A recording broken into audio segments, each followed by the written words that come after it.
what are you doing here on a Group 2 day? Just trying something different, I guess. You won the championship for the Supers, and maybe this thing could get a little bit racy with late models? Yeah, I know we're not going to win, but I just wanted to see what it could do. We got down to like a 16-1 in Super Street practice last week, and these guys run like probably about half a second faster, but we made a few changes. Obviously, it's 200 pounds heavy and a lot more stuff we could do, but just wanted to see if we could compete with a few guys maybe. Yeah, and I know you love hanging out with your friends, the Osmond father and son, right? So I'm assuming maybe they helped you out with some late model takeoff tires and helping you with setup a little bit? Yeah, James helped us quite a bit. He gave us a lot of pointers on what we should do, and it's not terrible. We're not last place, but we're not first, like said, but we knew we weren't going to be. Yeah, hey, happy to see it. I think the very beginning of the year, the late model class started out with like 23, 24 cars, and they've just been disappearing for some reason. I think we've only got like less than 15 today, so glad you're out there helping out the class. Yeah, it should be a good time either way. Just come and have fun. All right, Noah Haggett is in his Super Street running it as a late model today to have some fun with Group 2, so good luck out there, Noah. Thank you. And congratulations to Noah on his Super Street championship that he just wrapped up last week. Hey, how about the 82 Chaz Briggs? We just celebrated one of his first top 3 runs. Was it ever or just in a long time, Chaz? Yeah, it was in a long time. So it was basically like celebrating like it was your first trophy at Wiscasset Speedway, and yeah, up there in the top 3. But today in Strictly Street practice, I just saw like practice 2, you were down there in 26th, and oh my god. Chaz, what's going on with the 82 Monty? I just like to keep pushing. Same race, right? No, I don't know. Actually, I don't know why it's so slow, but hopefully we figure something out, because it'll be rather embarrassing to go out and not make the show. Usually we're pretty competitive here. I know last year we came right out the gate, one of the fastest cars, but also didn't win that race. So maybe I'll come out the gate, one of the slowest cars, and maybe it'll yield us a different result. Didn't you make some changes after that second practice, and you're going to go out there cold turkey with something different? Did you see third practice?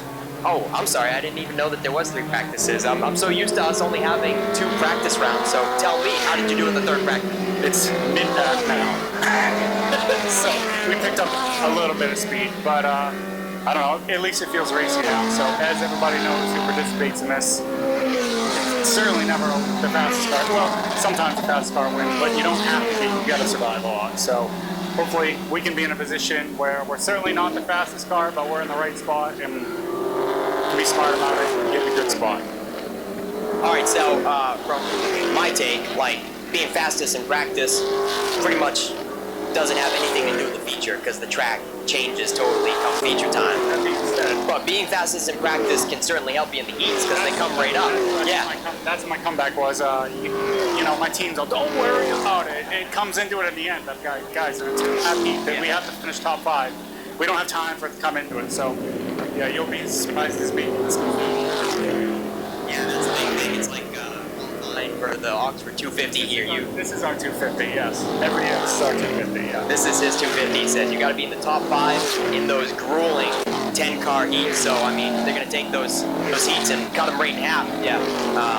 I guess we're gonna find out the draw here pretty soon, right? Is it all luck of the draw? Absolutely. So we'll see. Definitely don't want. Never been my friend. Never had any luck. So definitely don't want to start 10th in one of those heats. So qualifying is going to be very intense. It's going to be a nail biter. We've got first round heats, we've got consolations, and we've got an LCQ. So Chaz, good luck out there. Thank you, brother. See you out there. See you, dude. All right, Alex Cromwell, you certainly didn't race with us on a weekly basis this season. I think I just saw you dig it out for last week. Didn't really have ecstatic results, though. Just shaking it down for today. Yeah, it was just a shakedown. Practice, found a bent axle and couldn't find one to borrow to use, so I ended up having a race with a left rear bent axle. So it's more or less just shaking it down, getting a feel for the track again, and coming out have some fun. You know, my intention the whole year was to take the summer off and just sort of come in for the shootout, and here we are. Got some pretty good speed practice today. See how it goes. Yeah, you used to race weekly with us, and so what was the scoop on this season? Just life happening? Yeah, just life. I have a son who's 4, and watching him grow up and doing fun things with him. You know, that's a really fun thing. So just taking some time. I'm not sure what next year brings. Might come back weekly again next year. So we'll find out. Gonna play it by ear over the winter and see what happens. All right, Alex Cromwell in the 96. The shootout couldn't keep you away. No, it couldn't, man. I'm really excited. I have a lot of fun in this race. You know, I didn't have a good result last year. Didn't even make the race, but got some pretty good speed compared to last year, and we'll see what happens. All right, have fun and keep it safe. Thanks, man. Thanks, man. All right, Adam Chadbourne is certainly going for that championship, aren't you? You've got both cars here. Just in case something happens, you are not going to go down without a fight today, are you? Yeah, that's right. Yeah, that's right. You're only 4 points behind Reed, I think. Yeah, 4 points, so I need 2 positions to tie him, and then 1 more to beat him. Yeah, maybe you can get the 2 in the feature and 1 spot in the heat, and that would call it good. Right, and I think if we tie, Reddy goes by wins, and that would give me the championship too. So. And I know you've got a lot of championships here, so what would that make it? This would be 8. That would put me the highest championship winner, so that's kind of cool. I had to beat out, was it Morris Young and Josh St. Clair. They got 7? They got 7, yeah. All right. Hey, it's kind of like NASCAR. You got the 7-time champions here. Somebody's looking to be an 8-time. Yeah, that's right. All right, Adam Chadbourne, good luck in the 1 machine. Thank you. See you, dude. Hey, Scott Eck in the 27. He's kept the car nice and clean all season long and had a decent season. And 5th in that practice, too. I didn't see practice 3. How were you looking in that one? Didn't go out. Pretty happy with where we are. So we just hope to keep it clean, make it in the race, and try and get 50 laps out of it. Yeah. You looking forward to this one? Is this something that you look forward to all season long? Yeah, this is the one we always shoot for.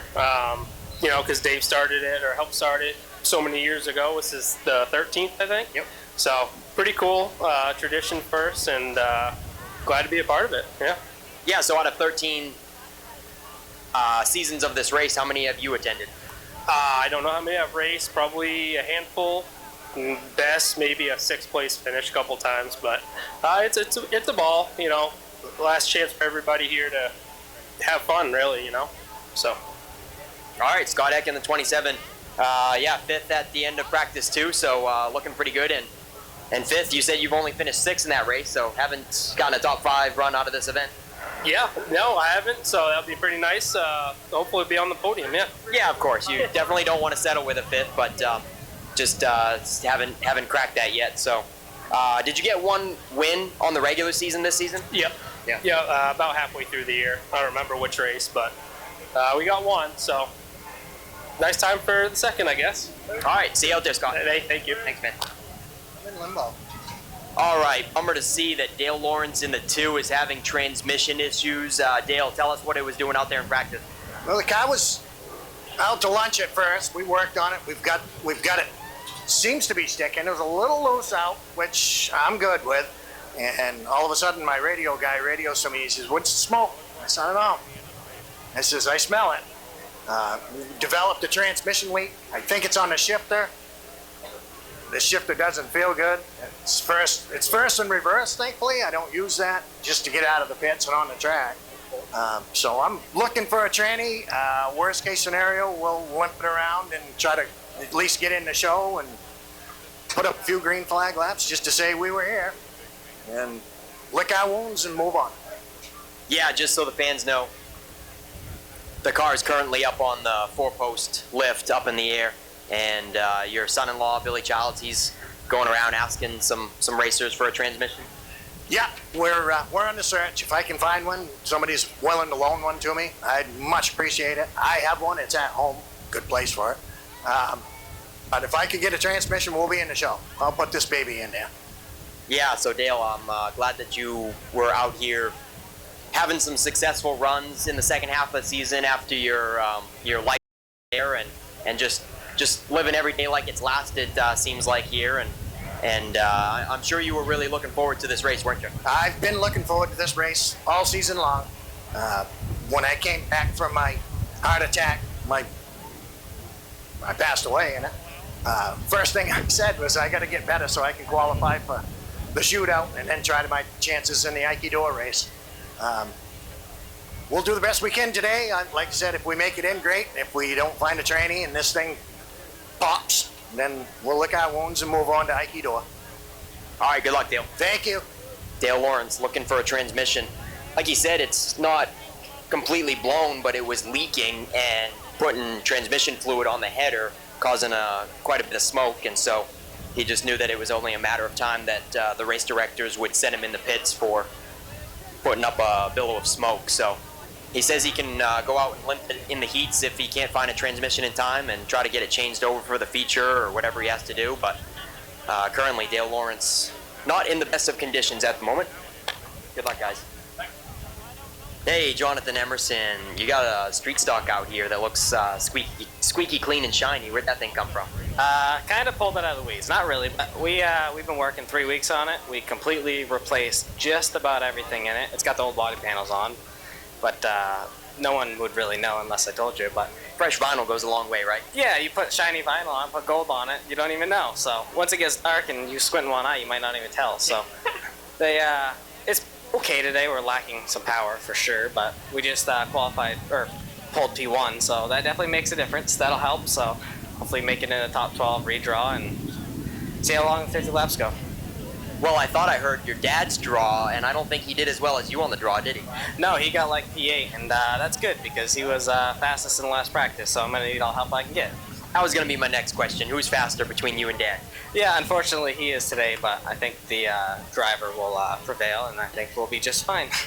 I mean, it should be expected that he's faster. He did race in the streets all season long, and he just won the championship, so having a good year.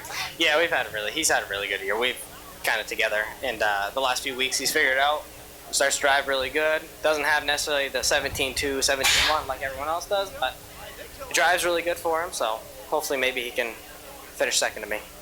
All right, yeah, so this race just can't keep you away from the street stock class, can it? You won this race in 2019? 2020, but I cannot stay away from Strictly's. You race any other division around, they're super fun, but Strictly's, it is the most fun, and you go to any racetrack and everyone wants to watch Strictly's. I mean, it's the most fun. And then has your dad ever won this race? He has not. He's finished second a few times, I think, and third, but he hasn't been able to. It really bothers him. He wants the gun, he wants the cowboy hat, so maybe by the end of the night, one of us will have it. Yeah, hopefully. He's now a 3-time Strictly champion as of last week, so the Emerson boys, father and son, going out there doing battle. Good luck today, guys. Thank you. Oh, man.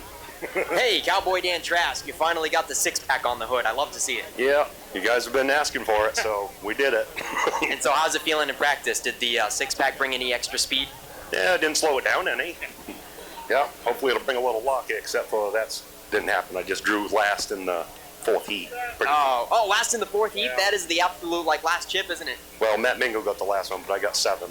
So, yeah, see what happens.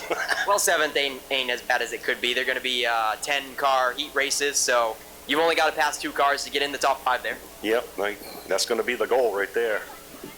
So, you've been having fun this season, racing for Jeff Minchin. Is that going to be still the plan next season? Yep, as far as I know. And unless his son can get in the car, but he's already talked about getting another car if need be.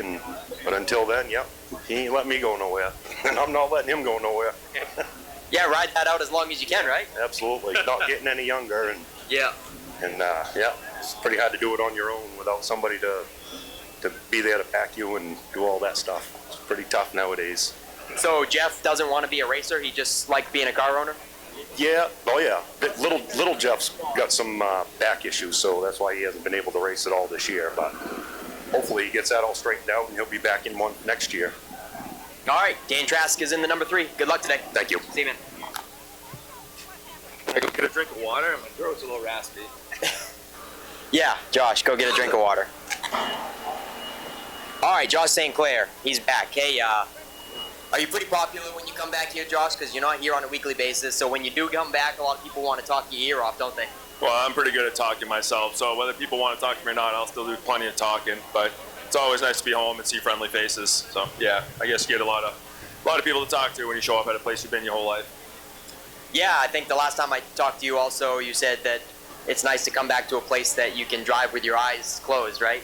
Yeah, definitely. I've experienced, racing around other places where you've never been. You know, it's hard. So, but I always love racing here. I always have. I mean, I did it on a 4-wheeler when I was 10. You know, it's just, this place is home for sure. And this shootout race can't keep you away. I know you've been focusing on the pro stock quite a bit this season, but this race always gets you back behind the wheel of a street stock at least once a year, right? Yeah, absolutely. I mean, I really enjoy racing the street stocks because you can drive them. You know, it's all about just aggression behind the wheel a little bit at times. It's not always how the car is. The pro stock racing so finicky and so much money and so much time and, you know, just so many things. So it's always nice to get back in more of a low-key, just drive the wheels off that kind of race car. Yeah, so you're a two-time defending winner of this race. I got to ask you, where do you put the things that come with this race? You get all kinds of stuff, a belt buckle, a gun, a cowboy hat, a big check. So what does the Strictly Shootout Shrine look like at your race shop?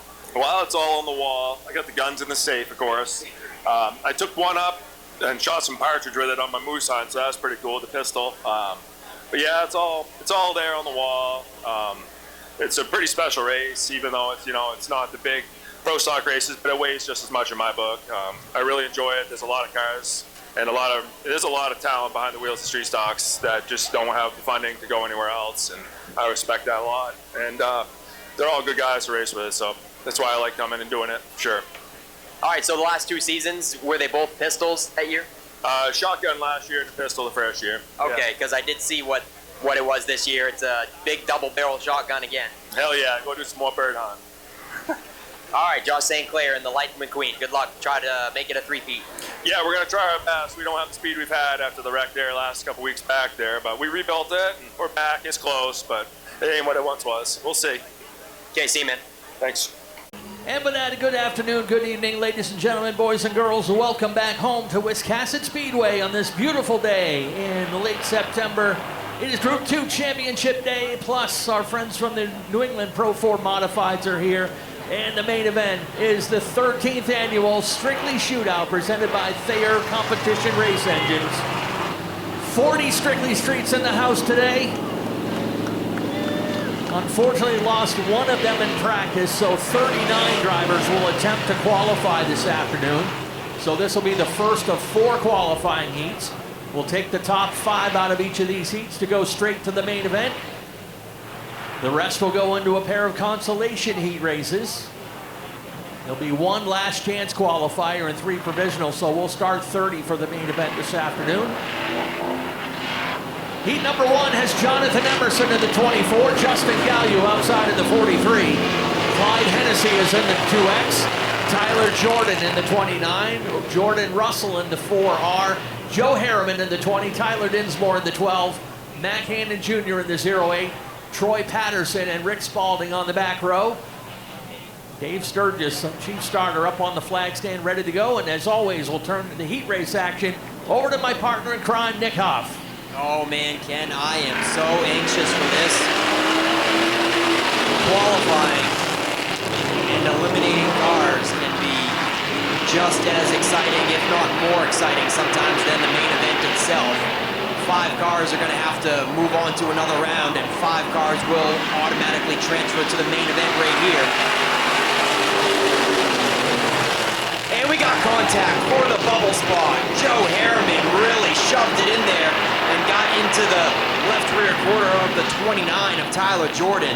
That is for the top 5 right there, folks. I tell you, they want to be in the top 5, and they'll do anything to do it. Joe Harriman just showed us right then what it takes to get into the transfer positions. He cracks the top 5, and the 29 of Tyler Jordan is trying to stay with him and maybe return the favor here. Jordan is getting close, almost uptight. He is not letting Harriman get too far out of sight. But speaking of getting out of sight, the top 4 is breaking away from the rest of them. It is Jonathan Emerson, Justin Gallo, Clyde Hennessy, and Jordan Russell. Happy to see Clyde Hennessy out here. He's not in his usual number 80 that I am used to seeing. He's in the number 2, the white car with Jordan Russell hot on his heels.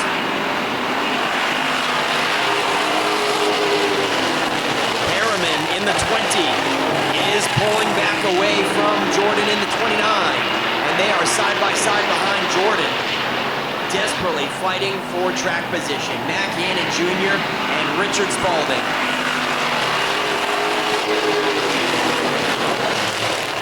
Normally our Strictly Streets go 10-lap heats, but for the shootout for qualifying, it is an extended 2 laps extra for 12-lap qualifiers. So we just went past halfway, and now we've got 5 laps remaining.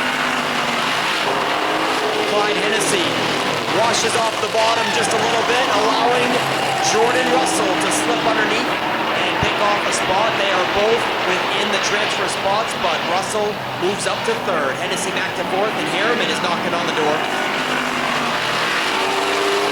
Richard Spalding in the 36 has moved up to 6th. And there is still 3 laps to go this time at the line, and Richard Spalding is closing in quick on the top 5. Look at him go into 3. He is knocking on the door on Harriman. 3 laps to go. The top 5 will move on, and look at Richard Spalding go. He is outside on the bubble and to the top side of Harriman now, looking for 5th. We're coming to the 2 to go marker. Yeah, buddy. Great racing. They are slamming into 1. There is contact all the way through 1 and 2, and Harriman is not giving up without a fight. Spalding almost up into the wall, utilizing the entire backstretch, but Hennessy goes up in smoke. 1 to go. And Richard Spalding is now in 5th. He doesn't have to fight for that spot from Harriman after all.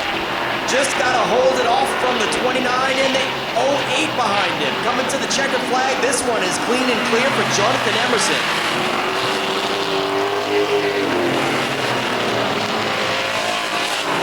Wow. Awesome stuff there, fighting for the final transfer spot, and Spalding did not have to pull off the pass on Harriman. After all, tough break for Clyde Hennessy. So there we go, heat number 1, and this guy won himself the provisional pole, and I say it that way because there's going to be a top 12 redraw during driver introductions. But he is getting the first checkered flag of the day, and the number 24 out of Oxford, that is Jonathan Emerson. Now there's a lot of contingency money on the table today, as it always is with the shootout, and one of them, T&B Transportation, the Nile family kicking in $100 for the fastest lap during the heat races. So Jonathan clocked in at a 17.379 in the first race, but out of the 4 heat races, $100 will go to the fastest qualifier, and then another $100 bonus if that same driver has the fastest lap in the feature. So as I said, relatively low base purse, but a lot of contingency money on the table this afternoon to go along with that base purse. Heat number 2 will line up with Caleb Emerson Maines in the number 4 out of Richmond, Landon Tapley in the short straw number 25 on the outside. Scott Wiggin back in the number 26, Steve Pierpont in the 33, Dale Lawrence in the 2, Ethan Dinsmore in the 8X, Matt Venot in the number 98. The back row has actually Ryan Easonsee in the number 49. The back row with Joey Israelson in the 3X. And Braden Romano in the 78. A little bit of a... There we go, everyone getting in their place now. 12 laps again will set qualifier number 2. With the top 5 going straight to the show. The rest will go into consolation heats. All right, and you can see the number 2 of Dale Lawrence is out there. Not sure if he got a transmission in or not, but glad that he is able to at least limp it around and take the green, if anything else. 12 laps, qualifier number 2 of 4 coming at you. And they're slamming. Holy cow, right into turn 1. The 4 comes up into Tapley hard. Caleb Emerson Maines on the inside. Tapley is still on the outside quarter panel. Not going to give up that easy. Steve Pierpont in the 33 up tight in 3rd, and Ethan Dinsmore 4th. And there surely is some smoke coming off of Dale Lawrence's number 2. So I would say he did not get the transmission swapped over yet. And he's got a smoke stream coming off that too, falling backwards as well. But he is trying to stay in the hunt to at least be qualified for the Consi, and maybe he can get a transmission swapped over for that and actually fight for a transfer spot. But for now, he is struggling, and he's going to get the black flag. I think he accomplished what he wanted to do, though, because if he didn't take the green for the first round of heat, he probably wouldn't be eligible for the Consi, so that's all he wanted to do was to be eligible for the next round, and he gets the black flag in the 2.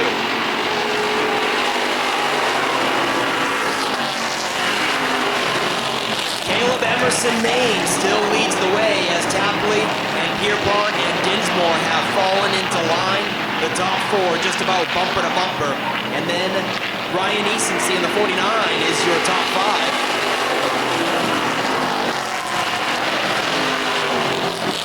Top 5 automatically move on to the main event, but Tapley is not happy with second. He wants to still make some passes and move up in qualifying. Tapley takes the lead out of turn 4. Landon Tapley in the 25 getting aggressive there. There was a little contact. As you can see, the right front of his fender is pushed in a little bit, but that didn't faze him one bit. He is checking out now in the 25.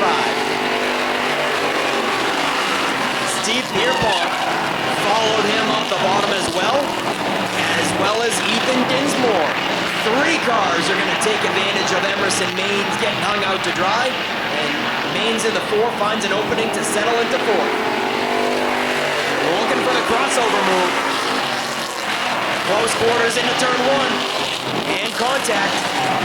Emerson Maines trying to get underneath Dinsmore for the crossover, but it didn't work out, and Dinsmore is going to hold on to 3rd. Maines back to 4th. Ryan Easonsey is your top 5. And here comes the 3 of Joey Israelson. Not out of the hunt just yet. We've got 2 laps to go this time at the line, and Israelson in the 3 is slowly closing up the margin.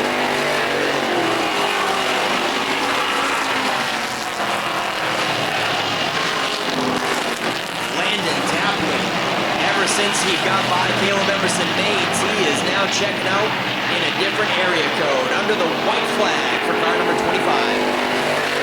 Steve Pierpont has some pressure to his top side from Ethan Dinsmore.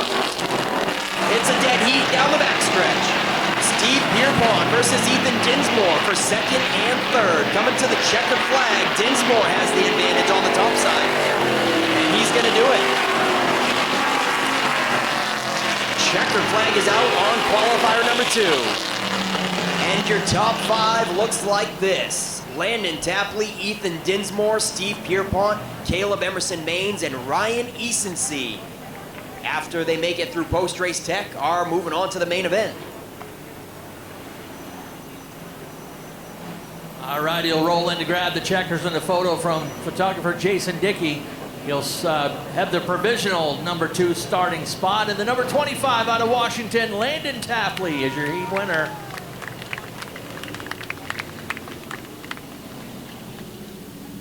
And that is half the field as we roll out heat number 3. These guys all got their heat race starting position via a open draw at driver introduction time. Good to see another stout field of street stocks racing here in the shootout once again. Last year, 44 drivers tried to get in the show. This year, 40. Everyone wanting that cowboy hat. The championship belt buckle, the autographed custom flag. Got some other cool trinkets we'll show off during driver intros, but heat number 3 goes this way. Chaz Briggs in the number 82, Chuck Wagstaff in the 31, Nate Levitt is in the 69, Derek Burnham in the 80, two-time reigning shootout champion Josh St. Clair in the number 95, Amara Parker in the 3P, Scott Eck in the 27, Cam Richards in the 37, Dan Morton in the 00, and Billy Childs Jr. in the number 1.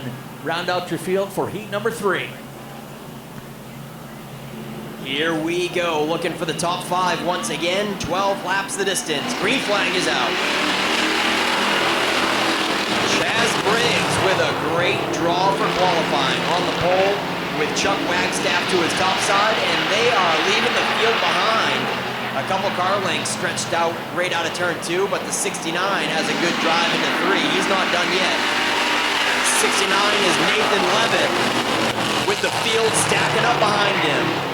Nathan Levitt is leading the second portion of the pack with the defending winner hot on his heels, Josh St. Clair in the 95.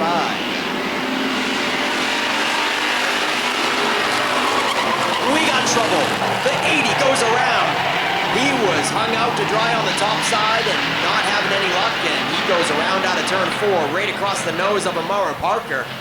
And I think for about the 4th or 5th week in a row, Amara Parker, an innocent bystander with nowhere to go, getting collected in some mayhem.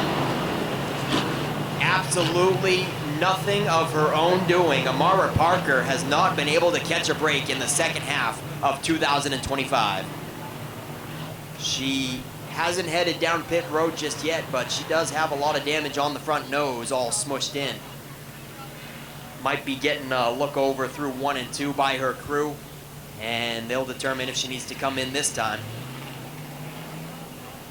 Damage to the driver's side of the 80, the newcomer of Derek Burnham.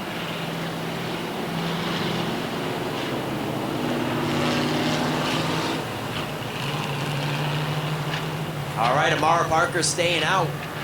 Hopefully it doesn't overheat. That looks like some serious damage to the air dam. Derek Burnham as well in the 86, his first visit to Wiscasset Speedway, stays out on the track. And so all 10 cars are still there. 2 laps complete, 10 to go.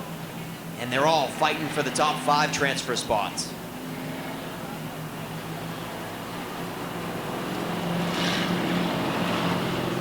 Getting the blowers out in turn 1 to clear the dirt off the raceway.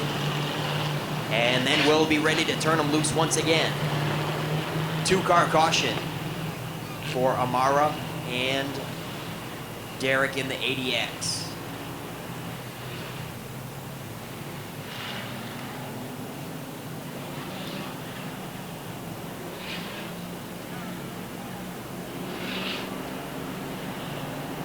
So keeping track of the fastest lap in heat number 2, that was Landon Tapley with a 17.55. So Jonathan Emerson's 17.37 is still the top one on the board.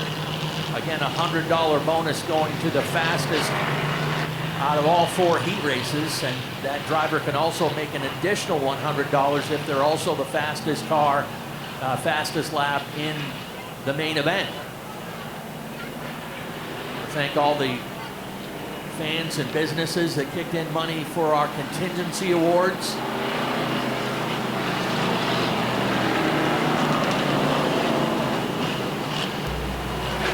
And by the way, the lap money, we kind of shook up how we dispersed the lap money this year to give everyone an opportunity to win some money, even if you don't make the show. A bonus for drivers entering the race.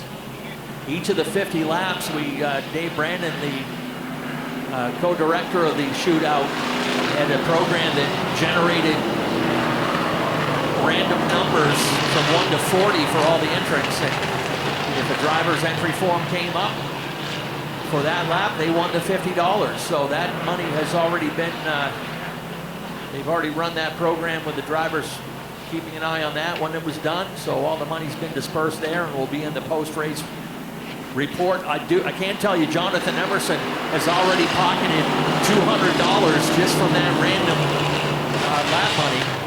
Yeah, his registration number came out 4 times, and Justin Gallu also collected $150. His name number came up 3 times in the random draw.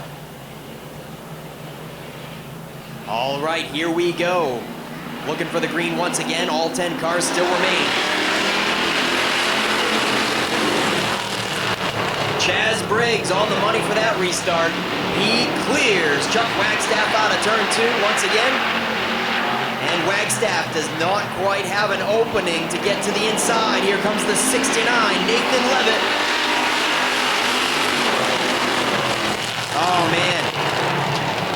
Wagstaff still trapped up there. There was definitely an opening off of the initial start, but hey, look at that. Eck is looking to go 3 wide. He's knocking on the door in car 27. They are 3 wide with Billy Childs not scared to go up into the third group. He didn't make any progress up there, but the 1 is clearly a competitive machine, and he's coming to the front. Billy Childs, look for him in the 1, just barely outside the top 5 right now. Billy Childs did lead the practice number 2. He was the fastest car in that round. So the 1 had one of the worst drawing starting spots, and he is making up for it. Started shotgun for this qualifier, and he's going 3 wide once again. And he's got some experienced veterans to the inside of him. He knows that they will race him clean. St. Clair's no slouch to 3 wide action as well. A little bit of a slam coming out of 4. St. Clair gets an opening to drop it down, and we're back to 2 wide. Billy Childs, he doesn't want to go 2 wide though. Here he goes once again to the top of Wagstaff. He's in the top 5, but he's not done yet.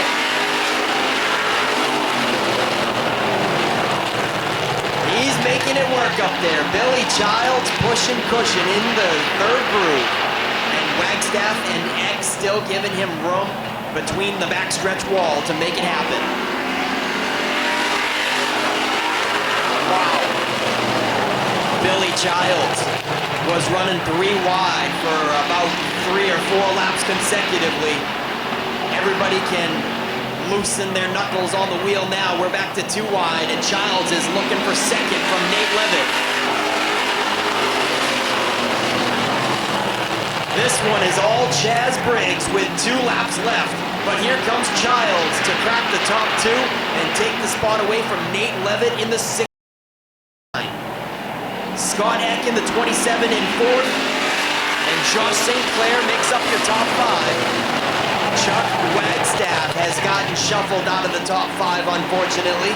Can he make a last-ditch effort here in the final corners? The checkered flag is waving for Chaz Briggs here in qualifier number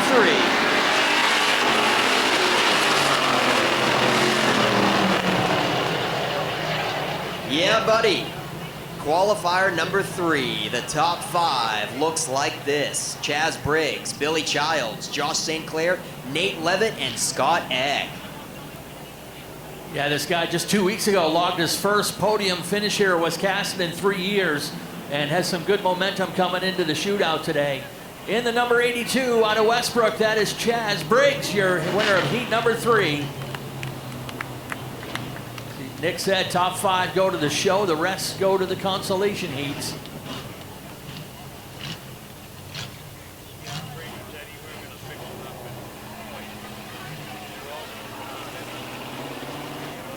As we roll out heat number 4 to set the remainder of the starting field. We'll lock in the top 20 positions for the shootout.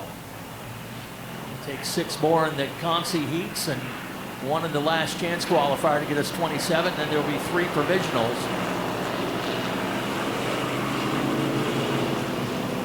Fastest lap in heat number 3 was, ironically, Derek Burnham.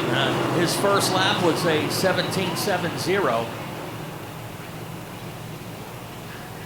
So that does not hold up to Jonathan Emerson's 17.37.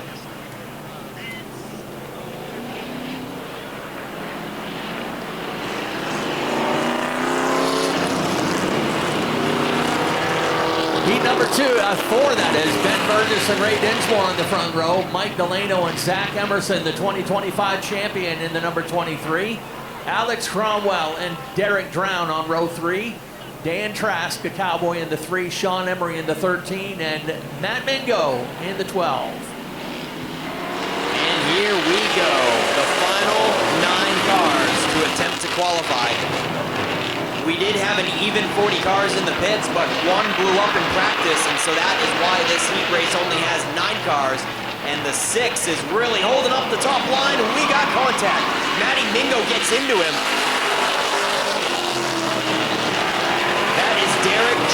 in the 6. And Matty Mingo hits mid side, and Derek Drown keeps it going. Green flag stays out. And it is Ben Burgess in the 7 leading the way.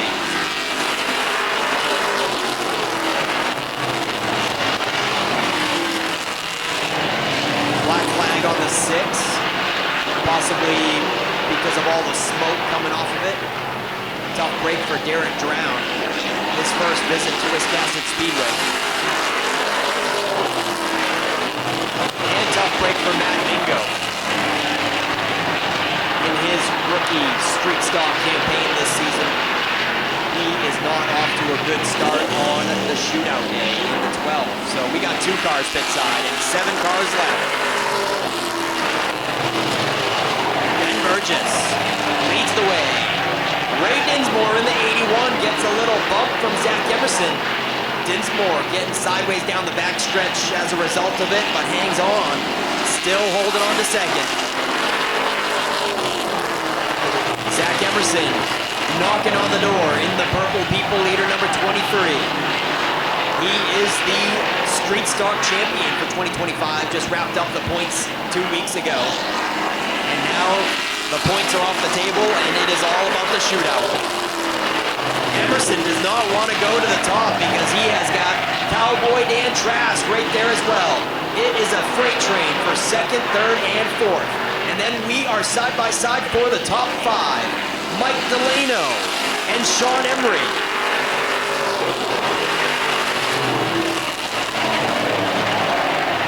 Dan Trask goes to the top side in the 3.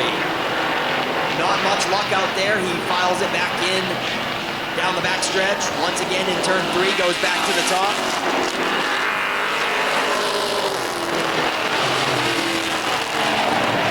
And he's making it work now. Getting some good momentum in the number 3 of Dan Trask. He takes 3rd. And now looking for 2nd from Dinsmore. Yeah, buddy. Dan Trask looking good on the top. Zach Emerson is going to follow suit. Finally, the 23 goes to the top of Ray Dinsmore, and he'll take 3rd away. Dinsmore back to 4th, and Sean Emery has a nose out on Mike Delano for 5th. They are rubbing in turns 3 and 4. Oh, the rolled up flag was just pointed to Delano for that. He washed up high on Sean Emery and made some contact to make that top 5 pass a little hard for him, but Emery doesn't. And the white flag waves. Sean Emery is in the top 5 in the 13 now. 1 lap to go. And Ben Burgess is on cruise control in the number 7 for the 4th and final qualifier. He takes the checker. Cowboy Dan Trask takes 2nd. Zach Emerson takes 3rd. Ray Dinsmore, he got 1 feature win. His very first feature win at Wiscasset Speedway a few weeks ago in the 81. Takes 4th. And Sean Emery is the final transfer spot through round 1 of qualifying. Yeah, this first of all, top rookie in the division, finished 3rd in the points this year. And the number 7B, that is Ben Burgess, your heat winner, 3-time feature winner this year, only repeat winner in the class this year. Impressive rookie campaign for him. And first contingency awards of the afternoon, Sean Emery sneaks in and throws down a 17.314 to grab the $100 from T&B Transportation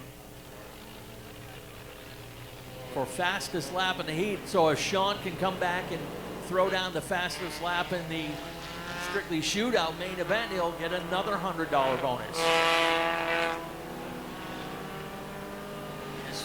Just made note too, as far ahead as Ben Burgess was. His fastest lap was a 17.43.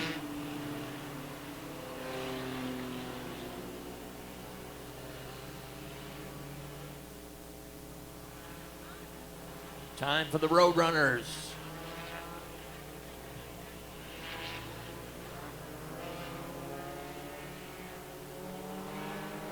Lineup will go with Keegan Murray in the 07, that is. Nelson Stevens in the 47. Hayden Carver in the 44. Logan Hall is in the 13. Michaela Weber, Mrs. Squirrel in the 7M. Alan Rideout, a new car there in the number 1. and the one and only Jarity in the number 71. This will be a 10-lap heat to go with their 25-lap feature this afternoon. This will fill the front half of the field for their race today.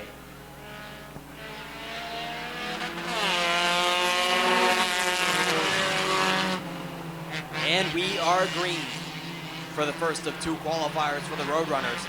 And speaking of Alan right out there in the yellow and black number 1, he's got to be the farthest traveler for the Roadrunners, at least today. I'm sure we've got some very far travelers for the Street Stock event, but Alan right out in the 1 came from 5 hours away up north to be here. His home track is Spud Speedway up there in the county, and he wanted to come race at Maine's biggest and fastest. We've got trouble up front. Oh, it's a traffic jam. And Alan Rideout breaks through. He drives through it like cold trickle. Look at that, ladies and gentlemen. Yellow is out. It was a traffic block over there in turn 3 as the 44 and the 07 came together. Hayden Carver in the 44 turns Keegan Murray in the 07, and Murray is missing a body panel or 2 on the rear end. Keegan Murray heads down pit road. Hayden Carver remains on the track. And Alan Rideout is the lucky break. Makes it through the smoke and the mayhem. And I was just talking about him, how he traveled from about 5 hours away up north. His home track is Spud Speedway. So happy to have him here in the 1.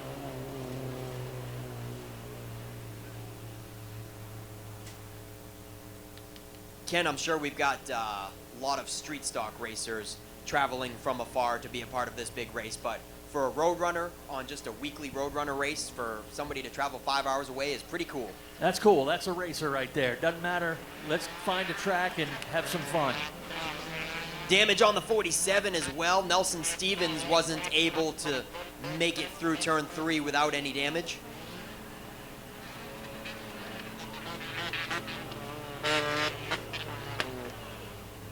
Keegan Murray came back out, but he's heading back down pit road once again immediately in the 07.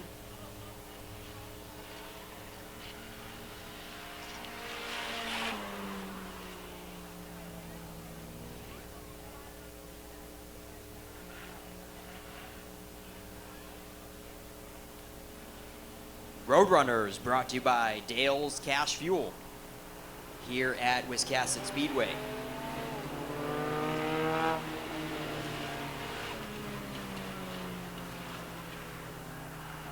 At Dale's Cash Fuel, it's about service, quality, and trust. Dale's Cash Fuel delivers heat and oil all over the Mid-Coast and Central Maine. Go to dalesoil.com to see more about Dale's Cash Fuel as we are ready to turn them loose once again. Only 1 lap complete and 9 to go. Green flag is out. It is Alan Rideout checking away from Jarity in the number 71. Jarity awfully high down the backstretch. Opens the door for Hayden Carver to make a comeback in the 44.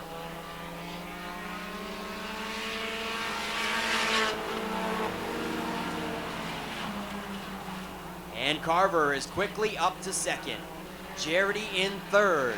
And it's Mrs. Squirrel. Michaela Weber in the 7 in fourth. She's putting the pressure on Jarity now for the top 3. Nelson Stevens in the 47 makes up the grid. Michaela Weber in the 7 makes the pass complete on Jarity and puts it up into the 3rd position. Jarity staying committed on the top side as Nelson Stevens knocks on the door down low.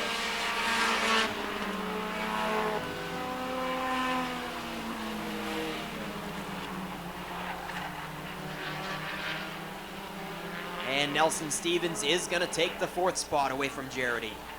With the halfway flags crossed in the air, 5 complete, 5 to go for Alan Rideout.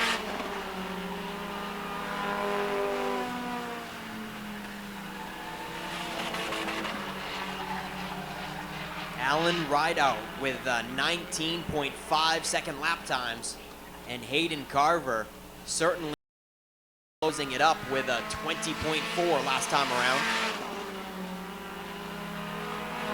Michaela Weber, though, she's certainly tightening the margin for second place. Last time around, Alan Rideout was at 19.7, and Michaela Weber is at 19.8. So Michaela Weber only 1/10 off of the leader.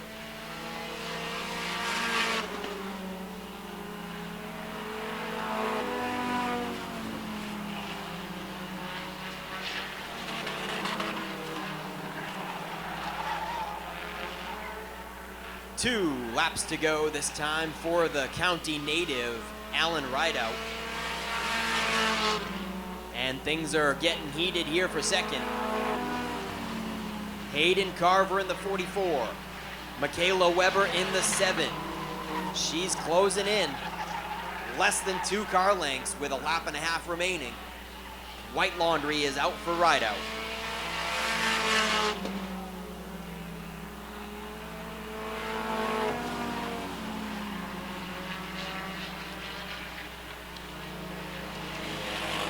Michaela Weber backs off it a little bit and loses ground on Carver, who looks like he's going to hold on to second. Checkered flag is out for Alan Rideout. And second goes to Hayden Carver. Third to Mrs. Squirrel, Michaela Weber in the 7. Well, after an exciting first lap took out a few cars, the rest of that Roadrunner heat race was a little bit less than exciting, but we've got a second qualifier still to go with a stacked field of Roadrunners in the pits this evening. But I'm glad this guy gets to hold the checkered flag at least once so far today. He came from 5 hours away. Welcome, Alan Rideout in the 1.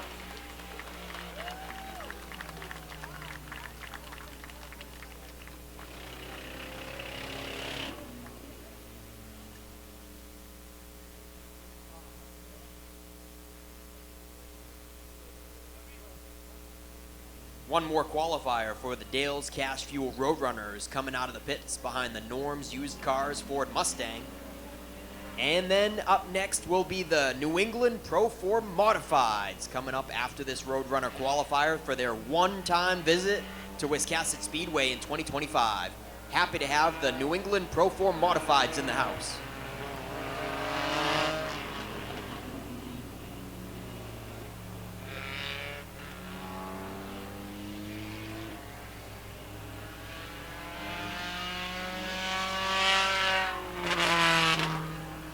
All right, top half of the division out here. We're heat number 2. This will set the back half of the field for their feature.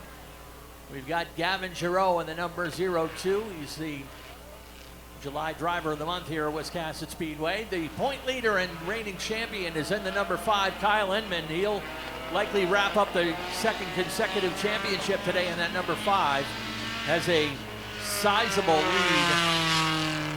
Then comes Dylan York in the 7X.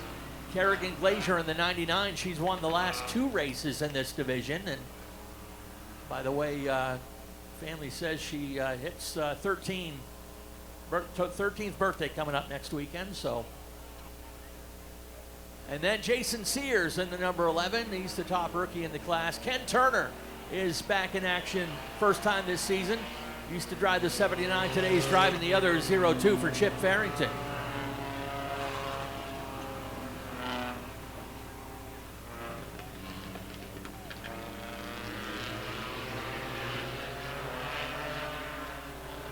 All right, we do have one getting pushed out of the pits, and they're still pushing him. Doesn't look like it's having any luck firing up. He's trying to jump start it. You can see him keep on popping it into gear and trying to get that thing running. And that is delaying the drop of the green flag at the moment. They're telling him to turn it down pit road. The 77 is not going to fire. Who is that? We'll find out right here as he crosses the line and the transponder reads. No, maybe not. Maybe we won't, Ken. He doesn't have a transponder on it.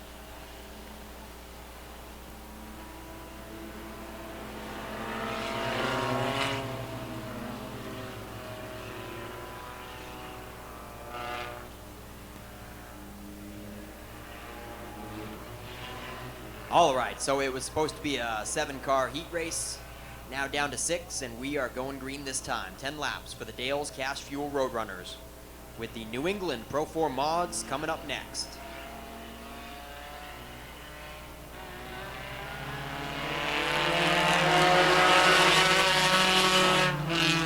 And yeah, Ken mentioned that Kyle Enman in that number 5 Acura is most likely going to take the championship. How could I almost forget? It is Group 2 Championship Day.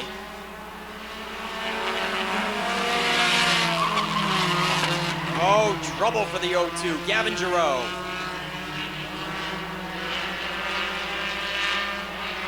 Oh, that's Ken Turner. My mistake. That is Gavin Giroux's teammate. Gavin Giroux leads the way in the 0-2X.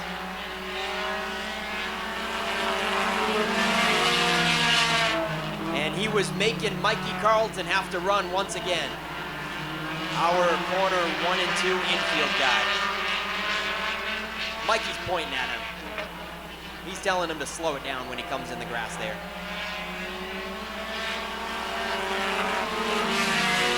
Side by side for third as Kerrigan Glazier just got past for third on the inside, but she crossed back under Dylan York and passed him back for third. So Kerrigan Glazier in the 99 back up to third, Dylan York back to fourth in the 7.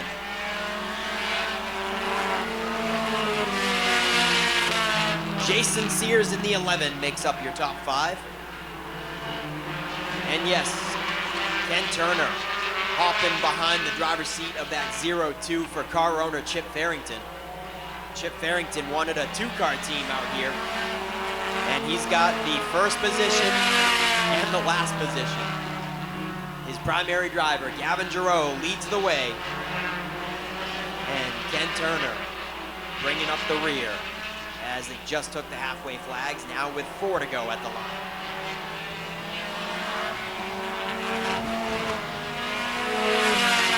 Doesn't look like there is anybody that's going to be able to challenge Gavin Giroux, at least for this qualifier, but Kerrigan Glazier has reeled in Kyle Enman and now looks to the top for second place. Side by side for Enman and Glazier out of turn 4. Good stuff with 3 to go. Still a dead heat. The 5 and the 99. Nose to nose into turn 3, coming to the 2 to go flags.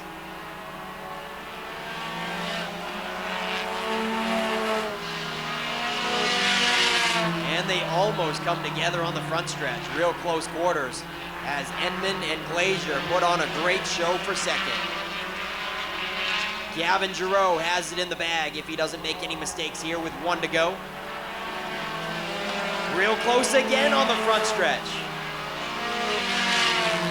Kerrigan Glazier keeping Enman pinched down as far as he will let her. Kyle Enman running Kerrigan clean, and Kerrigan clears going into 3. The checkered flag is waving.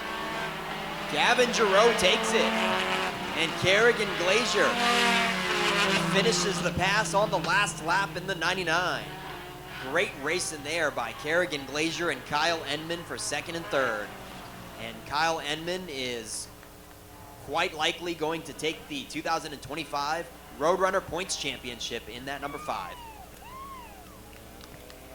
Once again, this is Group 2 Champ Day. Aside from the Strictly Streets, there's been a lot of headlines and talk about that Strictly shootout, but we cannot forget that the championships get wrapped up today for the Roadrunners, the Modifieds, and the late models. Yeah, Kyle's got to pretty much take the green flag for the feature to win the championship. He has a stout 54-point lead going into the final feature of the season and looking to make it 2 championships in a row.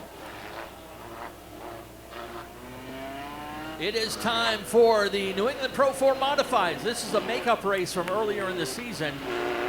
They were scheduled to race back on the day before the Coastal 200. We had a open wheel show all scheduled with the SMAC 350 Super Mods and our Modifieds as well, but we rained out that night. And working with their race director, Tim Tebow, and the rest of their crew, able to make this race up this afternoon.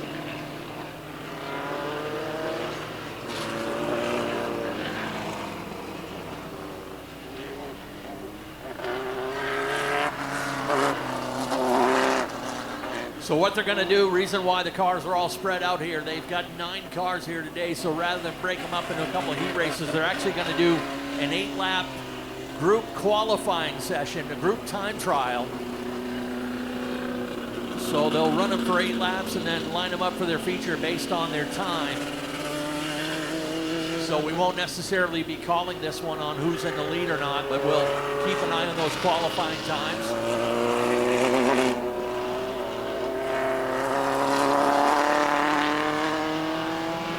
We got Fast Freddy in the 48, Doug Meserve in the 69, Josh Baddock in the 88, Rob Summers is in the 0 today, Peter Schwartz is in the number 50, Jack Dumas in the 4X, LJ Alemo in the 71,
to crack 15.7, and so he will be on the pole unofficially in the 4XL of Jack Dumas.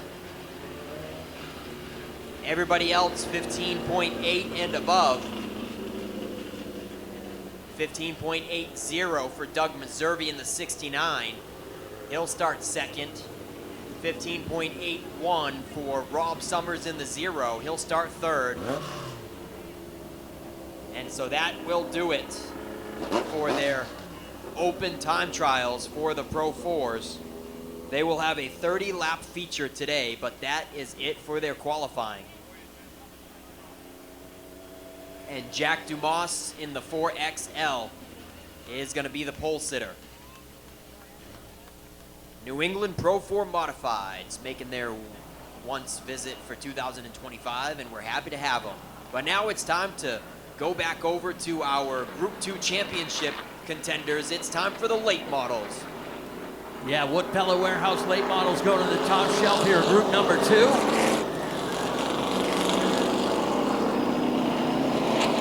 Again, these drivers lining up by their points based on the last 4 races. This is a handicap race. So this will fill the front half of the field for their 40-lap feature race today. Brent Roy out of Vassalboro in the number 26. Colton Chabak out of Bowden in the number 15. Nick Morton in the 00. He's the top rookie in the division this year. Ashton Burgess in the 34. Brandon Fowler in the 72. Then comes Chad Dow in the number 39. Noah Haggett, the Super Street champion, wrapped up that title last week threw some fat tires on that 54 and ready to go late model racing today. And David Getchell dropping to the back of the field for this one. First of 2 heat races for the Wood Pellet Warehouse late models. Pace car ready to turn in, and Dave Sturgis gives him the green. Brent Roy fires off quick and clears Colton Chabuk for the top spot to himself. Chabuk goes back hard into 3, and he is not done on the top just yet.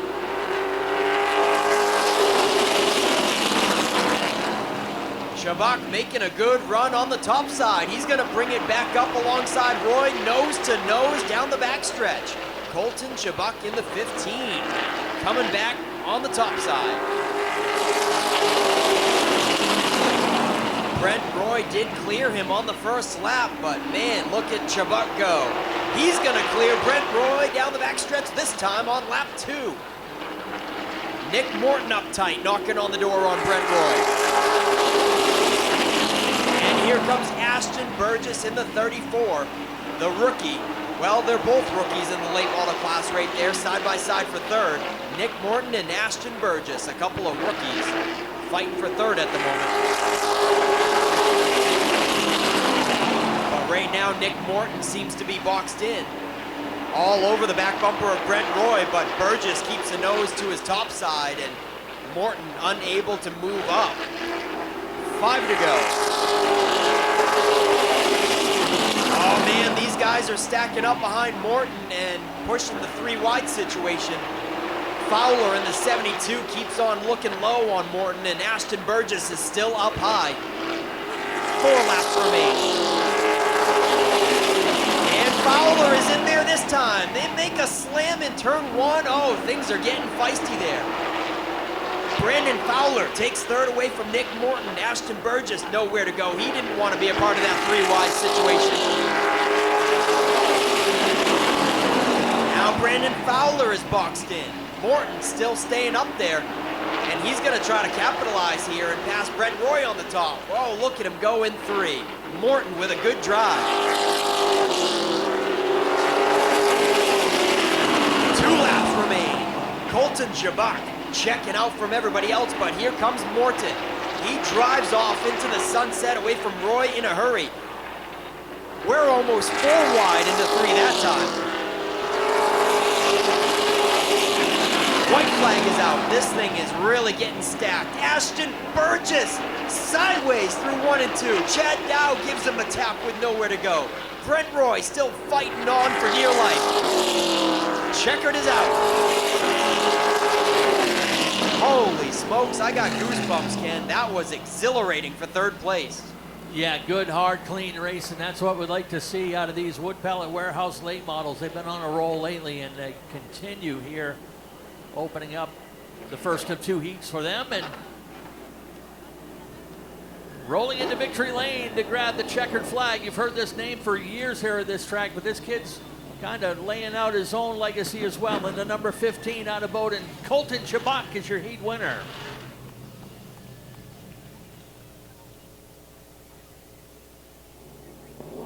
As I said, that'll fill the front half of the field. We roll out the top half of the class here for heat number 2. These are the high handicap drivers, plus the including the top 3 from the most recent race. And as the rule goes, if you win a feature race, you cannot start in heat number 1, no matter if your handicap says you can or not. So these are all winners here in heat number 2.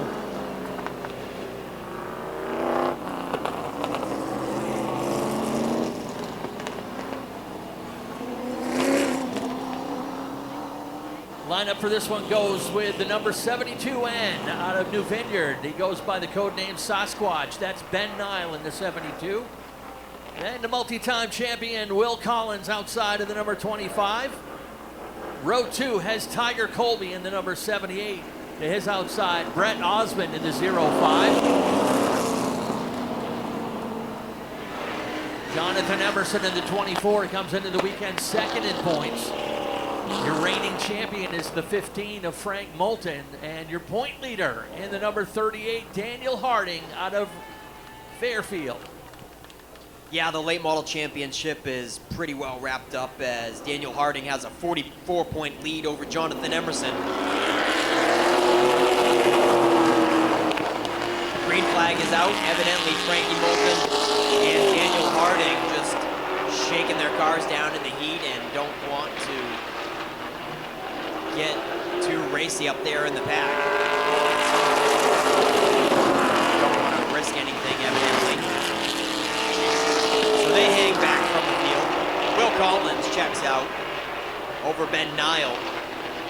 And we've got about 3 cars under a blanket here between Tiger Colby, Brett Osmond, and Jonathan Emerson, duking it out for 3rd, 4th, and 5th. Emerson completes the pass on Osmond for 4th now, and the 24 sets sail on the top, looking to the top of Tiger Colby here out of 4th. Well, he was, but Colby comes up across his nose. Emerson crosses over underneath. And it's a dead heat for 3rd, but they are trapped behind Nile now in the 72.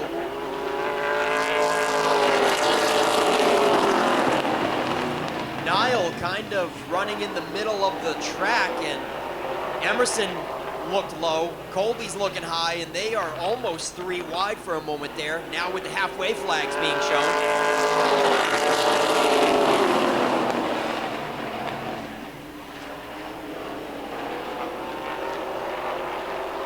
Tiger Colby makes work of it on the top of Ben Nile and takes 2nd. 4 to go for Will Collins.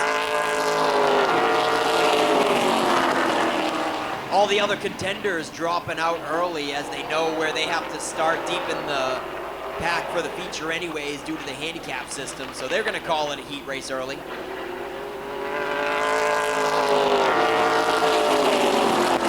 Emerson gets by Ben Nile. And he gives chase to Tiger Colby now. Emerson, mathematically, he is in the hunt for the championship, so he is trying to get all the points that he can.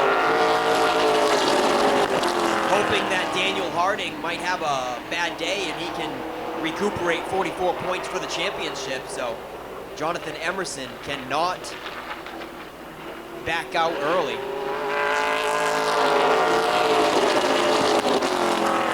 One lap to go, and there's contact. Emerson gets into the left rear quarter of Tiger Colby. I don't think Emerson likes the lane that Colby's running. He's kind of right in the middle, making it hard for Emerson to pass. He's not going to be able to do it. Checkered flag waves, and Colby hangs on to 2nd. Will Collins leads this one wire to wire.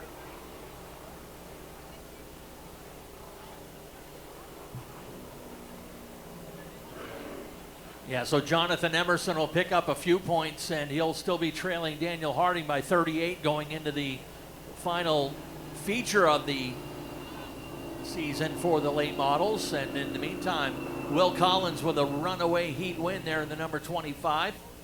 They will all head pit side to get ready for their 40-lap feature today.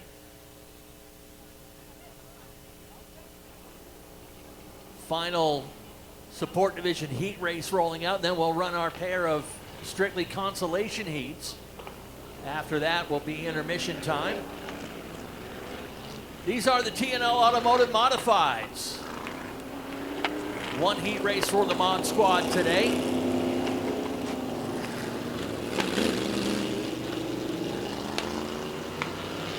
And this is our closest division when it comes to the championship fight, as we've got a young 4th generation racer going up with one of the winningest, most dominant drivers in this track's history for the championship this season, separated by just 4 points coming into the day. Scott Tucker's in the 79 with Jeff Meserve in the 44. Faith Cleaves in the number 89. To her outside is your point leader, that 4th generation kid we were talking about, Reed Reno. He's in the 77. The reigning champion, Adam Chadbourne, in the number 1, comes in 4 points behind him. Alec Brown is in the 39. And Ryan Neal hopping into the weekly mod in the number 26 after a successful season in the crate mods.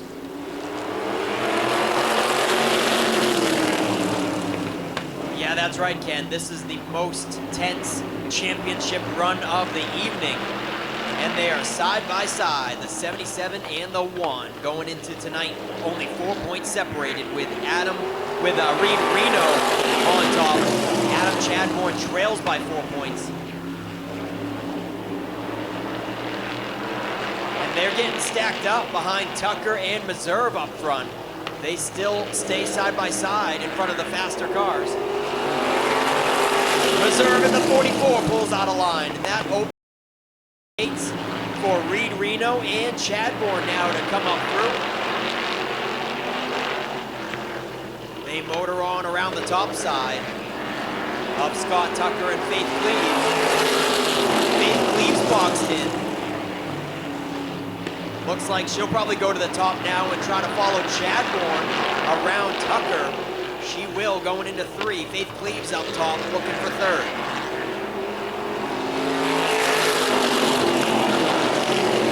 Adam Chadbourne wants to be an 8-time champion at Wiscasset Speedway. And he is putting the pressure on Reed Reno right here, trying to make up 4 points tonight. Every position matters here in qualifying and in the feature for Chadbourne to collect at least 4 points to take that championship.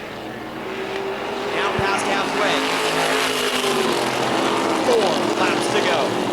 Chadbourne up on the top side. Reno not quite down on the bottom. He is making it difficult for Chadbourne to complete the pass.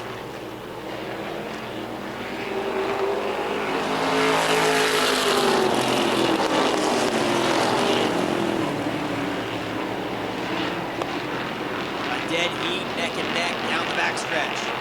The 2 championship contenders really putting on a good show.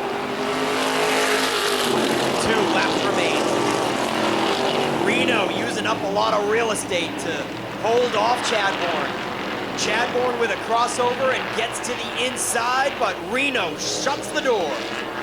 Back to the inside, Chadbourne goes under the white flag. Every single position matters here for the championship, and Reno knows it. Man, Chadbourne all over that bumper. I think Reno's gonna hold him off here. What an effort. Defense for this entire heat race. Reno holds him off. Wow. So now they're gonna go into the feature 5 points separated, if I'm not mistaken. It's 6, it's 2 points per spot in the heats. So 6 points between them for the feature. Wow, Ken. Exciting stuff. Yeah, certainly not over yet. You know, Adam's going to bring it in the feature, and this young kid has certainly been impressive. And both drivers looking to make history today. Reed Reno, your heat winner. We're either going to have an 8-time champion after the day is done, or we're going to have a 4th-generation champion.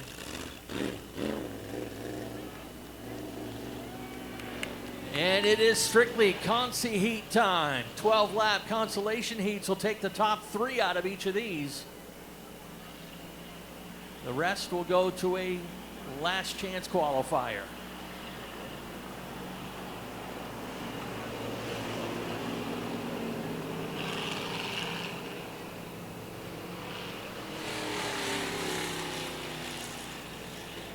Not sure. It looks like we might have a couple of cars that did not answer the bell here for the Consi heat.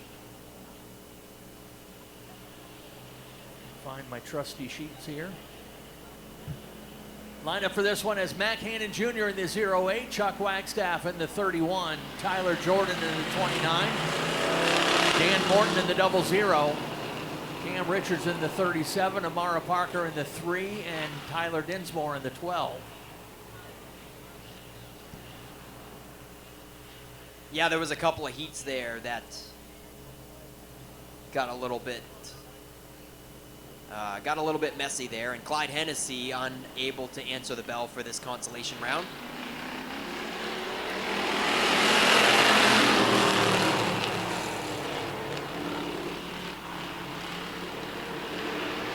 We are green, and everybody wants to be in the top 3 to move on to the main event.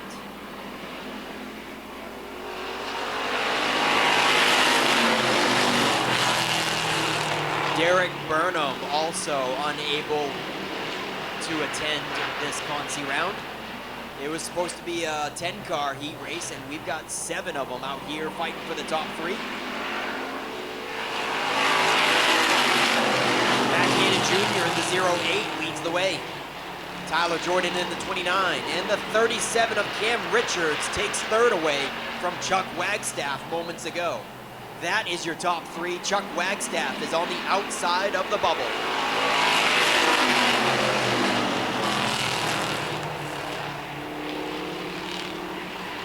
Wagstaff, a weekly competitor, but he is being overtaken right now by a couple of outsiders, Tyler Jordan and Cam Richards, their first appearances of this season. Their first visits in 2025 to Maine's biggest and fastest track, only coming out here for this big bad Strictly Shootout, brought to you by Thayer's Automotive Competition Race Engines. Mac Hannon continues to lead. He is a champion of our Strictly Street Class A couple of years ago, and he sees the halfway flags for 6 laps to go. The consolation rounds are also 12 lappers, just like the first round of heats. So this time at the line, it's 5 remaining for Mac Hannon Jr. in the Fisher Snowplows, number 08.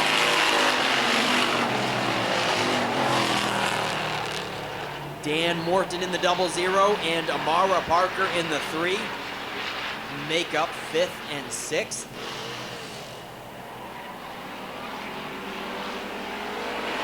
Four laps to go. I have a feeling that the transfer position is not settled yet. Cam Richards in the 37, and Wagstaff is coming back with a second wind in the 31.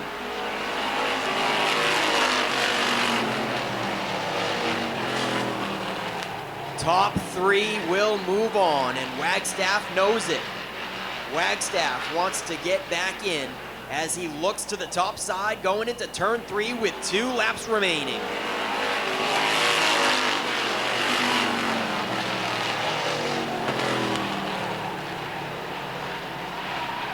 Wagstaff real loose through 1 and 2, drifting it around the corner, and still sideways entering 3. He's starting to lose some ground on the 37 once again. White flag is out. Wagstaff in the 31 continues to drift it around turns 1 and 2. He is certainly not going to take 3rd away now. Mac Hannon Jr., Tyler Jordan, and Cam Richards Jr. will be your top 3 that will have to head to Tech, and determining if they make it through post-race Tech, they are moving on to the 50-lapper. Chuck Wagstaff, Amara Parker, Dan Morton, and Tyler Dinsmore, they're going to have to head to the LCQ.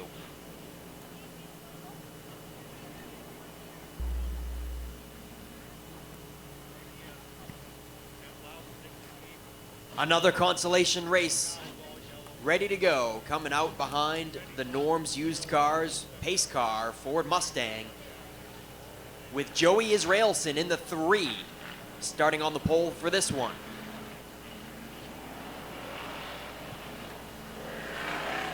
Would Camden Gordon please see Penny at the Kids Club table? Camden Gordon to the Kids Club.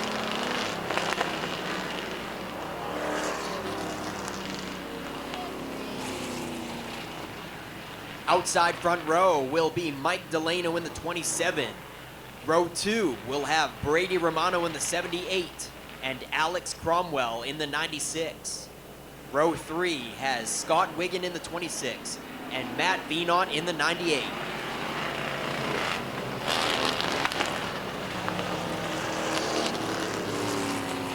And the back row will have the 6 of Derek Drown and the 12 of Matt Mingo. Ready for the green flag this time around. 12 laps and the top 3 go on to the 50-lap shootout. Joey Israelson and Mike Delano lead them to green.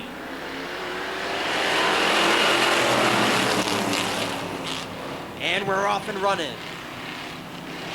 As we say for this race, Ken, saddle up, it's time to ride. Israelson pulls away from Delano, and Brady Romano is there to answer the call, but Alex Cromwell goes around in turn 3.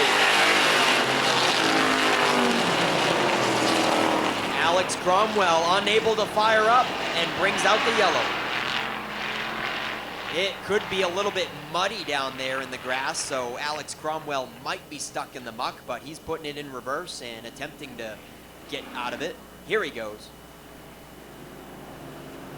I believe they gave him 1 lap. 1 lap complete for Joey Israelson.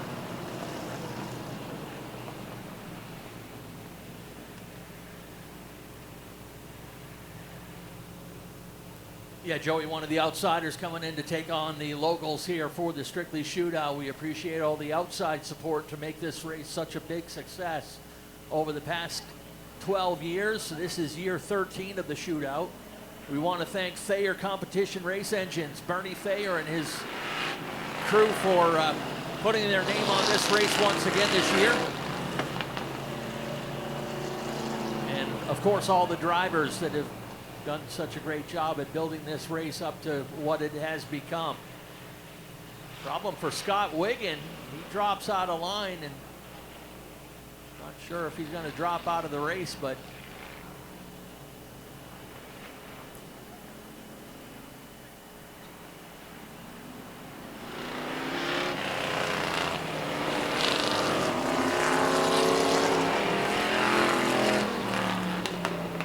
Hey, we do have a vehicle that needs to be moved. A silver Chevy Suburban. Main plate 3749XU. A silver Chevy Suburban 3749XU. It needs to be moved. 1 lap complete, 11 to go. Here we go again. Joey Israelson and Brady Romano. Romano on the top side in the 78. Gets a good jump going into the first corner, but Israelson gets him back down the backstretch. Israelson once again in command all by himself at lap 2. And Mike Delano up the inside of Romano once again. They're side by side for second and third. Matt Venot is outside of the transfer spots in the 98. Uh-oh, we got a black flag on somebody. All right, it's going to be on the 6 just for the smoke. We've got carnage. Oh, Matt Mingo hard into the wall. I think it was Venot in the 98 that jumped a tire on Romano and went airborne. Mingo void way at the top of the track and got funneled into the concrete up there, wiping out the right front.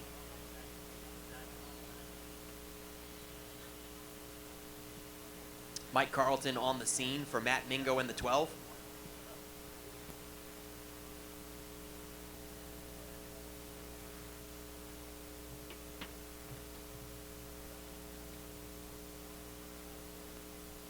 all right, just checking in with our corner worker, Mike Carlton. He said driver's good, a little frustrated on how his day ends, but Matt Mingo all right. It'll be our first Pro Body Works cleanup of the afternoon. The attention of AC Towing, Dave Knowles and his crew helping out as always. Automatic red flag when we have some contact with the wall. You never know, sometime with the contact you get a driver's hand slipping through the steering wheel, and we've seen broken wrists come from that, and that'll knock the wind out of you too. But been a bit of a struggle for young Matt Mingo today.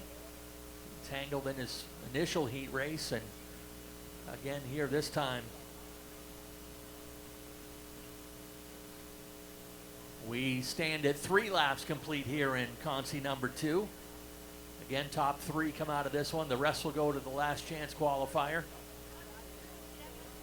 3 provisionals will give us a 30 car starting field for the Strictly Shootout.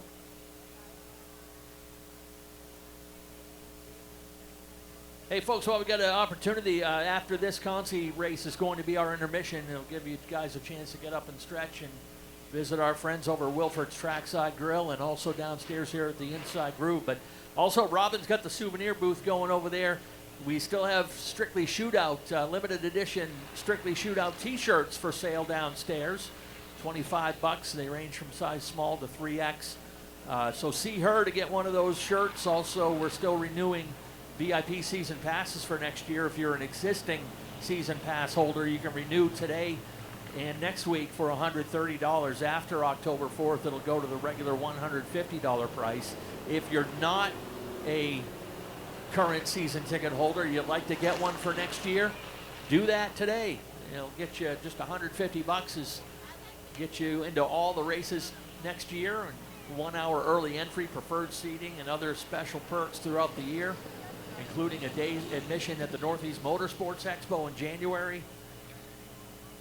Free admission to the 2 open practice days to start off the season, and every once in a while you get some specials at the souvenir booth and such. Also, the ladies are selling 50-50. I apologize for not mentioning this earlier, but we're missing somebody who absolutely loves this race and unable to race. Our friend Cam Childs not able to be here today, and we know he's laid up in the hospital and wishing he could be here, wishing he could be anywhere but the hospital. But our half of the 50-50 today is going to Cam Childs, so do whatever you can to build up that 50-50 pot today, and we'll see if we can help them out. Cam is the sole breadwinner in his family and absolutely loves street stock racing, and we know he's supported this race in the past, would love to be here today. We would love Cam to be here today as well, so do what you can to help build that up, please.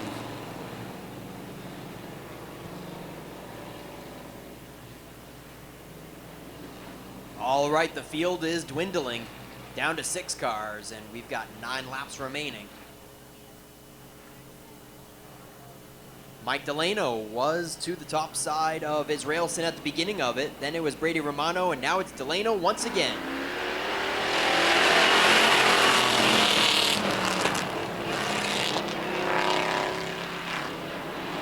Joey Israelson clears out of turn 2. Delano for second. Alex Cromwell up to third in the 96. Mike Delano washes up way high out of turn 4 and practically gives that second spot away to Cromwell that time. Wiggin a little bit in trouble in the 26, but he gathers it back up and we stay green.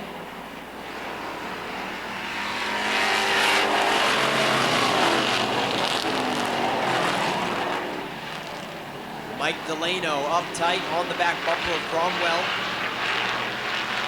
Loses touch that time down the back stretch. Cromwell all to himself in second. Halfway flags are shown. 6 laps remain. Top 3 transfer. Matt Vino a little bit out of the picture here in the 98. Unable to tighten the margin on the top 3.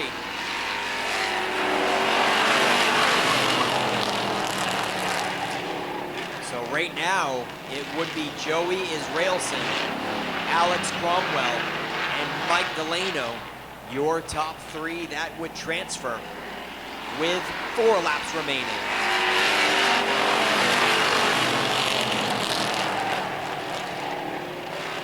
And those guys back there duking it out for 4th are the ones that brought out the caution.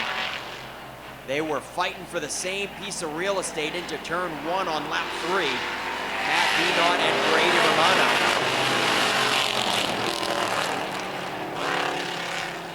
Romano clips the curb there into 1. He's not going to gain on the 98 doing that. I think the top 3 is pretty well sorted out here with 2 laps to go.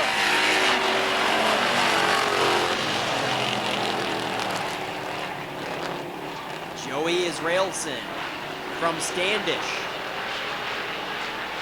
Alex Cromwell from Westport and Mike Delano from Woolwich with 1 lap remaining.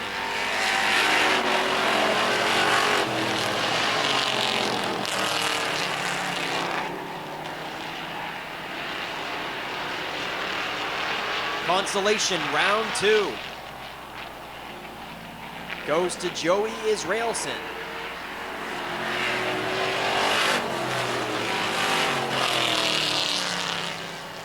Second goes to Alex Cromwell, and third goes to Mike Delano.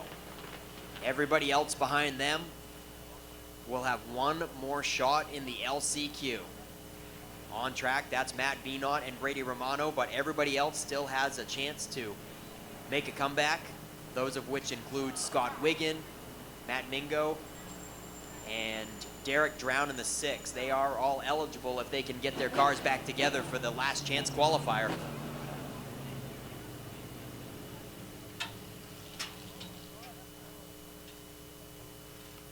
But that is going to do it, ladies and gentlemen, for all of our heats in qualifying. It is now intermission time.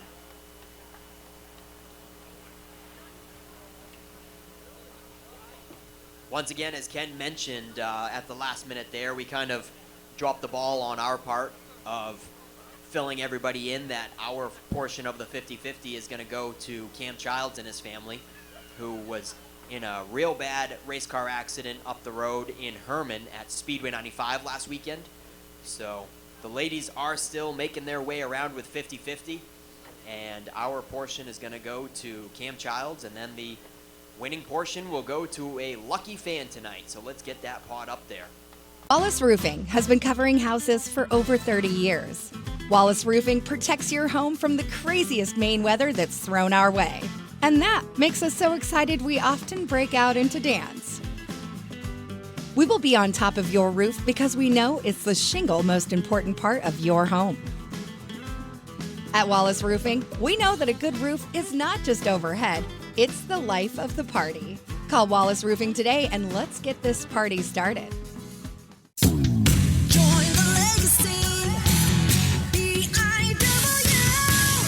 Time to consider your future begins today. Entry-level trade positions now starting at $23.50 an hour and up to $28.19 an hour with experience. Same incredible benefits and career growth opportunities from high school graduation to an exciting career change. This is your time. Join the legacy.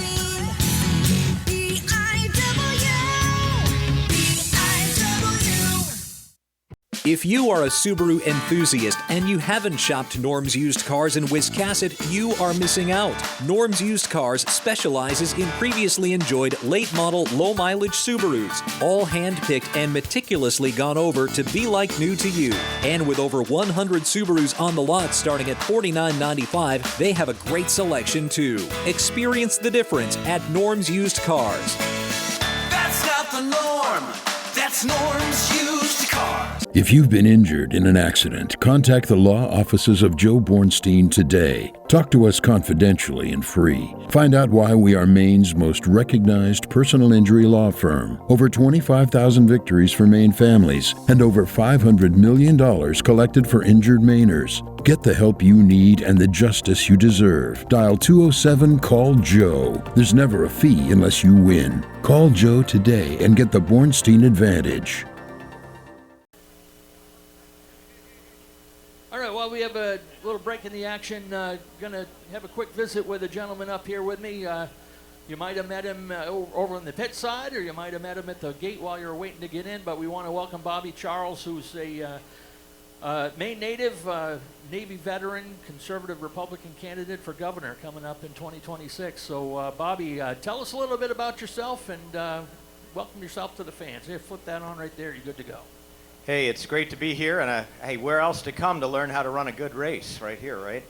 So the bottom line is I'm here and I'm running just because, in fact, our way of life is under attack. And if you don't notice it, just look around. The Democrats in Augusta want to run our lives for us, and frankly, I got sick of it a couple of years ago, so started looking at this. And here's the bottom line. We can take this state back if we work together.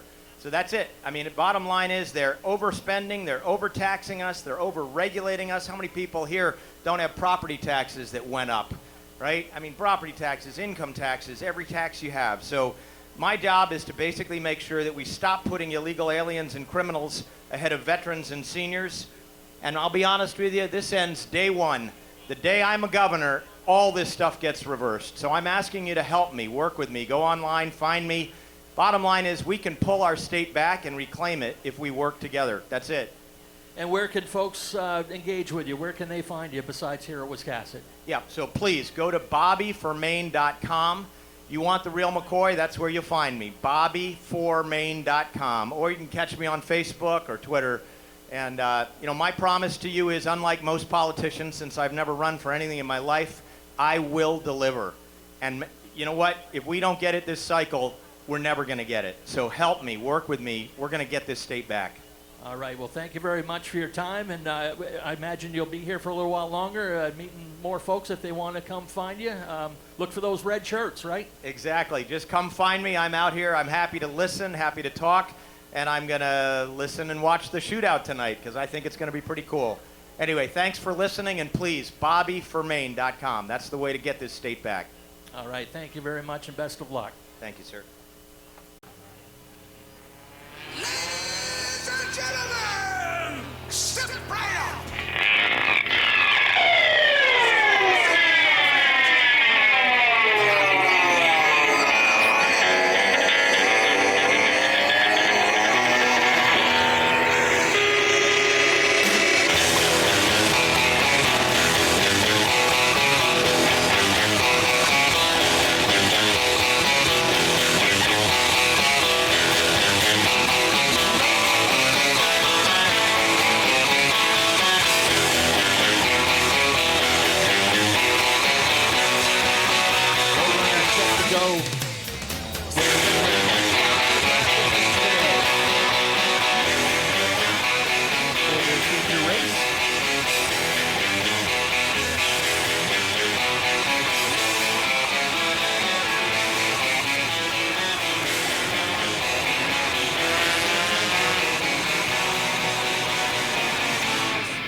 We've got the number 44 of Hayden Carver out of Windsor.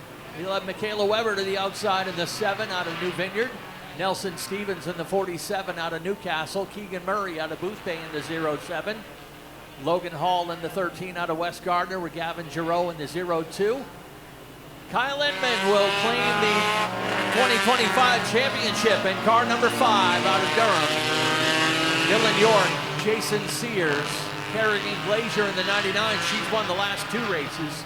Alan Wright out in the 1, Jarity in the 71, Ken Turner in the 02, and I believe that is Jesse Lyons in the 77.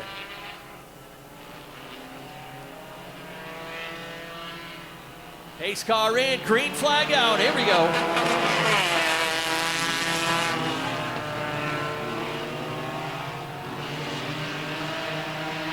The 02 nailed for jumping the start. They're supposed to stay in line until they get to the start-finish line. Looks like Dave Sturgis didn't like that start anyway.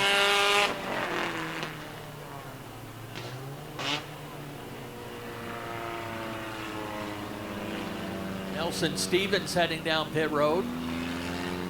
Back to the original starting lineup. I believe they're going to get the 02 back there. He was overly aggressive on that start. Drivers instructed to stay in their lane until they get to the start-finish line.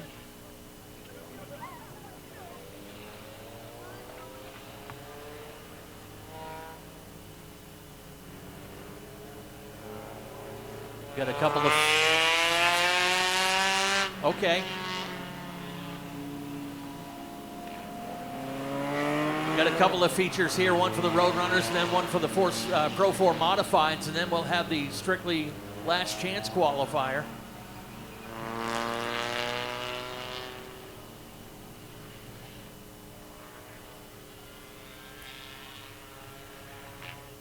Might have to stop them to get this lineup right. Yeah, we got our race director up here trying to tell him what to do on the receiver, but with these low budget classes, maybe not all of them have receiver or they're not working properly.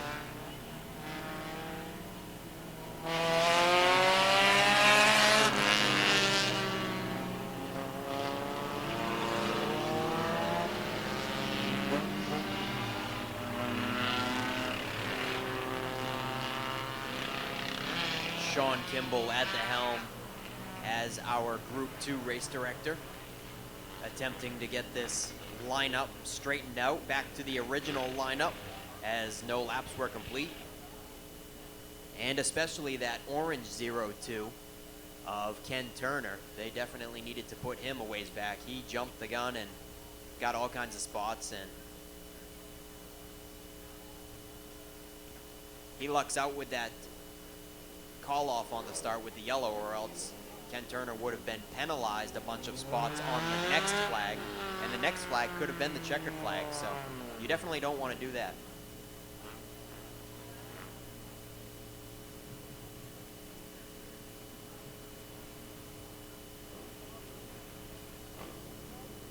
Need to get the 0-7 to the inside of Keegan Murray. He's the pole sitter.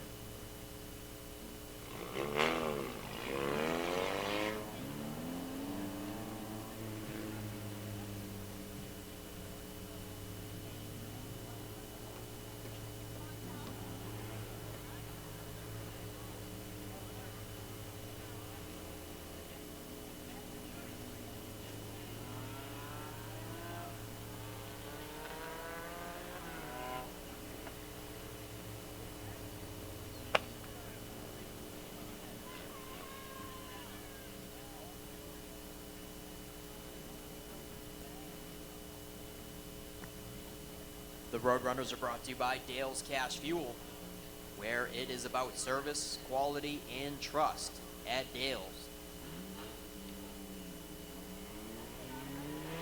With Dale's Cash Fuel autofill services and delivery options, you can trust that you won't run out of heating oil when it matters most in the deep winters of Maine. Connect with Dale's Cash Fuel on the web to find their delivery areas and current pricing for heating oil and K1. They even offer senior citizen and military discounts. Dale's Cash Fuel delivers all over the mid-coast and central Maine. Head on over to dalesoil.com or see their ad on our website. It's dalesoil.com.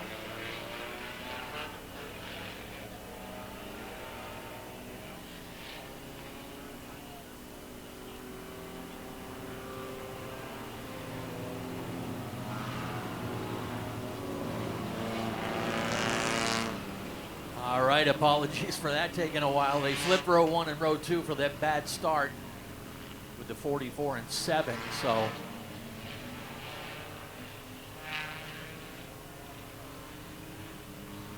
I guess we could fit a couple more cars there behind that lead pair.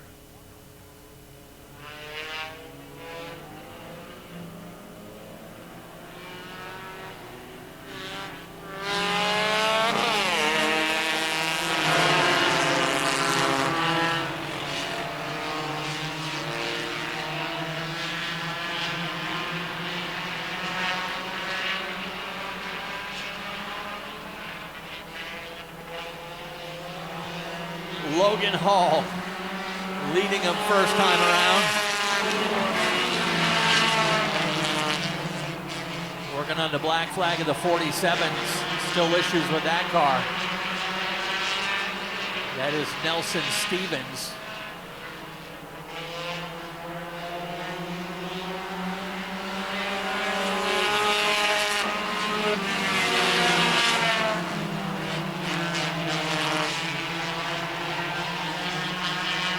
Good race side by side for second. Keegan Murray in the 0-7. Gavin Giroux coming up the outside rail in the 0-2X.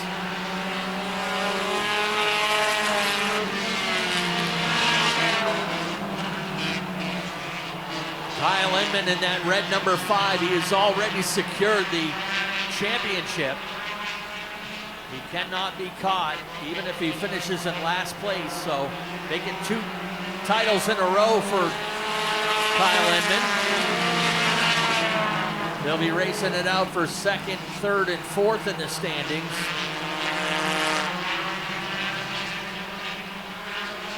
Dylan York just ahead of Gavin Giroux and Kerrigan Glazier. Dylan York in that 7X.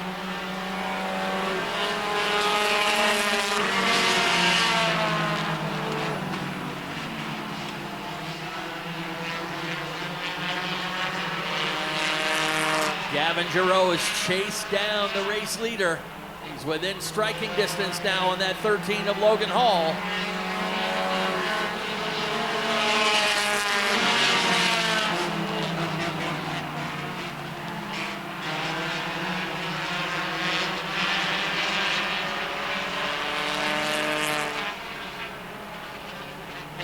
Ken Turner has closed in quickly on this pack. He has certainly found some speed in that 0-2, driving the team car for Chip Farrington. He'll set it up wide on the high side, pull up alongside his teammate. Almost 3 wide out of the turn.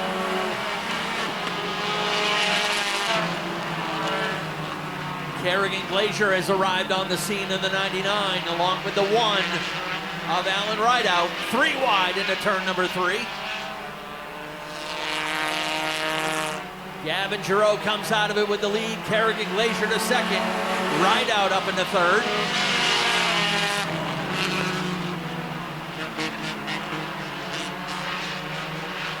Problems for the 0-2.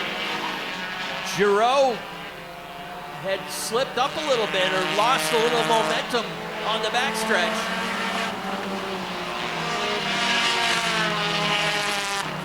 And now we got a side-by-side race for the lead. Kerrigan Glazier looking for win number 3. Giroux looking for win number 4.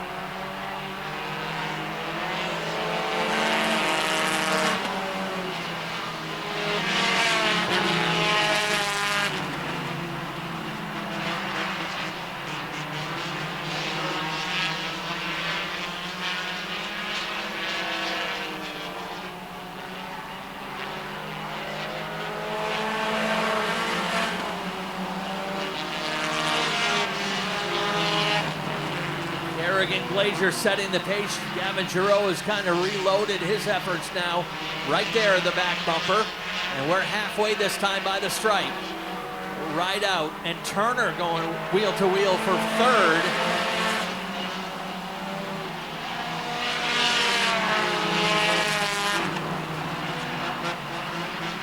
Giroux taking a peek to the high side down to turn 3, tucks it back in behind, looking for a possible crossover, but Glazier's got that bottom side of the track covered up.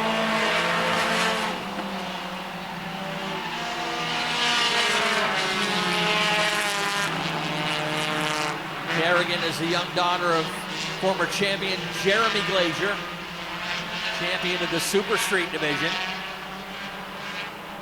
Passing flag out on the 71 of Jarity.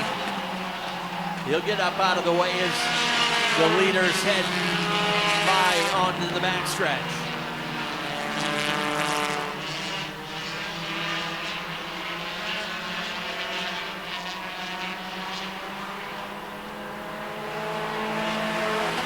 Inside the final 5, make it 4 to go. No, actually, we're going 25 laps.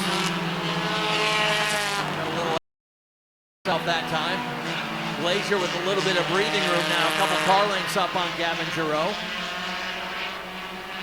Things starting to get sorted out. No worries for Kyle Edmund in the 5. He's mired back in traffic, running an 8th right now.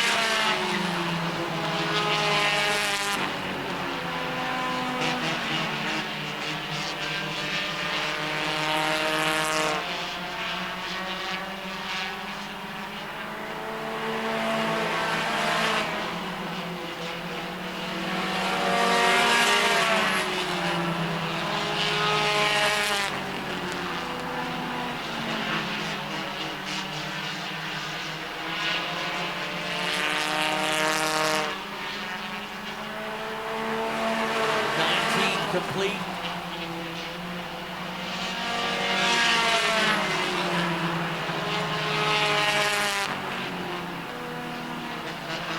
This time by 5 laps to go on the number 99, Kerrigan Glazier trying to make it 3 wins in a row. She started this race back in 11th. Has had a ton of confidence lately and has really found the winning mix there on that 99.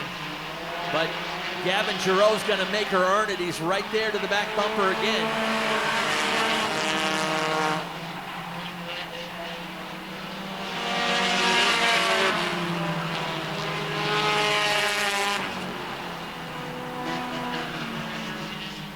Ken Turner lurking just outside the top three in the number 02, that red one. Trying to sneak in and perhaps grab another podium spot.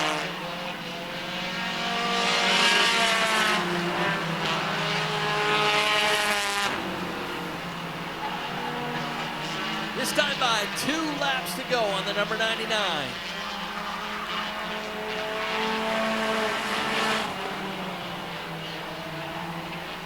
Ken Turner heads down pit road. He'll drop out early, so that lead trio looks solid. They just got to sort out who's going to get what trophy. Giroux puts the bumper to her going into turn 4. White Laundry is out one more time around. Gavin looks to the outside. That's going to bring Rideout down the inside lane. White, as checkered flag will fly this time. Kerrigan Glazier makes it 3 in a row.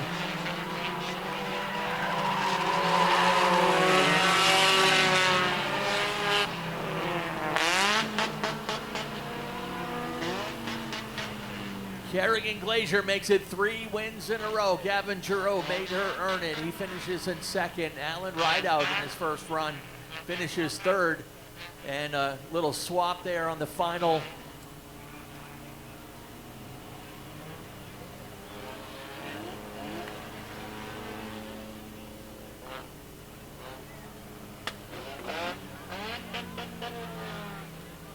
Swap on the final turn put Dylan York in the 7 car, finishing in 4th, and Logan Hall ended up 5th.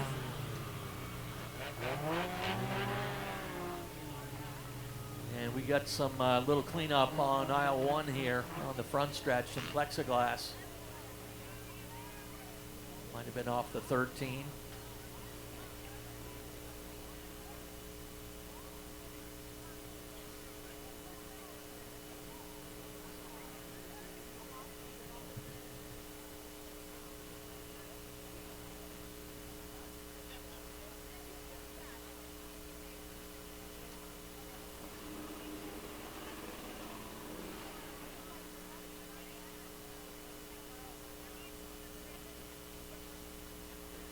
They'll make their way around Victory Lane Road and here to the front stretch to celebrate with you guys in one of the most unique victory lanes you'll find at any racetrack, let alone here in the Northeast. And this young lady has certainly had an impressive finish to her season. Not quite enough to grab the championship, but a solid finish. And as I said, she, according to the family, she turns 13 next weekend, so.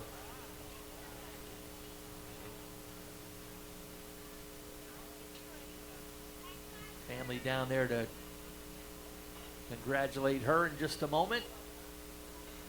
And in the meantime, let's send things down to Nick Huff and Coastal Auto Parts Victory Lane.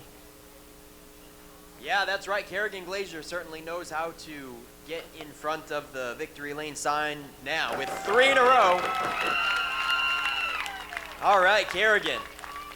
3rd win this year, but I don't think you've had as much pressure as you did just now. You had to hit your marks and make sure you didn't make any mistakes. Oh yeah, they were right on me. I definitely did not see me winning three times in a row. I forgot what I was gonna say. You have fun out there? I did. It's always fun, but I was a little nervous starting in the back. You know, you never know what's gonna happen. You're behind everyone. Just gotta pay attention. Yeah, you had to come from a long ways deep in the field, so well done. Who do you got to thank on the 99? I gotta thank Bill and Bonnie, the Harriman Race team, Surveying Inc., Barter Builders, my mom, dad, my whole family for just helping on the car.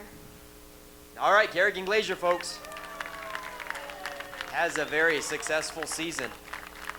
And Gavin, yeah, man, you did everything you could to get her there, and also you put your own teammate in a 3-wide situation and kind of left him high and dry. Yeah, I couldn't get this thing to stay in the gear. It kept popping out of gear on me, so I had to hold it the whole time. But we still had a very fast car. Who do you want to thank on the 02X? Chip Farrington for putting me in, Scout Egan Tire, Miss Moo Moo's Play Care, R&J Properties, North Country Car Wash, and I think that's it. All right, Gavin Giroux, he has 3 wins this season as well, and winds up second on the final night. Hey, Alan Rideout, man, long traveler award from 5 hours up in the county, and I'm glad that you weren't just a field filler. You got to run up front with the big boys. Yeah, that was awesome. It was great racing. Who do you got to thank for helping you get here? I'm sure there was a lot of gas money to make the trip. Well, I got to thank the wife for letting me come clear down here. Pineland Farms, Mike and Sons in Presque Isle, Cider Sporting Goods. I got a load of tire sponsors and gas sponsors for the season. I can't thank everybody, but it's been an awesome year. All right, Alan Rideout, glad you made the voyage to Maine's biggest and fastest and landed in victory lane. And then we've got the champion, Kyle Enman. I'm sure this isn't how you wanted to win a championship. What was off today? I think I'm out of tires. Probably should have bought a couple and had them cut, but is what it is. It was a great year. I think I finished out of the top three times this year, so that's quite an accomplishment.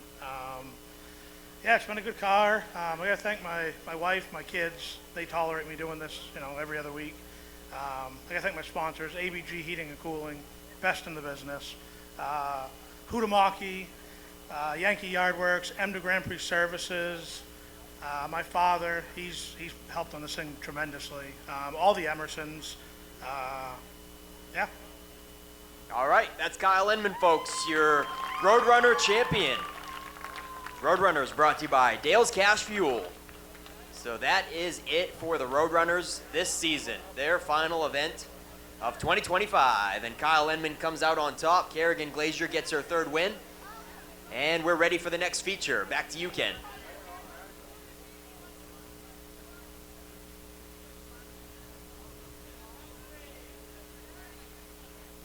All right, thank you very much, Nick Huff. Congrats to our top 3 in Victory Lane.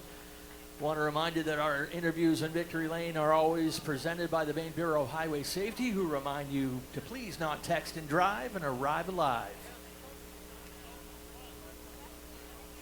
Pace car picking up the next class. Here come the New England Pro 4 Modifieds.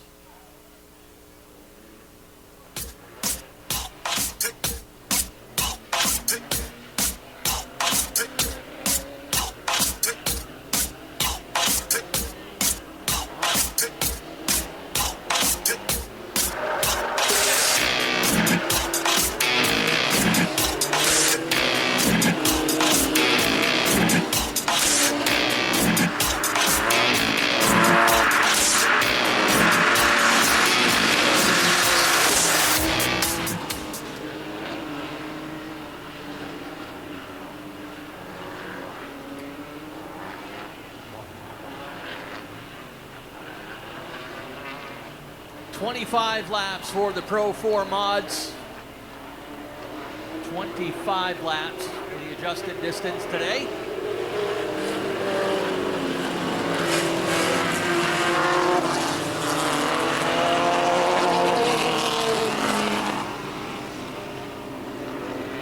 Lineup has Jack Dumas in the 4XL, Doug Meservey in the 69, Rob Summers is in the 0. Making his Pro 4 mod debut. The guy usually runs a big block super modified. Josh Baddock in the number 88. Peter Schwartz in the 50. Randy Clark in the 93. Fast Eddie, I can't even begin to pronounce his last name. He's in the 48. LJ Alermo in the 71 and Craig Phillips in the 0X. Thank you to Kyle for the assist. Might have to help him the rest of the way down there too. Going to stay under caution pace one more time.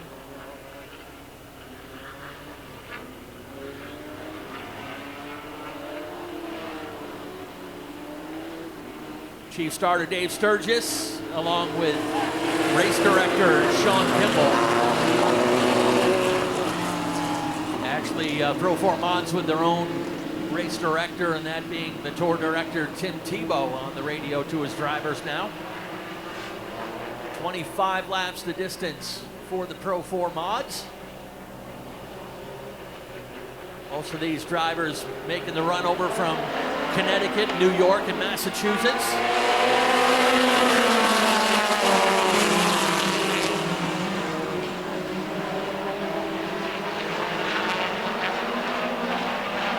Good battle up front. Jack Dumas inside. Doug Meservey on the outside.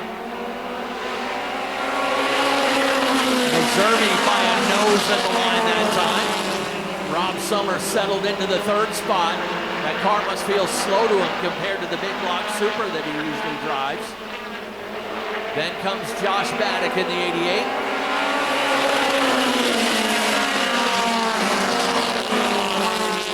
These cars hustling around this track in the low 16s, 16.2, 16.3, 82 mile per hour average around this track.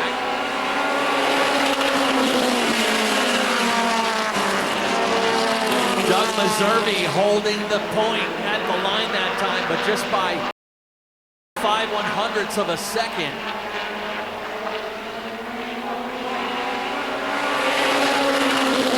He's getting really good drive off the corner, but that time only 3/100ths to lead. Rob Summers waits in third. Josh Baddock is fourth. Good side-by-side battle up front between Jack Dumas and Doug Meservey. Now Dumas finally grabs the lead. Meservey settles it in behind him in second.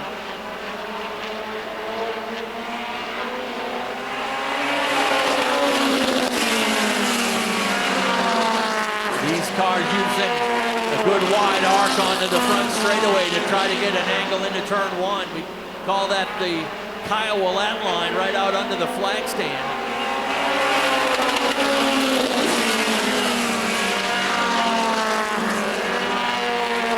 Now Jack Dumas starting to extend his lead. It's out to nearly half a second now over Doug Meservey.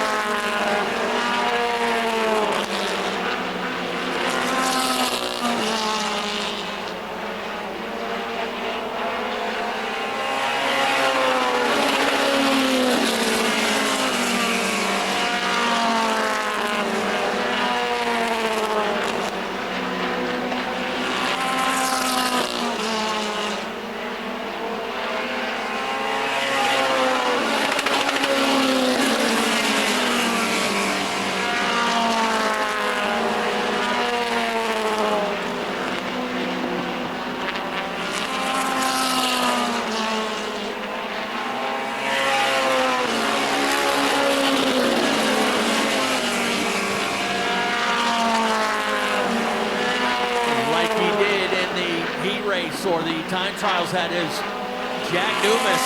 The longer they go, the faster that car gets. Meservey now gets over second. Actually, the 68 has got some problems. He led this race early, and now he's off the pace as Doug Meservey drops out of contention. Rob Summers has moved up into second. Randy Clark from deep in the field has moved up into third.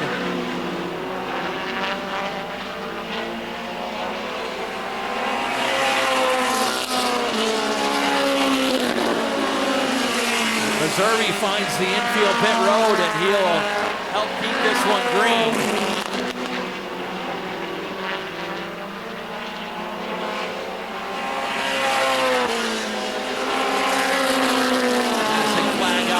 Zero X of Craig Phillips. Tough break for Meservey in that 69, or in the 68-9 that is. He was one of the strongest cars at the start of this one. And now Jack Dumas has built up nearly a full straightaway lead over Rob Summers.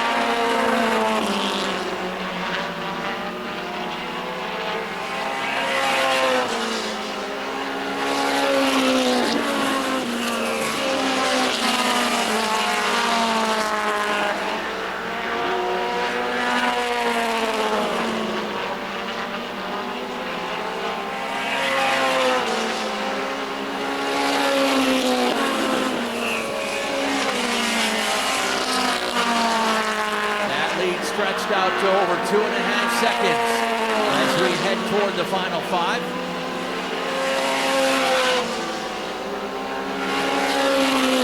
Actually, second and third starting to tighten up a little bit. Rob Summers has got it in the 0, and here comes that 93 of Randy Clark.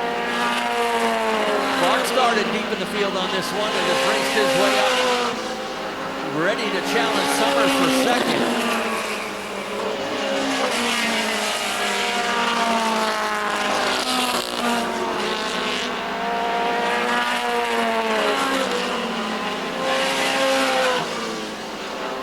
The pass on the inside, and Clark will take over. That'll shuffle Rob Summers back into third. Josh Baddock holds down the 4th spot. Fast Eddie runs in 5th. This time by 2 laps to go.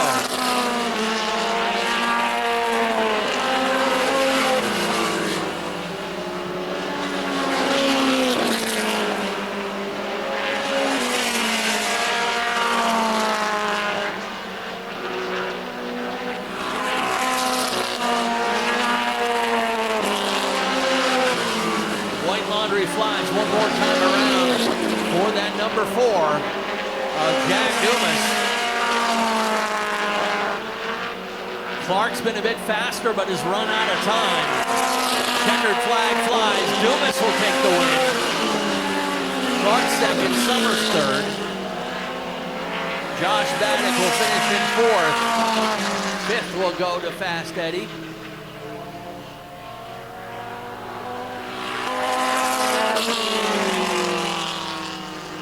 Sure, that 93 would have liked to have seen a late race caution. He was actually the quickest on the track over the final 5 laps. Just simply ran out of time. Great to have the New England Pro 4 Modifieds with us here at Wiscasset Speedway.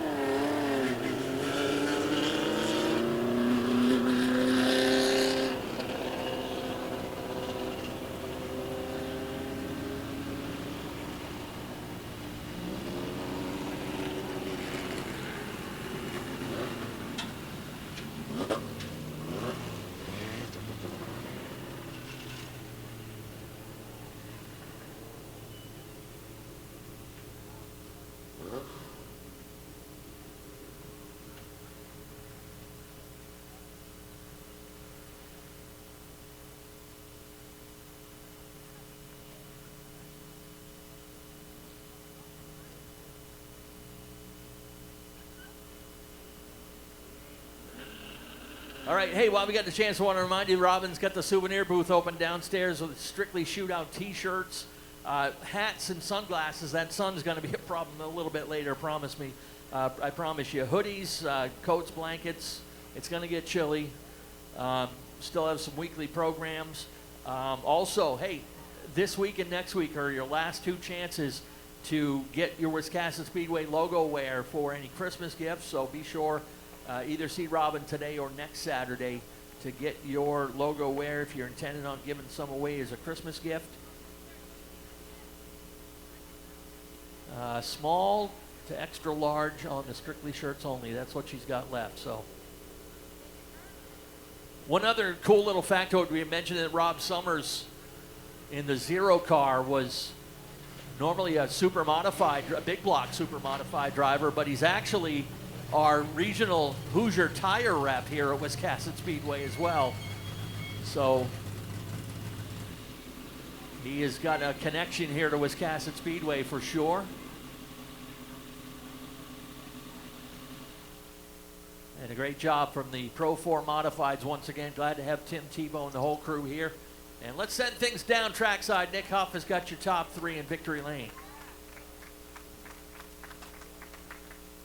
Yeah, Jack Dumas in the 4 clicked off the fastest qualifying time and led this one wire to wire. But if we had a restart, a yellow flag somewhere in there, that 93 was coming. And this guy has 2 feature win stickers on the driver's side of this 4XL, so it looks like this will make it 3 feature wins for the season. All right, give him a warm welcome, folks. Jack Dumas to Maine's biggest and fastest track.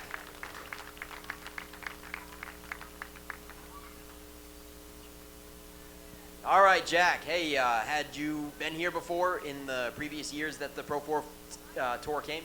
Yes, we have, but we've always had terrible luck. We've had a fast car, but we'd break in the heat, we'd break in the feature. So this is the first time we've come here with actually decent luck, and glad we could win it. So.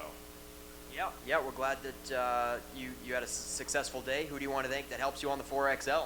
All at JDS Motorsports, my dad, Steve, Craig, Peter in the 50, all his family, and yeah, that's pretty much it. All right, nice run for the 4. Jack Dumas leads it wire to wire, and then Randy Clark in the 93. He certainly was coming. Definitely had a nice late run car that was really coming into its stride there in the second half. Yeah, I've never been here before, so those laps helped me get faster for sure. Yeah, car was just a little bit tight, still was fast. Had a lot of fun. This place is fun. Yeah. All right, coming home with runner-up honors. Hey, how's the rest of your Pro 4 season been going? I'm in the lead for the championship, so that's gone well. The rest is, it's been fun. It's a lot of work. All right, so a second place run will certainly help you with the championship running. Who do you want to thank on helping you in the 93 car? I'd like to thank Duggernaut. Duggernaut is a company. They sell different knots and stuff. I'm from Cape. There's a lot of boats and stuff. Ben Towing. It's towing, not trucking, because it's done with a Miata. Who else do I got? An old school one, Emma's Huge Underwear. She sells, it's weird. I think that's about it. You got a lot of silly sponsors, it sounds like. All right, nice run for Randy. Hey, how about the 0? Rob Summers. Yeah, you had second there for a little while, and I'm sure you knew that 93 was coming. Yeah, we had a great time. Just got a little loose on entry, and the 93 was good. I got to thank Tim Tebow and Vanessa, Richard Jordan for this great facility and having us here. All right, so you're normally a supermod driver. How'd you wind up in this thing, right? This is the first time I've ever driven one. I had a blast. They're a ton of fun to drive. Was there any other sponsors you wanted to thank on the 0? Mainly just Tim Tebow and, like I said, just Vanessa and Richard. Great place. Love it here. All right, that's Rob Summers, folks, rounding out the top 3 for the New England Pro 4 Mod Tour. And so we'll get these guys up in Victory Lane. I don't think you took pictures yet. So we'll get them up there in front of the 4 for some top 3 photos in Coastal Auto Parts, Napa Victory Lane. Coastal Auto Parts has been in business since 1981 and has about 30 Napa locations across the state of Maine. You can find the closest one near you at www.capnapa.com for Coastal Auto Parts Napa. All right, ladies and gentlemen, here comes the last chance qualifier. Back to you, Ken.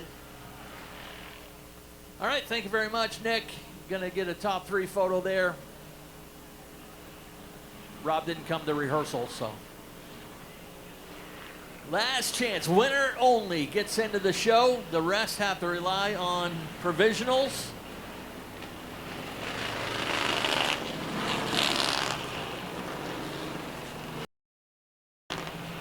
This will be a 15-lap last chance qualifier. Chuck Wagstaff will start at the point in the 31. Matt Vienod outside in the number 98. Amara Parker in the 3. Dan Morton in the 00. Brady Romano in the 78. Scott Wiggin is in the 26. Tyler Dinsmore in the 12. And after a transmission change, Dale Lawrence in car number 2.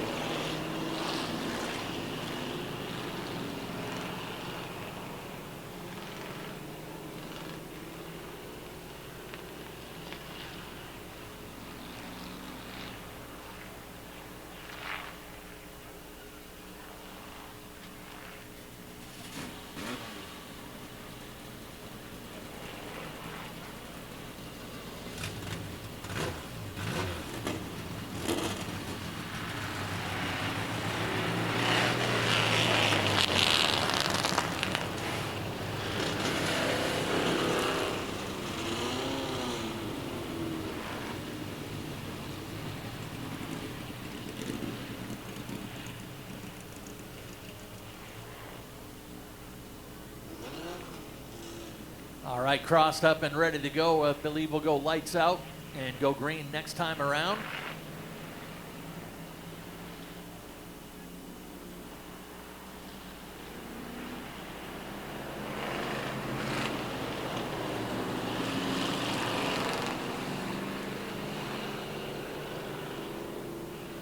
Again, 15 laps will set the final race in spot for the shootout.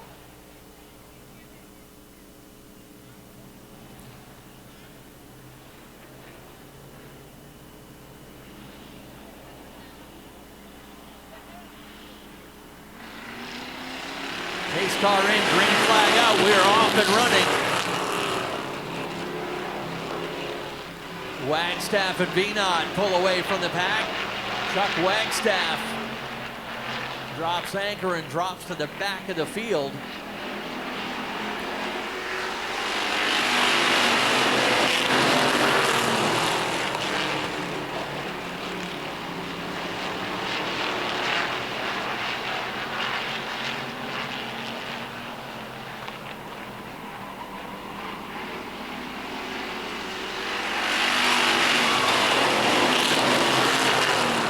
Wagstaff with some breathing room turned to 17.70 last time.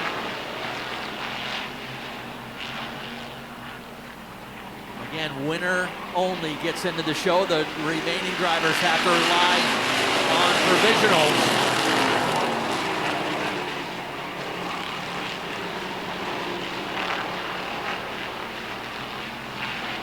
Brady Romano nearly slapped the backstretch wall with the 78.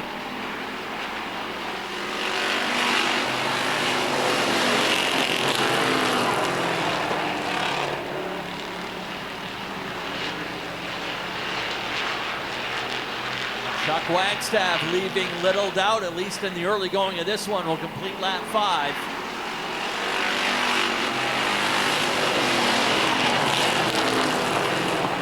No movement yet out of Dale Lawrence, tucked back in the field. He had a fast car in practice, but again, those transmission issues have been plaguing them all day long.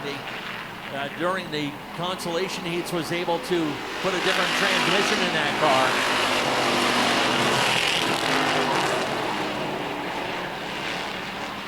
Things stacking up around Matt Venot. He's got the second spot. Amara Parker third, and now Dan Morton looking outside in the 00.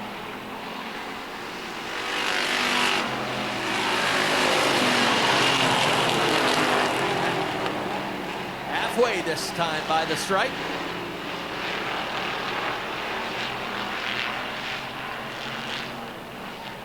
Halfway for Chuck Wagstaff, and now here comes Dan Morton. Back on Boss Hog 150 day. Dan in the shootout qualifier nailed down a nice third place finish to get his first trophy in 25 years here at Wiscasset.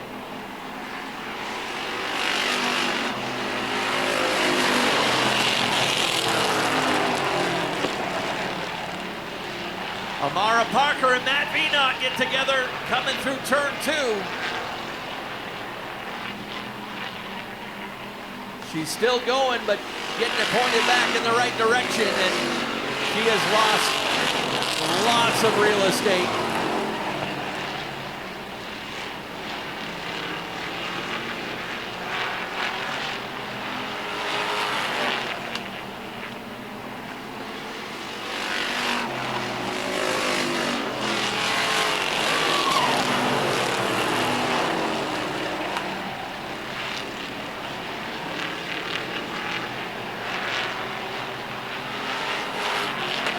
Dan Morton all in the clear now in second, and actually a little bit faster than Chuck Wagstaff. Those two guys race out of the same stable. And this time by 2 laps to go on the 31.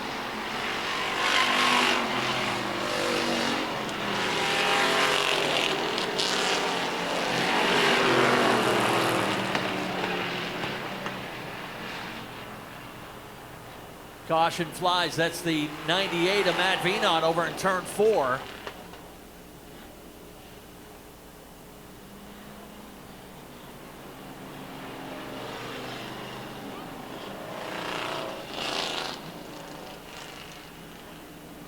So back it up to the last completed green flag lap, 13 complete, so have a green-white checker finish.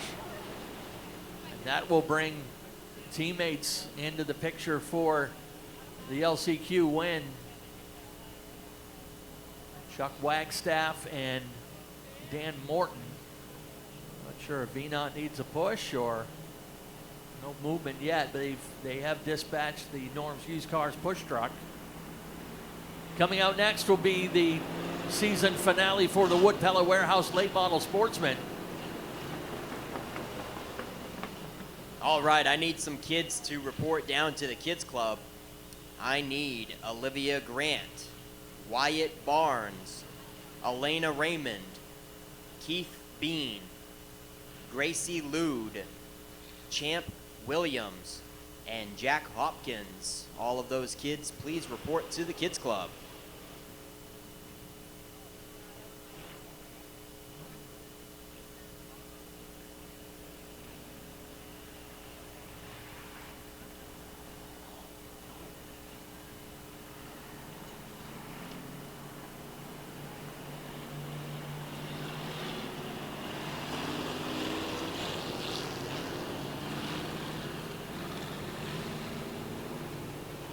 All right, so just a few laps ago, there was a little skirmish between that 98 car and Amara Parker. 98 got into the left rear quarter just ever so slightly and couldn't help but notice that he didn't ease on the throttle and let her gather it up. It kind of seemed like Matt just kept it in the throttle and continued to push Amara around, so hats off to her, though, for keeping the race green and not bringing out a yellow there, and she catches a lucky break here to rejoin the field and tag the tail. Going to be quite an effort, though, to win this for Amara, but they are still fighting for provisionals because there are 3 up for grabs. There is the highest in the point standings for the season that doesn't qualify. There is the highest finisher from the Boss Hog weekend special race. And then there is the highest finisher from last year's shootout that doesn't qualify. So that's why we're not seeing any cars just drop out of it thinking that they don't stand a chance. They are still fighting for all the positions they can to try to claim one of those provisionals. And this is certainly a caution and a restart that Chuck Wagstaff did not want to see. But as you said, Ken, they're kind of teammates right there on the front row. They park right next to each other in the pits, and let's hope that they can have a good 2-lap dash here for the finish. Dave Sturgis checks him over, and we got a green flag. We're off and running.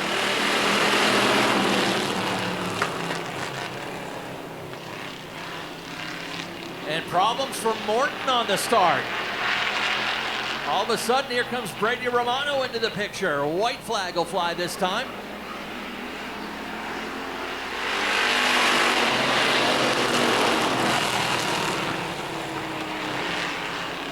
Can Chuck Wagstaff go wire to wire to grab the win? Little bit of an advantage over Romano. Checkered flag is ready to fly. Chuck Wagstaff will get the last chance qualifier.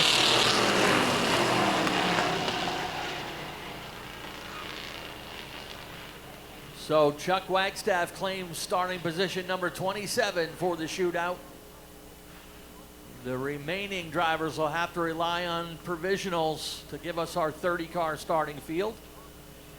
We will let you know who those are as soon as we can.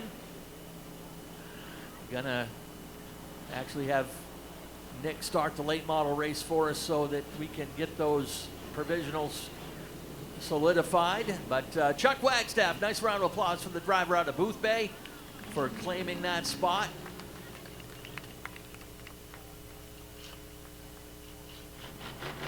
All right, and Ken, I do have some more Kids Club winners that need to see Penny. If you hear your name, go down and see Penny. This is another group of Kids Club winners. Camden Gordon, Leighton Marble, Jordan Moody, Abby Willett, Elijah Farrington, Xander Marble, Toby Babine, Kaylee Kruger, Lincoln Willett, Sydney Dinsmore, Lydia Harris, and Jacoby Newton. Go to the camera. the Wood Pellet Warehouse late model.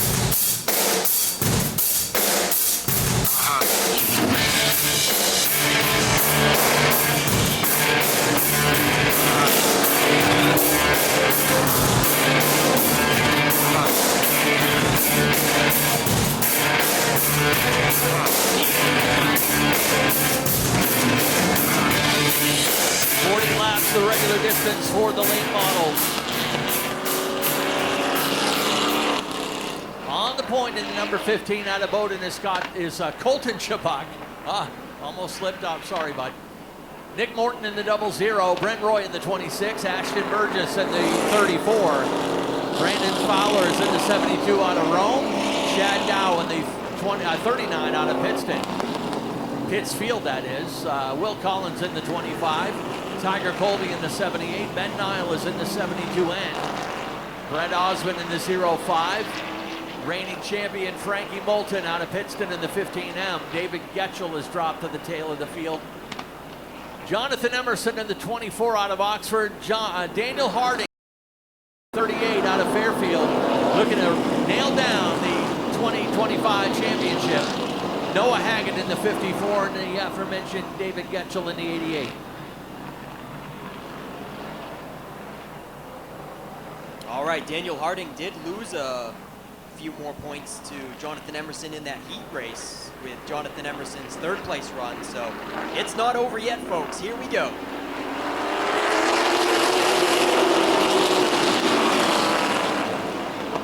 Emerson probably, oh, we got trouble. Chabak is over the nose of Morton. Chabak airborne. Morton keeps it off the wall, luckily. Getchell just spins to try to avoid.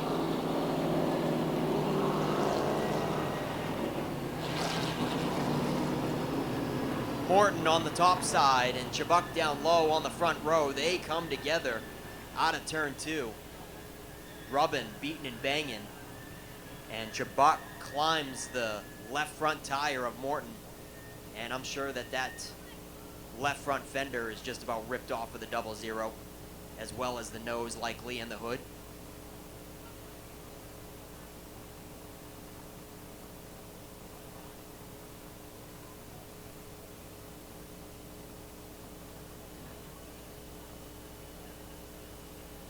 Yeah, they threw the mandatory red flag after the wall contact just to make sure our driver's all right. And, Nick a bit frustrated, but otherwise checking out okay.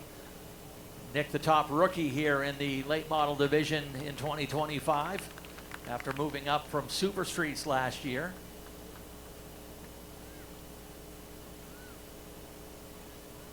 We'll see if any other drivers took any damage on that, specifically Chabak in the 15. Yeah, I might have spoke too soon. I thought Nick Morton kept it off the wall, but if he did hit it, it wasn't car threatening. I don't think it was enough of a hit to total a car, but Chabak was still rolling under his own power and stopped in turn 2 for the red flag, so that's a good sign as well.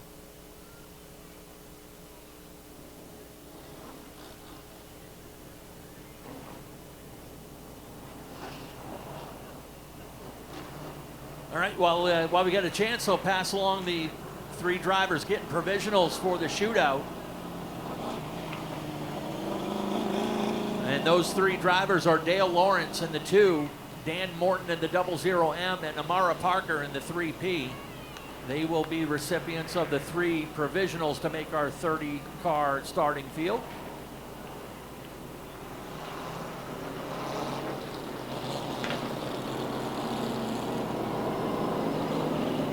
All right, Nick Morton is rolling away under his own power.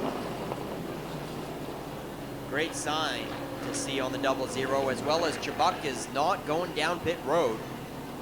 Hard to believe going airborne like that he is able to stay out there, but Colton Chabak, oh, he's passing the pace car, so maybe he's decided to head down the pits this time. Yeah, so Nick Morton clearly didn't take that hard of a hit, if any, to the back wall. And Chabak will join him. both cars under their own power, but they should head down in the pits and assess the damage, and hopefully they can rejoin. 0 laps complete. If they can come back out here before they take the green, they will stay on the lead lap and still be in contention.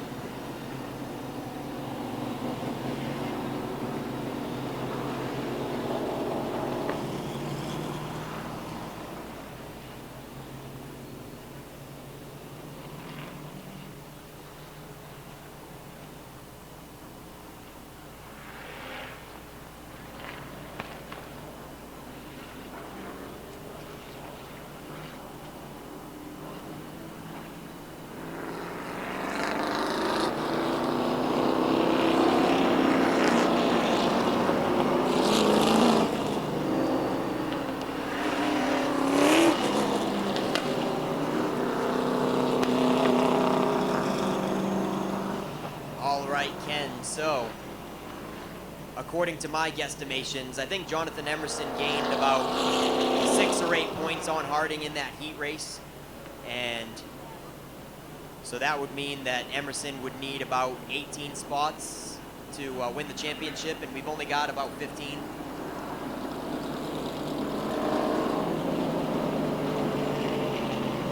Yeah. All right, so the championship, I think unofficially, since they did take the green, there's no laps complete, but Harding did take the green flag, and Daniel Harding will be the 2025 late model champion. Jonathan Emerson would need 19 spots, and there's only 15 cars out here today, so it is not going to be able to be done, and Harding will be crowned the champion.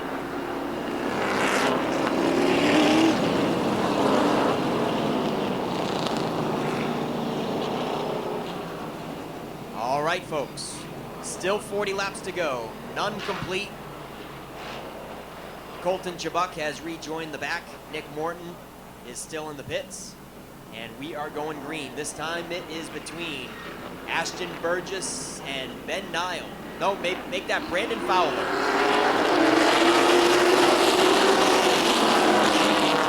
No, Ben Nile is mired back there. Brandon Fowler loses ground on Burgess. Burgess takes command all to himself, and Chad Dow fills the inside to take the challenge. Oh, contact, hard contact. Dow gets into the driver's door of Burgess. Nice save there. Dow was all kinds of sideways after that one, and we have a dead heat for the front.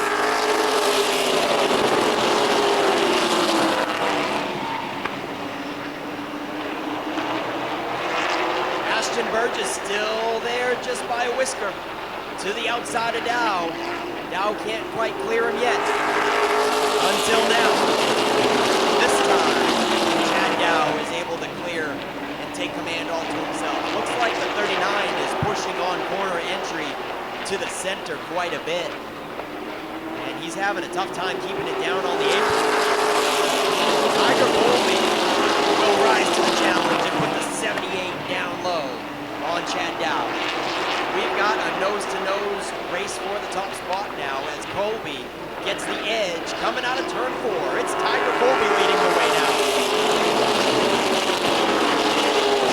Chad Dow drops to the bottom and tries to follow up tight on Colby, but man, he just pushed up high out of 2 once again and lost a lot of ground on Colby. Chad Dow really fighting a tight situation, it looks like. Colby checking out now as Will Collins sets up shop on the top of Chad Dow for second. Collins in the 25 is going to take runner-up honors now away from the 39. And Jonathan Emerson is going to follow in car 24, followed by Daniel Harding. The top side is on the move, a 3-car chain of Will Collins, Jonathan Emerson, and Daniel Harding.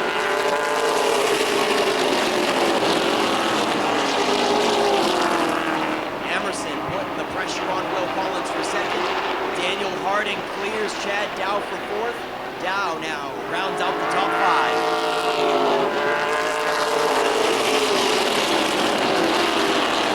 Side by side for sixth.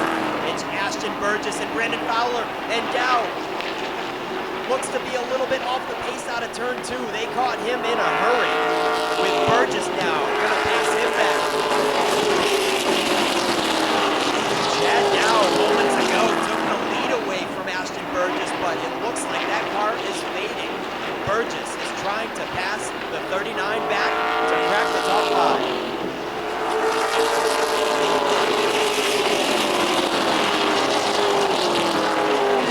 Also, moments ago, Jonathan Emerson and Daniel Harding took second and third away from Will Collins. Will Collins back to fourth, and Harding is going to the top side. Looking to take second away from Jonathan Emerson. I'm sure Harding would love to win it on championship night. Any champion would love to win it in that fashion by winning the feature and winning the championship. Tiger Colby has really driven out an outstanding lead, and it's going to be a hard feat without the aid of a caution for Daniel Harding to close it up on Mr. Colby. Daniel Harding clears Jonathan Emerson for second,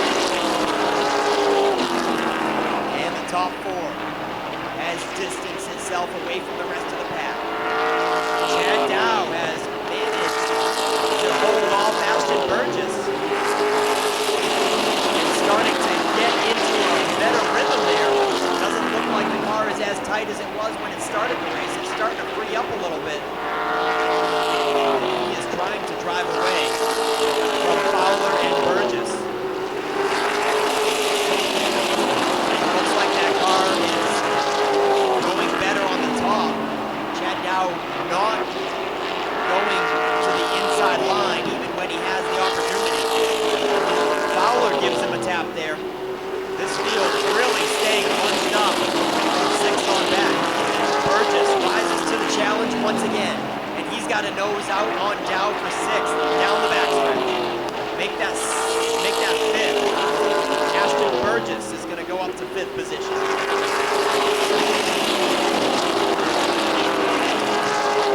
Top 4 has driven away single file.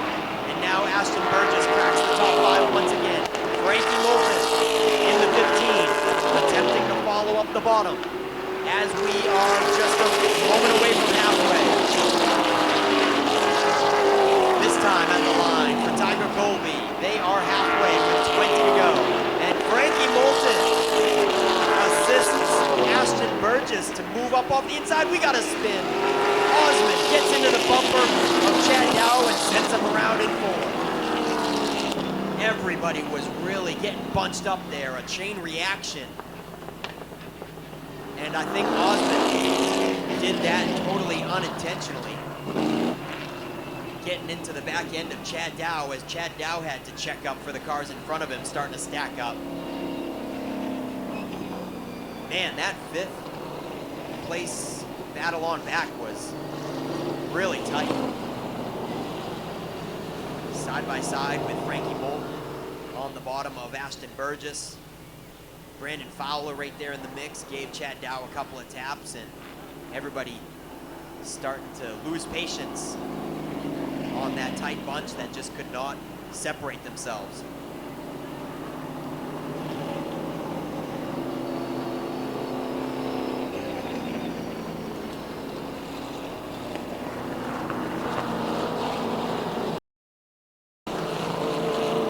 This is the caution that Daniel Harding wanted to see. We are exactly halfway through this race.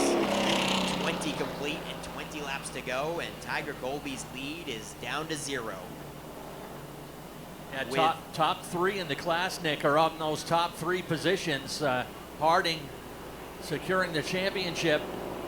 Jonathan Emerson in the 24, second in points coming into the weekend, and Tiger Colby looking to rebound from a tough second half of the season. He's normally off to a slow start and finishes strong. This year he's started the season strong, is struggling lately.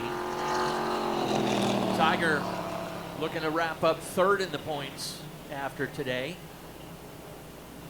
We've had 6 different winners in this class this year. Tiger looking to pick up his 3rd win of the season. Harding leads the class with 4 feature wins.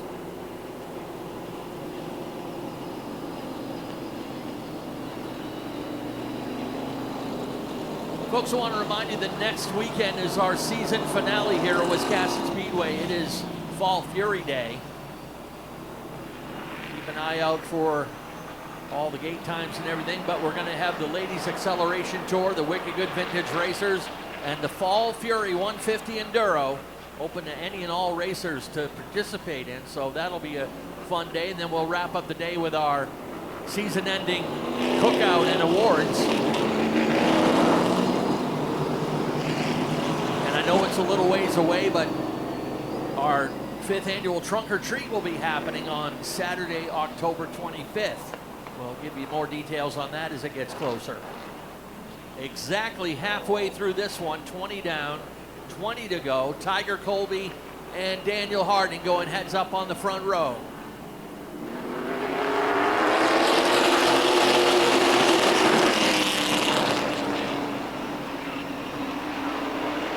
Colby had built up a pretty strong lead, but the cream has risen to the top, and the top 3 in the class are going after it, and Will Collins right there with him.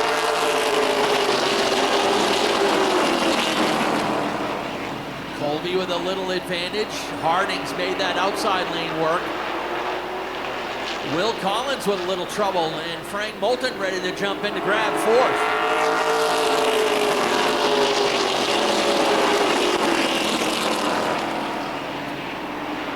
Harding a little loose out of turn 2.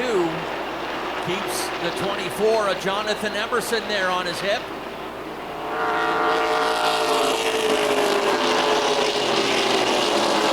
Three wide onto the front stretch. Noah Haggett taps out. Settles it back in. Still looking at 3 wide into turn 3.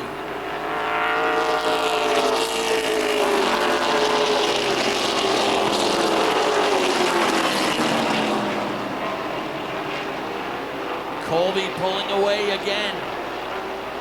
And Harding, his car definitely looks better on a long run.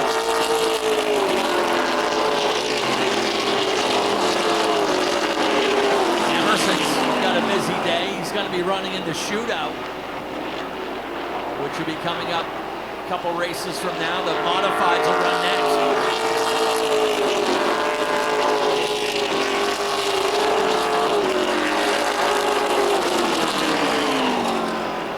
Straightaway cushion for the 78 of Tiger Colby.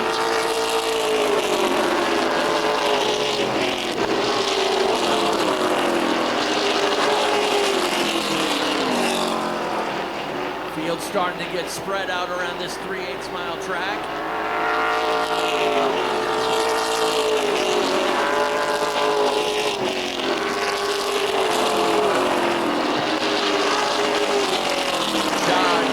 Tiger Colby, that is, still a 10th faster than Daniel Harding.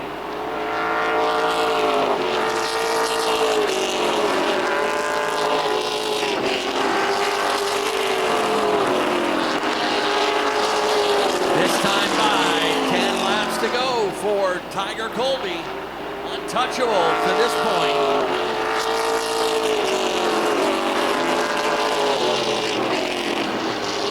Things starting to heat up for 3rd place. Emerson now on defense mode in the 24 as Frank Moulton pulls up alongside.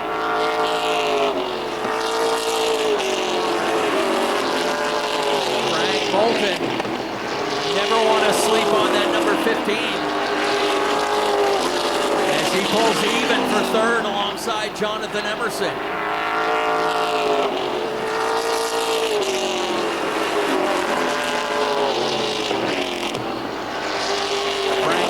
New car to him about a couple months ago after a crash here on the front stretch.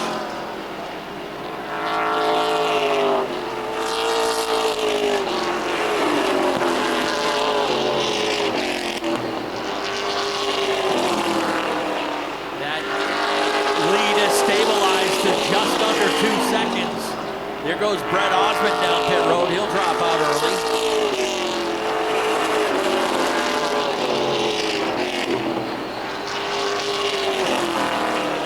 5 laps to go on the 78 of Tiger Colby.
enough lead where that lap traffic may not hurt him. White flag and 1 to go.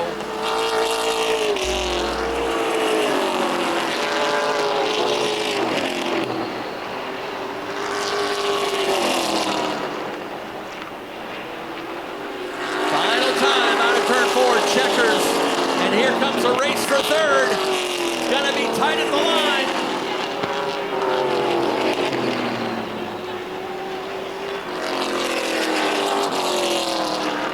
Colby gets the win. Harding finishes second. And at the line on the final turn, Jonathan Emerson comes back and grabs third by just 4/100ths of a second over Frank Moulton. A great, respectful side-by-side race between those two drivers. Moulton will settle for 4th, Will Collins 5th.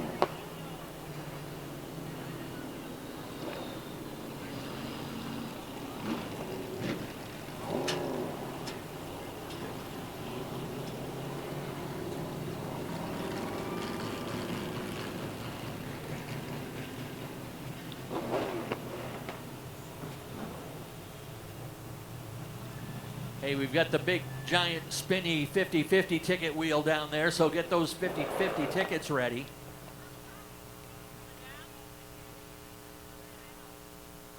We'll be having our winning driver pull the winning ticket on that, and we'll tell you, especially if you're a newcomer here to Wiscasset, our 50-50 rules on the drawing. You got 30 minutes to claim your prize. If we do not get a winner, we draw another ticket, so don't throw those tickets away right away until we announce a winner.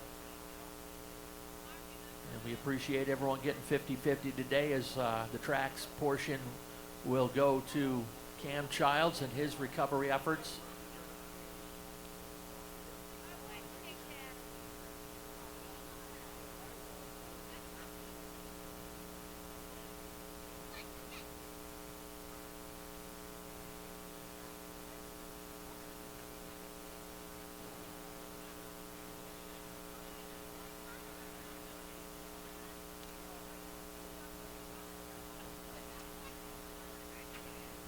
Our tech director, Derek Mingo, taking durometer measurements on the tires here for the late models on the backstretch.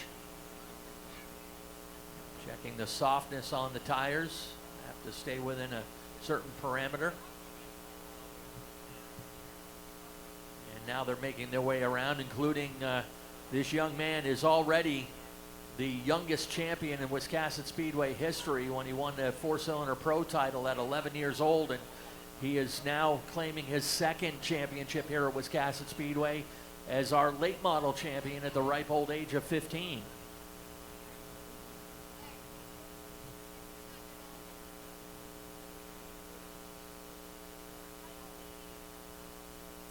We'll get the T&L Automotive Modifieds to come out next, and then it'll be time for the 13th annual Strictly Shootout presented by Thayer Automotive Competition Race Engines.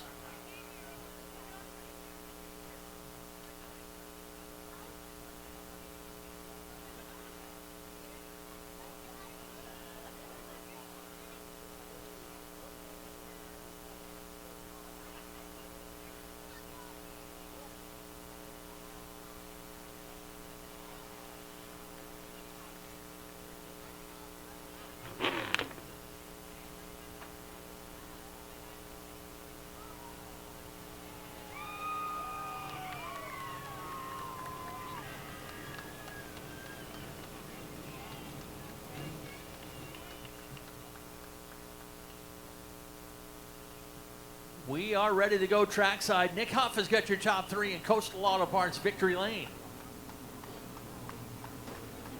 Yeah, this guy went into the season with 4 wins 2 years ago, 4 wins last year. He was the winningest late model driver at the beginning of the season, and then he did get 2 feature wins right off the bat in the first half of the season, but lately he's been in a little bit of a dry spell, so I'm sure he'd love to hear you guys cheer for Tiger Colby, folks.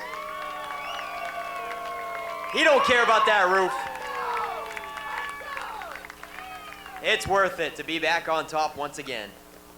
Am I right? Was that 3 wins on the year? Yes, it's 3 wins. All right. Almost matched your 4 wins for the previous 2 years, but Man, I bet you were quivering thinking that 38 was going to get you on the restart. Yeah, he had nothing for me today. I tell you that right now. This car is bad fast. It took a little bit to figure out what we had to figure out, but I wasn't worried about him. All right, Tigers back on top, and love to end the season on a high note. So you didn't get the championship, but you get the final battle. Who do you got to thank for helping you on this 78 all year long? Man, I don't even know where to start. This is amazing. Really, to take 3 wins out of here and pretty much do it every year. It's pretty awesome. So I got to really thank Distance Racing, Red Zeets, Colby's Auto Center and Tire. I got to thank Nervous Ticks. I got to thank Rhubar's Redemption, B&S Video. That comes out and supports me and helps me and gives me money. I couldn't do it without you guys. So I love the fans. Thank you all for coming out. It's a big help, big support to the racetrack. I got to thank my lovely, my girlfriend. I got to thank everybody that comes out and helps me. Like I said, I wouldn't be here if it wasn't for them. All right, hey, we got the entire top 3 in the points right here. Tiger Colby takes 3rd in the point standings, and this is your 2025 late model champion, Daniel Harding. You enjoy the season, Daniel? Oh yeah, it was a great season with the great guys, and couldn't ask for anything better. All right, yeah, the late race restart, did you think you had a shot at it from Tiger? Tried my hardest, just didn't have enough, but still had a great race, 2nd place, got the championship, and yeah. All right, man, who do you want to thank one final time for the season? Max Cookson Racing, Max, Sarah, Bo, Devin, Roger, Josh, my father, for everything he does, Jay Horton at Marshalls, and Jeff Taylor, just everyone that helps. Amazing season. Work got put in from a lot of people, a lot of great people, and yeah. All right, folks, Daniel Harding, your late model champion. And then this guy, I think on the backstretch, he wasn't planning on being in victory lane, but on the front stretch, you made it happen, and I think you went the widest that you probably ever raced this track before at the finish line. Yeah, Frank got past me, and I was like, man, he's struggling on the bottom a little bit. I'm like, well, I'm gonna try the top. I have nothing to lose, and I tried. And we started digging, and it was a great race. No touching, no harm, no foul. It was a great race. Congratulations, Daniel, on the championship. Congrats to Tiger on the win. Really bummed we didn't get a win here, but we still had a really good season. Honestly, we brought home a lot of trophies, a lot better than previous years. So. I'd like to thank Portland Glass, Emerson Pilot Cars, Yankee Yard Works, Highland Greens, Tick Patrol, ABG Heating and Plumbing, Emerson's Garage, Distance Race Cars. These are the best race cars in the business. Triple K Excavation, and I don't know if I'll make it back here in the Strictly or not, but I gotta thank all the guys who worked on my Strictly. There's only one guy that worked on this car this week. That's Art, and he got it still decent. So I'd like to thank all the guys for working on my Strictly, and glad to be here. Yeah, that's right. Jonathan Emerson, folks, takes 2nd in the points championship, and he's not done racing still today. He's going to be back in a Strictly along with his dad in the shootout in just a moment. But this is the top 3 in the points. You don't want to end the season any better than this. The top 3, finishing in the top 3. Tiger Colby takes 3rd in the point standings. Jonathan Emerson 2nd in the points, and Daniel Harding with the championship. And ladies and gentlemen, it's time to give away some money. Remember, our half went to Cam Childs, and our half equals $1,833. That means somebody here is going to win $1,833. And it is a blue ticket, 953179. Blue ticket, 953179. Over $1,800 going your way. Come on down.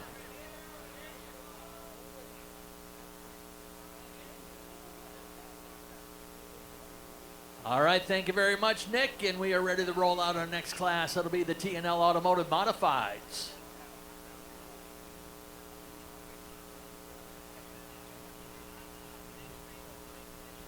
This is the closest points battle of the Group 2 season finale.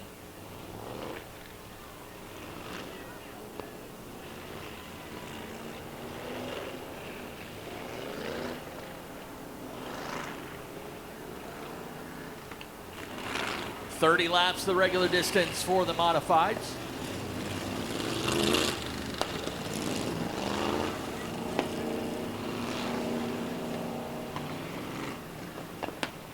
Lineup for this one has Faith Cleaves at the point in the number 89. To her outside, the number 79 of Scott Tucker.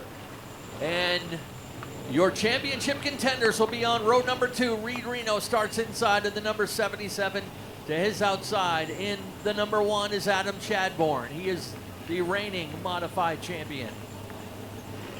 Reed holding a 6-point lead going into the finale.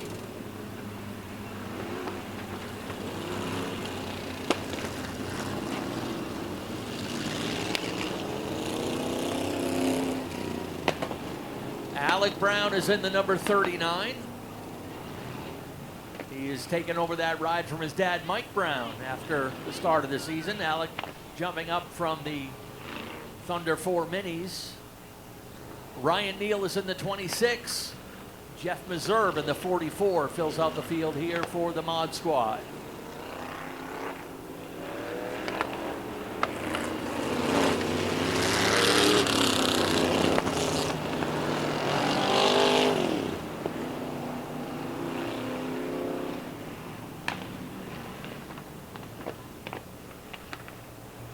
Staying under caution pace one more time.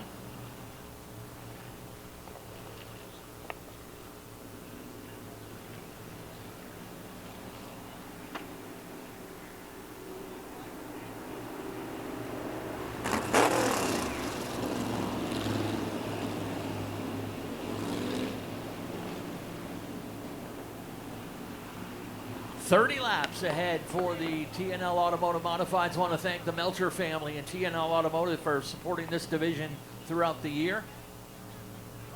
A couple drivers up front looking for their first win, but all the attention is there on row number 2 as the pace car heads in.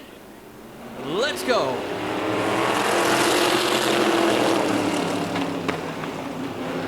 And Adam Chadbourne with a lucky circumstance on the outside as Scott Tucker was able to drive around Faith Cleaves at the drop of the green.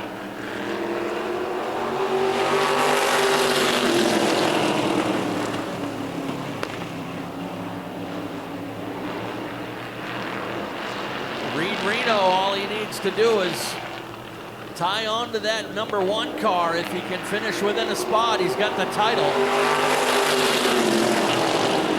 Adam is going to do all he needs to do, and that is to get that number 1 car in victory lane. He's also chasing a couple of records, looking to become an 8-time champion.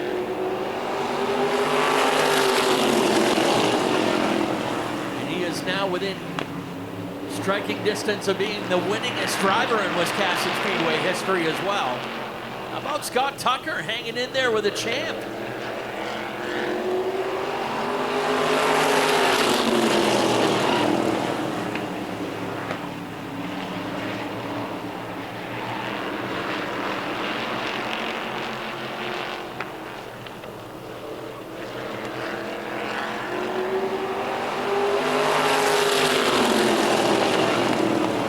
Tucker down on the low side. The work is being done up high by the 1 of Adam Chadbourne. Right now, Chadbourne with the lead. Tucker second, Reno third.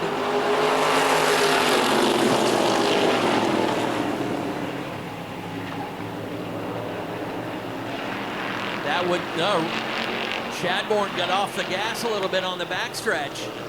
A little gamesmanship going on back there in the outside row.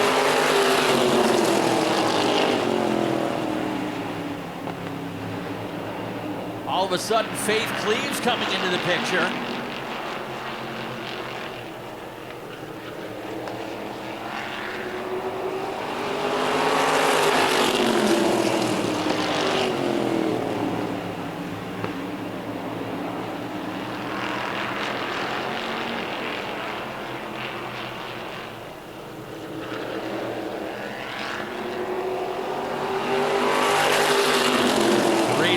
Staying right there on the back bumper of the 1.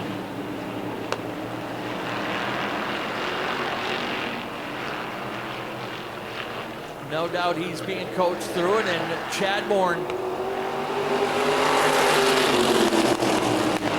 content to be right there on the outside of the 79 of Scott Tucker. Keeping an eye on Faith Cleaves and Alec Brown as well.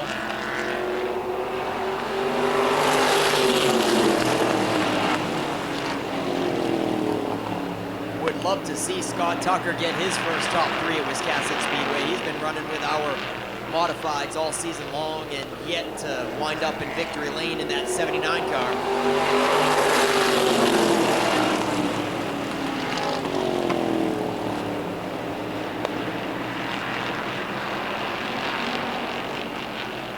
Tucker and Chadbourne remain side by side. Cleaves coming into the picture.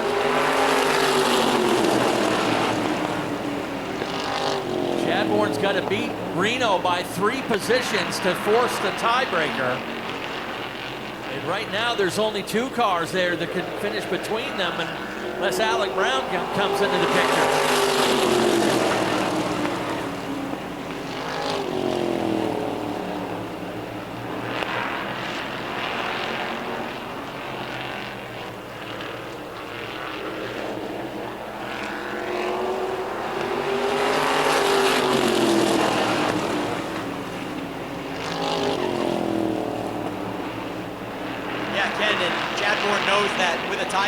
Chadbourne has more feature wins, so he would get the tiebreaker, right? It goes down to who has more feature wins on the season. And they go into it 6 points separated. That's 2 points per spot. And look at Faith Cleaves. She wants a top 3. She almost stuck a nose right in the middle 3 wide. Things are getting heated here.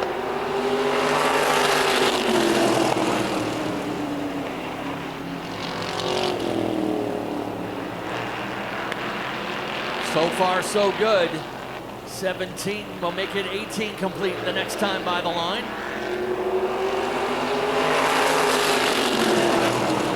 I think Faith is starting to lose some patience. She's really getting up on the wheel and kind of boxed in with nowhere to go right now.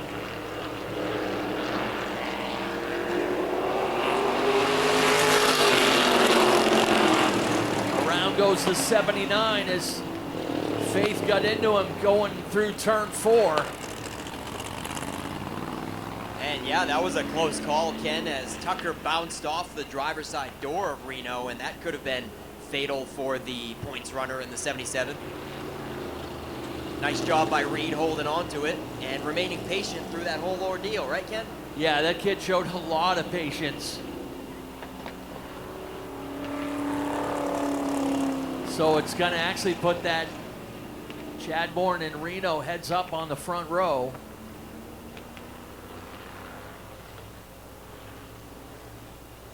Only fitting that comes down to the top 2 drivers in the class on this restart on the front row.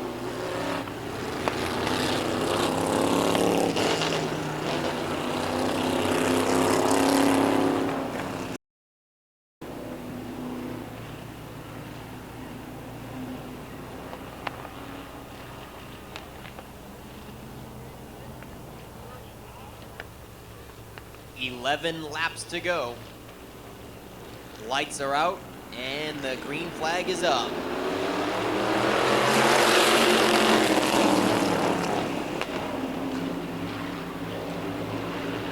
This time Chadbourne finds a little more speed and brings him down to turn number 3.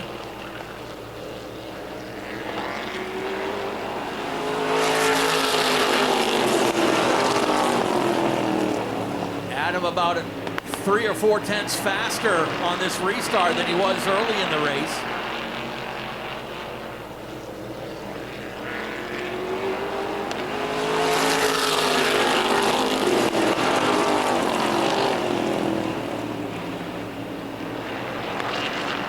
Reno settles it into second. Faith Cleaves third. Alec Brown in just his second modified race doing a good job there in fourth.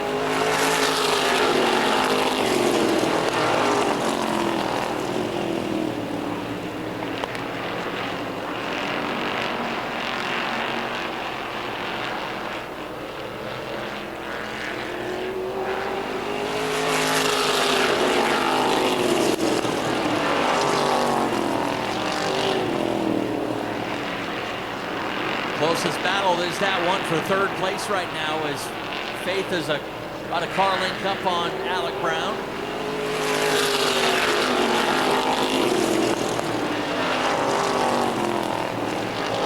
Alec had actually never driven a rear-wheel drive race car until just 2 weeks ago when he ran his first race, and he's picked it up pretty quickly.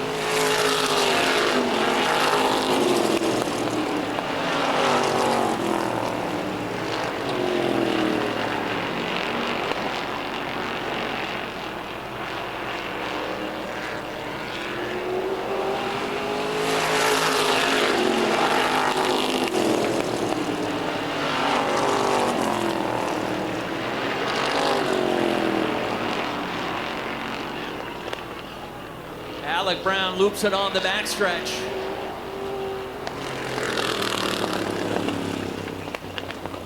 Had a good race going up until that point, all part of the learning curve.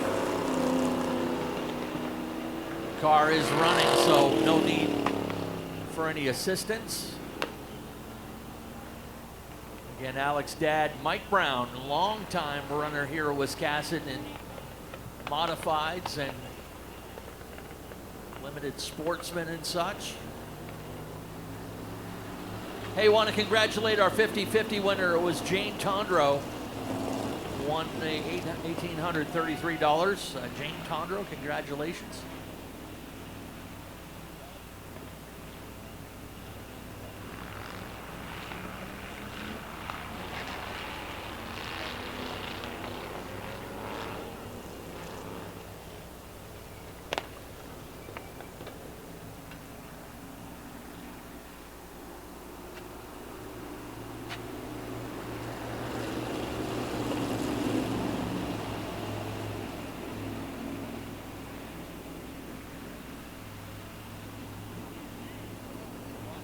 Four laps to go to finish up the modified season.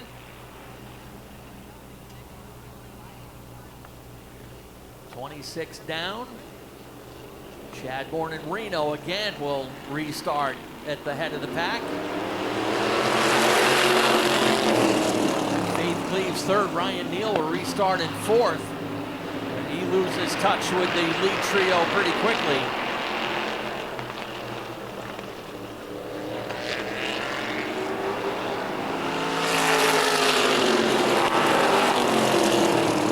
Chadbourne looking to get his 5th win of the season. He is 2 laps away.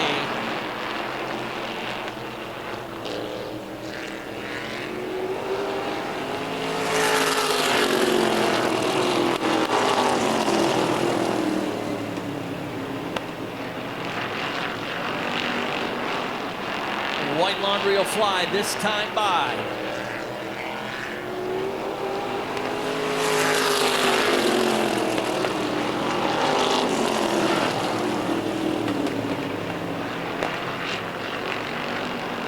One more time down to turn 3 and 4. Checkered flag is up. Adam Chadbourne will take the win.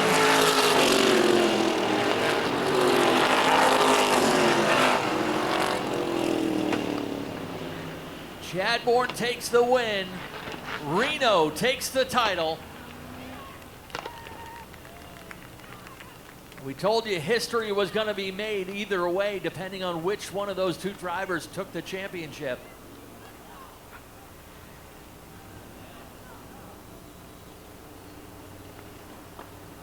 And I believe the kid wants to celebrate here.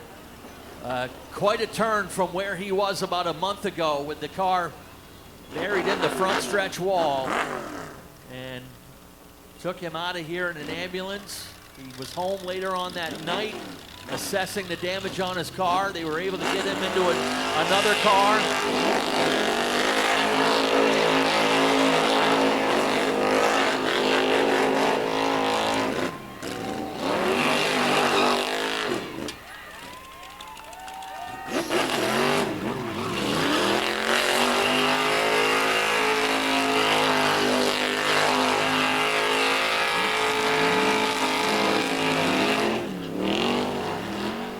Was right about there. And Alec Brown Nobody knows how to celebrate a fifth place finish like Alec Brown.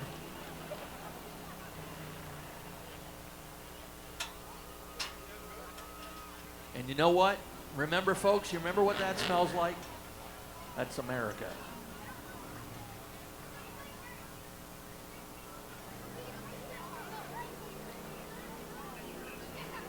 So, while they're making their way around here to Victory Lane, I'm going to tell you about the history that's made here today. Not only is Reed Reno a fourth-generation racer, he's a fourth-generation feature winner, and now he is a fourth-generation champion. The Reno family now boasts 4 generations of drivers who are champions here at Wiscasset Speedway. Reed Reno now joining his father, Nick Reno, who was the modified champion 2 years ago. Reed's grandfather, Steve Reno, a former limited sportsman champion. And Reed Reno's great-grandfather, Lawrence Reno, 3-time sportsman champion and Maine Motorsports Hall of Famer. Now 4 generations of the Reno family are champions here at Wiscasset Speedway. Nick Huff, down to you, buddy. Hey, how about it for Adam Chadbourne, folks? Make some noise.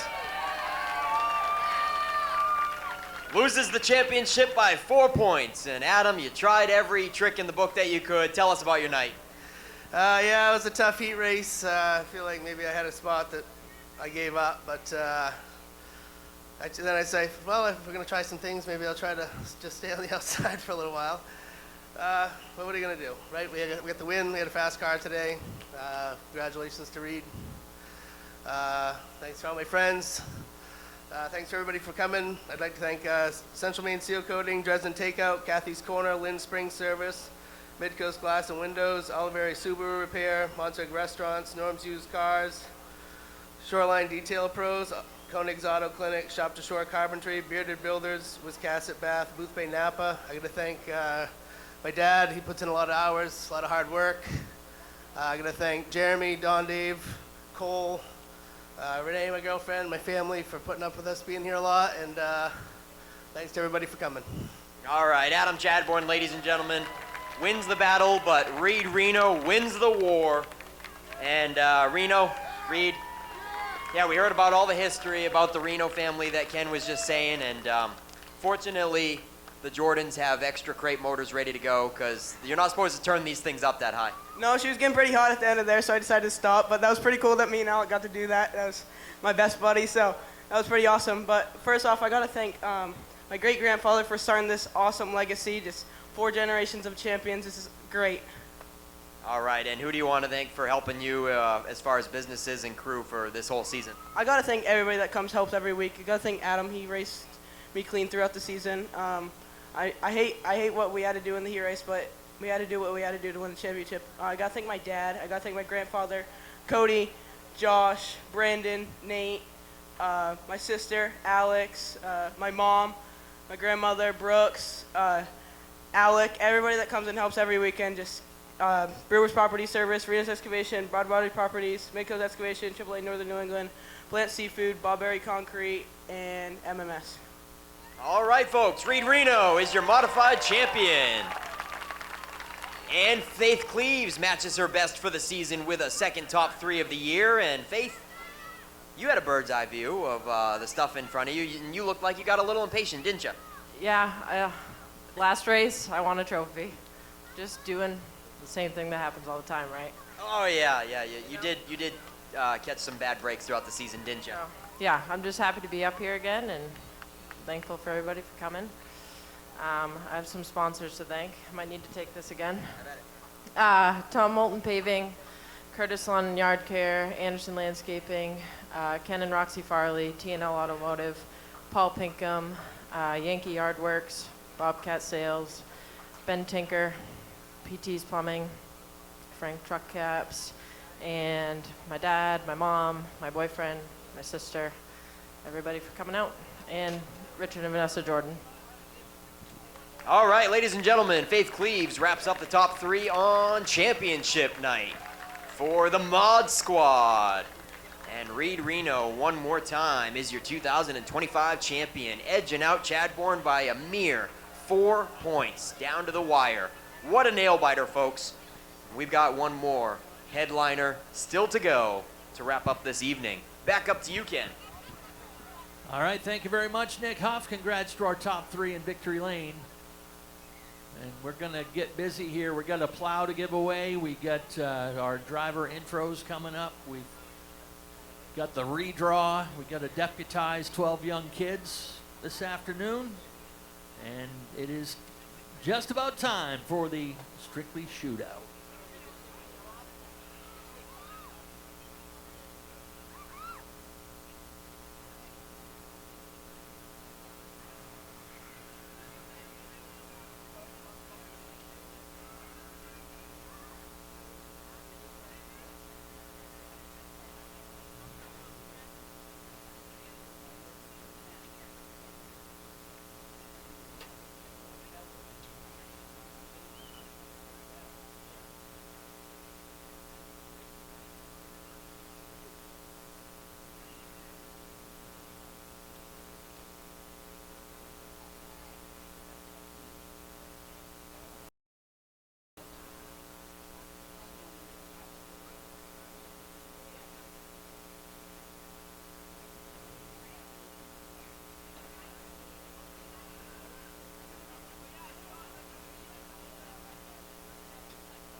while our drivers are getting gathered at the bottom of Victory Lane ramp, we got one piece of business we got to take care of, and that is to give away this beautiful Fisher plow.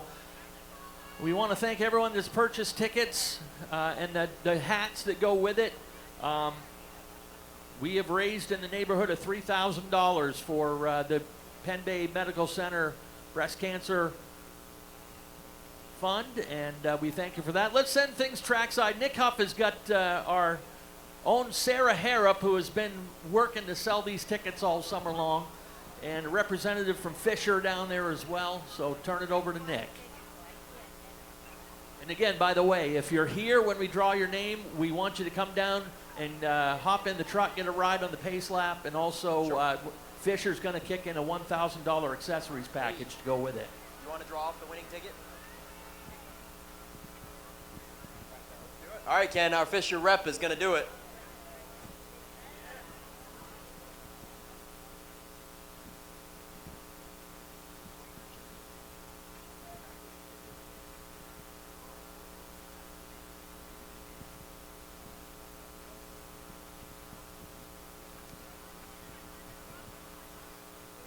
You got to be kidding me. Derek Mingo. Derek Mingo, Ken. Derek Mingo. I think he's here. Oh, yeah. I think he's cooking right now. All right, hang on to it, Amy. Yeah, he may be too busy right now to be able to come up and ride in the truck, but so Derek will win the plow. We want to thank everybody that purchased tickets and all the great job you folks did in helping us raise money for the Penn Bay Medical Center Patient Fund. And thank you to the good folks from Fisher Engineering for working with us on this, as well as Daisy Valley Racing, Mac Hannon and their whole team. Thank you guys very much. And I think we're giving away some t-shirts here.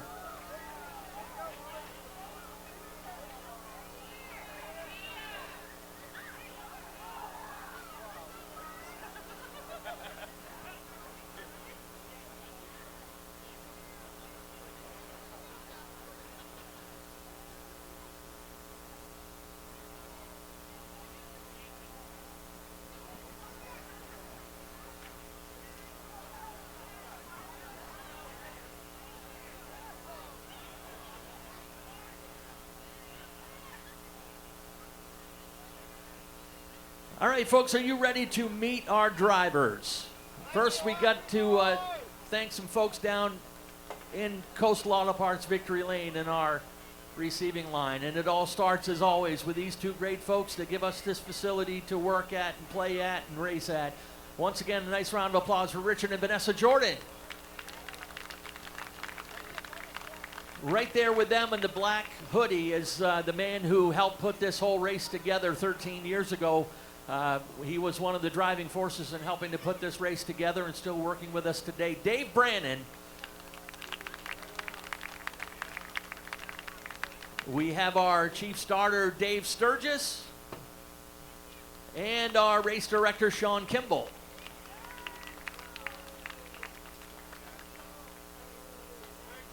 We have our junior official, along with Penny Charette.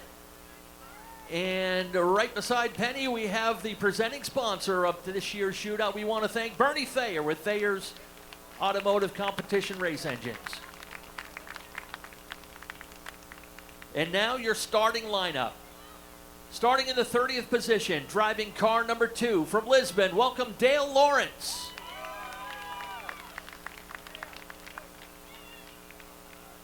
He's probably talking to somebody. In the 29th starting position, driving the 00M from Woolwich, welcome Dan Morton.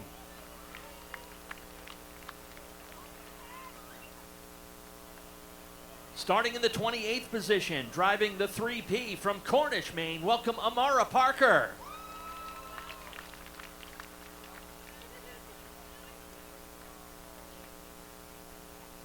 The last chance qualifier winner starts 27th in car number 31 from Boothbay Harbor. Welcome Chuck Wagstaff.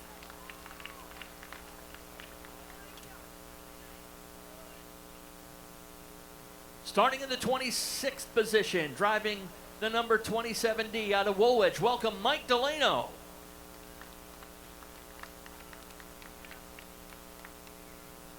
Starting 25th, driving the 37 from South Paris, welcome Cam Richards.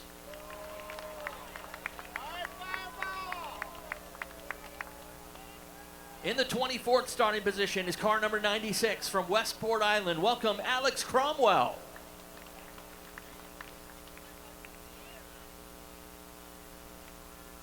Starting in the 23rd position, driving car number 29 from Gorham. Welcome Tyler Jordan.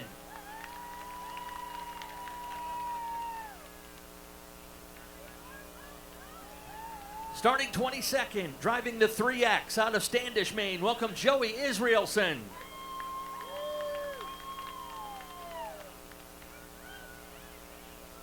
In the 21st starting position, driving the 08 from Washington. Welcome Mac Hannon Jr.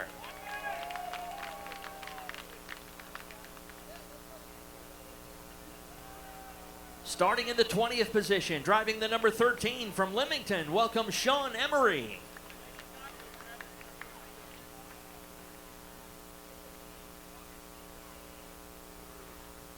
Starting 19th, driving car number 27 from Lisbon. Welcome Scott Eck.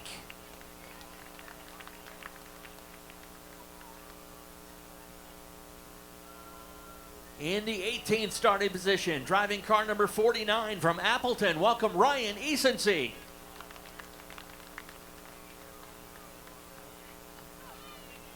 Starting 17th and driving car number 36 from Lisbon. Welcome Rick Spalding.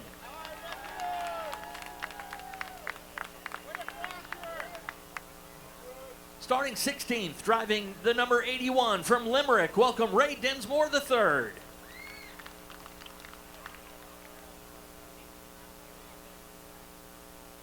In the 15th starting position, driving car number 69 from Buxton. Welcome Nate Levitt.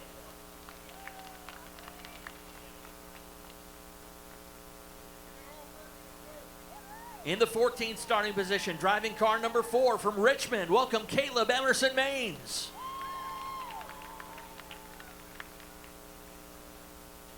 Starting 13th, driving car number 20 from Montville. Welcome Joe Harriman.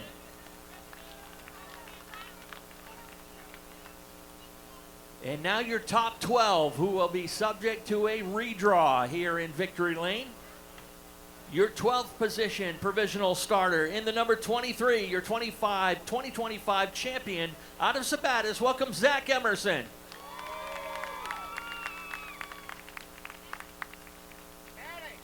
In provisional starting spot number 11 is your two-time and reigning shootout champion from Liberty in the number 95. Welcome Josh St. Clair.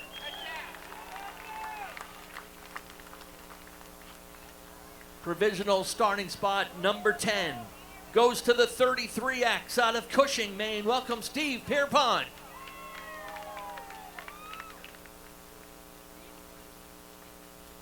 The 9th provisional starting spot goes to a former winner of the shootout in the number 4 out of South Paris. Welcome Jordan Russell.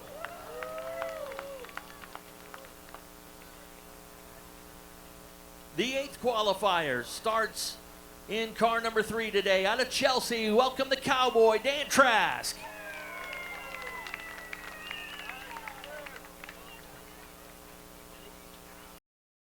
The qualifier was on the podium last year in the shootout in car number 1 out of Leeds. Welcome Billy Childs Jr.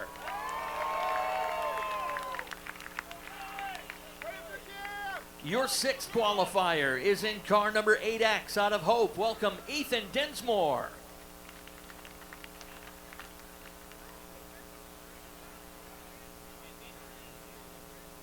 Your 5th qualifier is in car number 43 from Waterboro. Welcome Justin Gallu.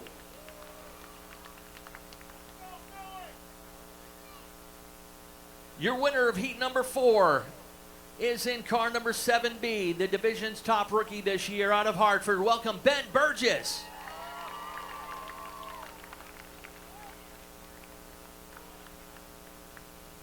Winner of heat number 3 is in car number 82 out of Westbrook. Welcome Chaz Briggs.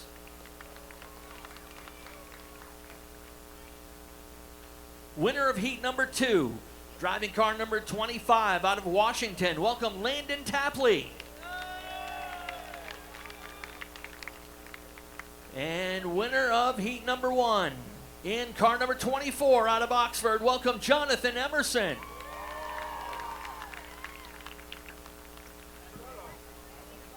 All right, we've got our top 12 qualifiers down there. Yes. Nick Huff, we're going to deputize 12 kids right now and find out where these guys are going to redraw. Yes, that's right, kids. And Penny, if you could all report to your driver. Stand in front of your driver. And we have these little sheriff badges that are going to go in the bag. They all have a number 1 through 12 on the back, and the kids are going to represent the driver and draw out a sheriff badge for them to see where they officially start.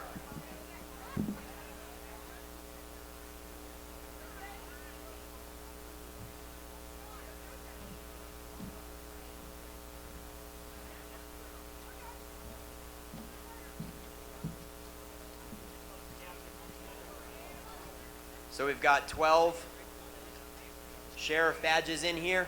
We're going to start with our pole sitter.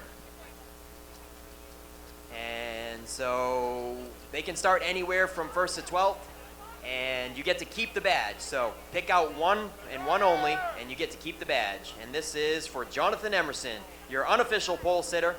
Flip it over, and it is 7th, Ken. Jonathan Emerson is going to start in 7th. Landon Tapley's representative is reaching in. And it's number 11 for Landon Tapley. He goes from 2nd to 11th.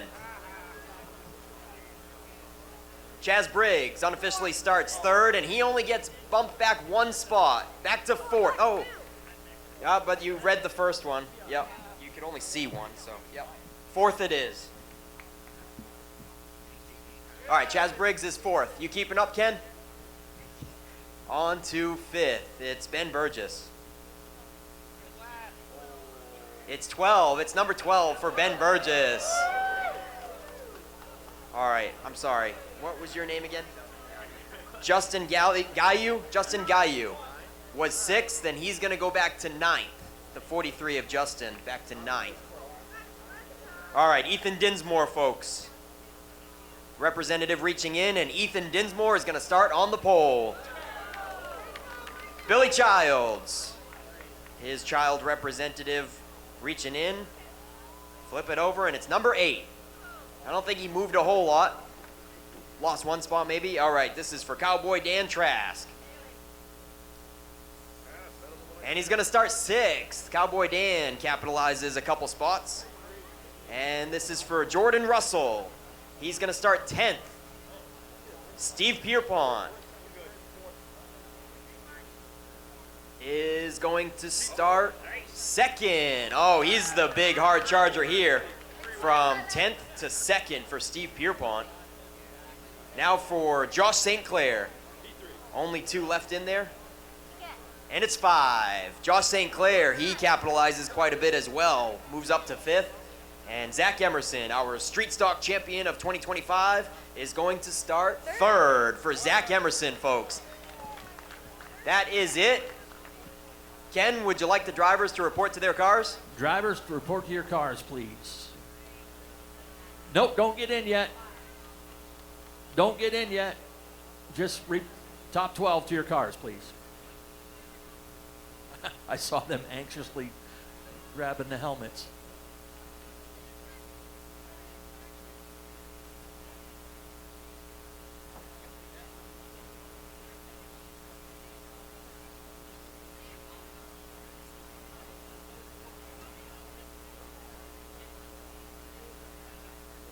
Ladies and gentlemen, at this time we ask if you would please, if you're able, please rise, remove your hats, and direct your attention to the flag in the middle of the infield.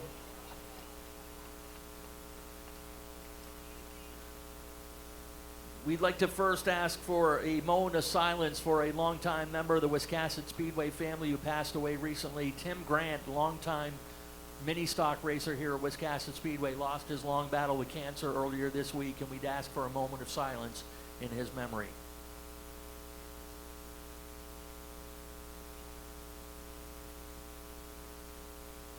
Heavenly Father, we thank you for this day, this beautiful day. We thank you for our Wiscasset Speedway family.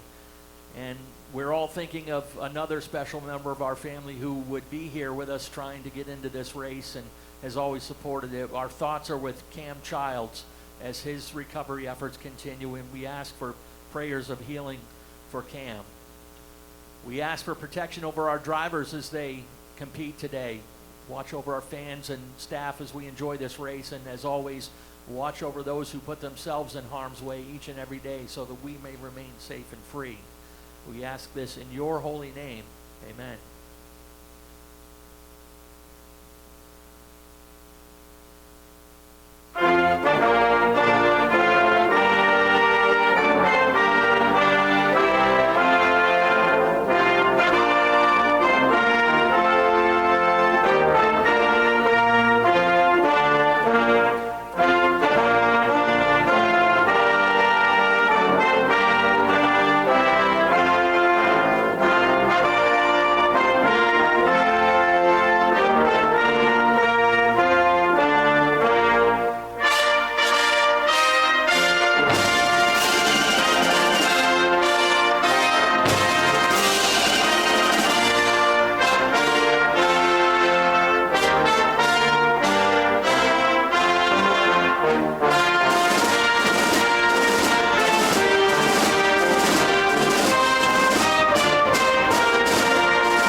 Drivers, prepare your cars for competition.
that as we get going. But in the meantime, Nick, you got one more thing you need to do with those kids. Yeah, that's right, guys. In 3, 2, 1, go!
As we said, Ray Dinsmore giving up his starting spot to accept the Kennebec Equipment Rental Back to the Front Challenge. If you give up your first driver in line to give up their starting spot, gets $100 for accepting the challenge. And then if he's able to race his way up onto the podium, or actually into the top 5, if he finishes 5th, he gets another $100. If he finishes 4th, it's $200. If he finishes 3rd, $300. Second place is $400. If he wins the race, it's a $500 bonus.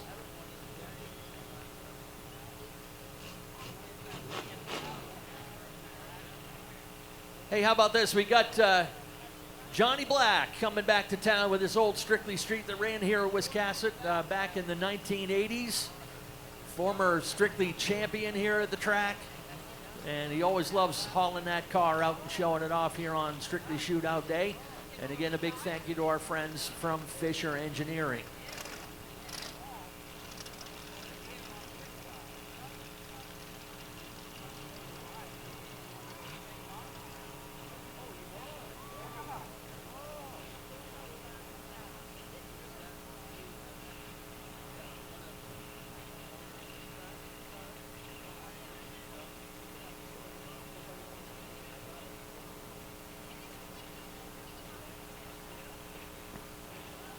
All right, while we get things situated, we've got a birthday list of people to wish a happy birthday. How about a happy 66th birthday to Terry Dutton? Love your wife and Amy. Happy birthday to Alex Parker. From Ben Niles, your little cousin. Happy birthday to Jeremy D. Lane, 68 years young. And happy birthday to Corey Bailey, coming up tomorrow. Happy birthday, Corey, Jeremy, Alex, and Terry.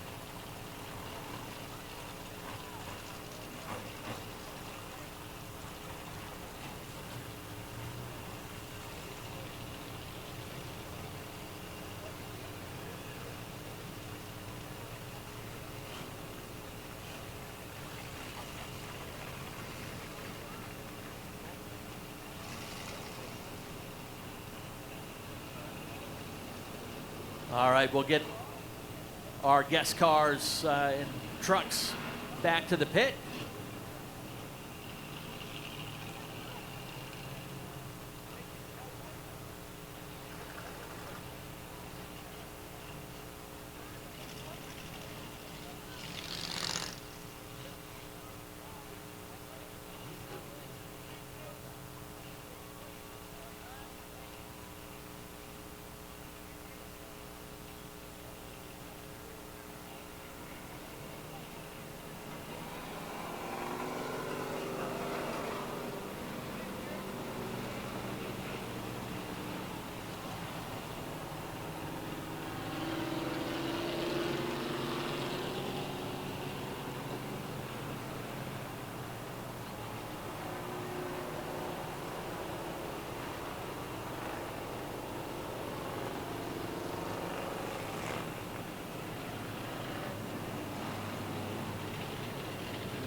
Wave off time, this time by the grandstands, folks. Wave those hats, wave those hands, and send your favorite drivers off with best wishes for a safe and successful race as we get locked and loaded for the 2025 edition of the Strictly Shootout.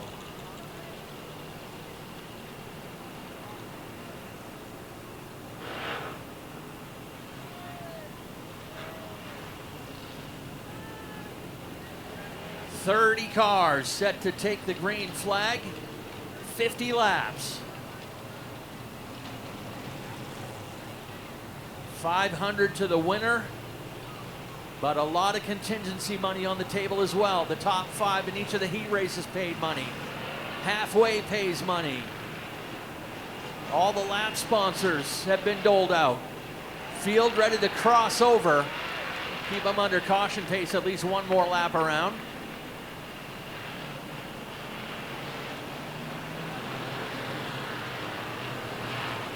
And just in case you lost count of the lineup, Ray Dinsmore was supposed to start 16th. So you can pretty much exactly cut the field in half for the first 15, and then Dinsmore was supposed to start the second half of the field, right dead smack in the center, but he took the back to the front challenge and starts shotgun in the number 81 to try to pick up a little extra bonus money.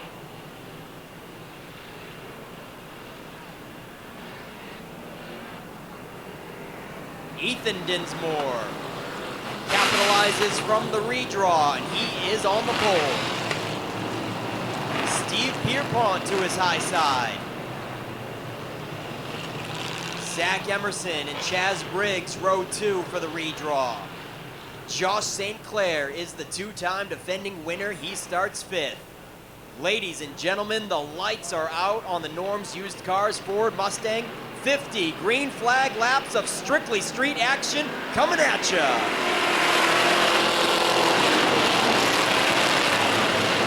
The 13th annual Strictly Shootout is underway. Dinsmore gets into Pierpont, and we've got trouble already in turn 2 down the backstretch. Dinsmore gets into Pierpont, and Pierpont hangs on to it. Look at him, down on the front stretch, the 33 maintained track position, but Dinsmore not so lucky. A traffic jam blocked the whole field, and we've got a red flag with a parking lot on the backstretch.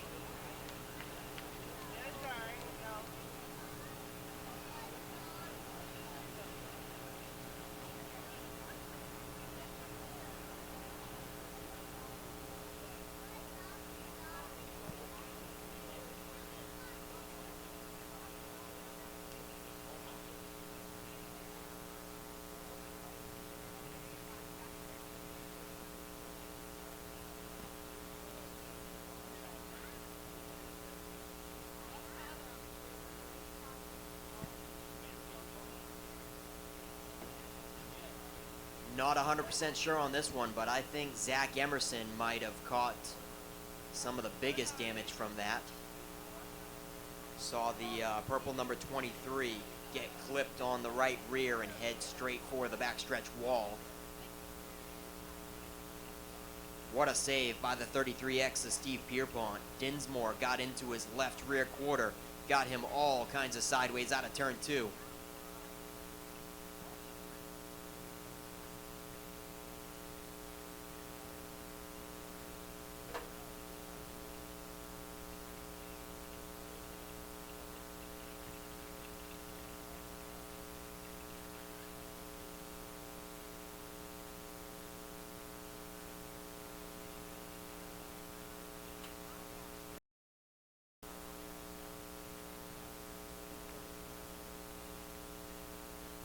All right, just checking with race control. Got the numbers from the backstretch as far as drivers involved in that one. We have the 4R of Jordan Russell, the 23 of Zach Emerson, the 8X of Ethan Dinsmore, the 1 of Billy Childs, 29 of sorry about that. Yeah, Tyler Jordan. There's Jordans and Tylers and all kinds of stuff in there. Got a 2 of the 2 of Dale Lawrence, the 08 Mac Hannon, and the 37 of Cam Richards are the cars officially called in that one. 8-car caution.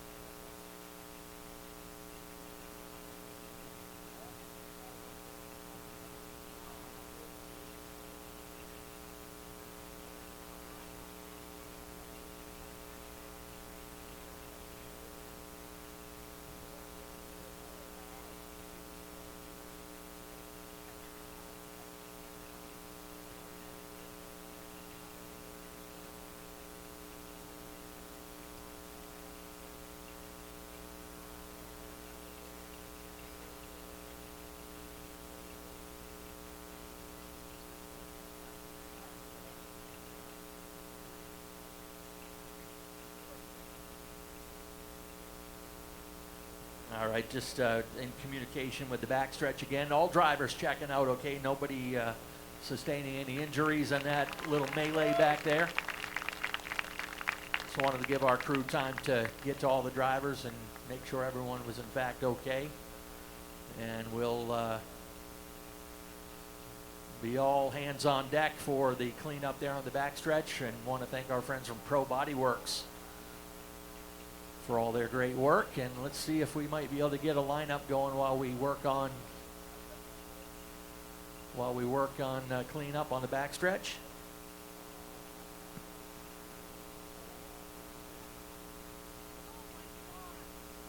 Well, you hate to see the 13th annual Thayer's Automotive Competition Racing Engines Strictly Shootout start off like that with no laps in the books and taking out a bunch of heavy hitters right on the first circuit. So while we have this brief delay in the action for the backstretch cleanup, just wanted to mention what was at stake here for the winner. If you noticed, during opening ceremonies, we had the table set up with the trophies and prizes, and there was a third place trophy and a second place trophy, but there wasn't a first place trophy, and that is because the winner takes home a slew of things by being the Strictly Shootout champion. It is a Western Outlaw Cowboy themed race, and they get to go home with the cowboy hat. They get to go home with the double barrel shotgun. They get a customized belt buckle that has the Strictly Shootout logo engraved in it. And they get the checkered flag that is autographed by all of the competitors that took part in attempting to qualify today. Every Strictly Street Racer's signature is on that custom checkered flag. And there is the 37 of Cam Richards. That is a hard hit for sure. for him. We've seen a few other cars go down pit road, but not yet with that much damage. But there are still also some more cars on the backstretch. And Zach Emerson is under his own power. Man, I thought he clobbered the wall and wouldn't be rolling under his own power, but he does, so that's a good sign for the 23. And Ray Dinsmore makes it through in the 81, so he's gonna click off some spots towards that back to the front challenge already off the bat.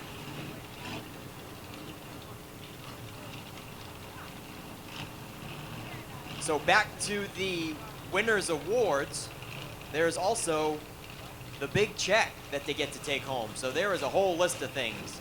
The big check, the cowboy hat, the double barrel shotgun, the belt buckle, and the checkered flag that's autographed by all of the patrons in the race today.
Dale Lawrence in the 2. He has been thrashing all day to get a transmission in that car, and major heartbreak to see him not even complete one lap.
Okay, no lap in the book, obviously, on this one, so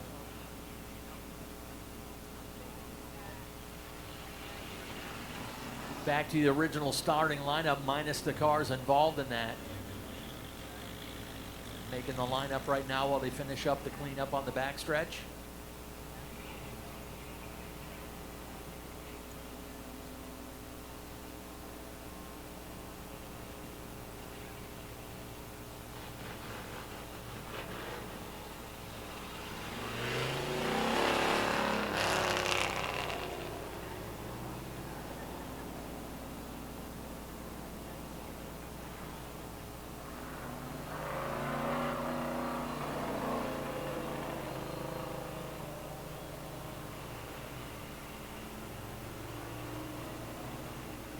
That has always been one of the tough spots coming out of turn 2 with a big field of cars like this. The track narrows up by about 10 feet.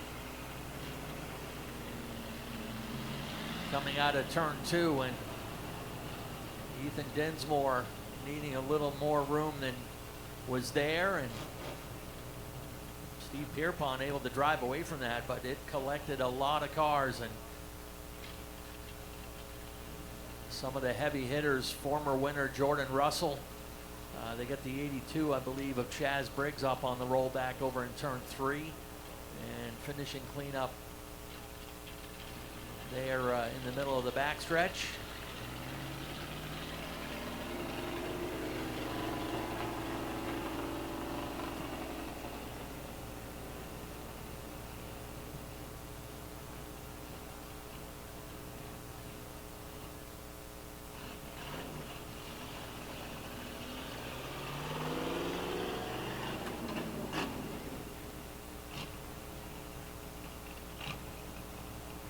Jordan Russell with some front end damage on the 4. As we said, he was involved in that, and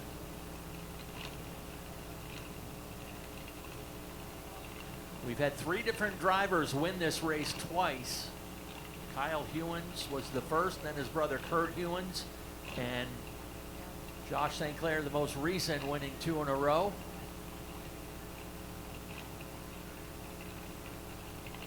The 2 drivers with the most top 5s in the shootout, Zach Emerson and Kyle Hewins.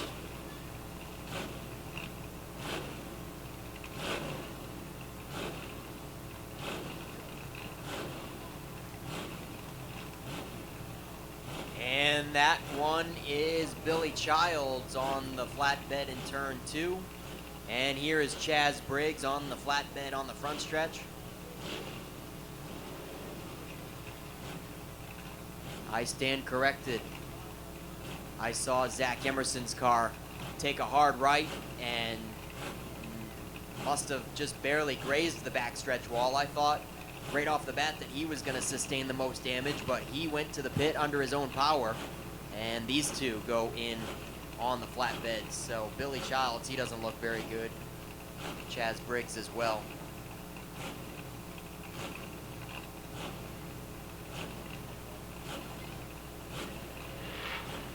And there's one more car on the backstretch that is being approached by the 3rd flatbed on the property.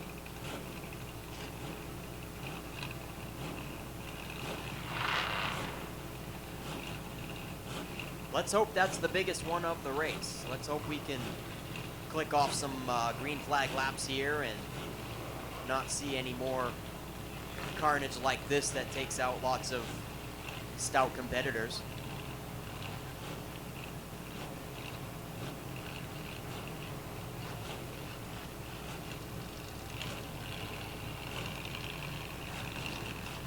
We did collect lap money at $50 a piece, and as Ken has mentioned multiple times today, I'll mention it again, that it was given away at a random draw prior to the event.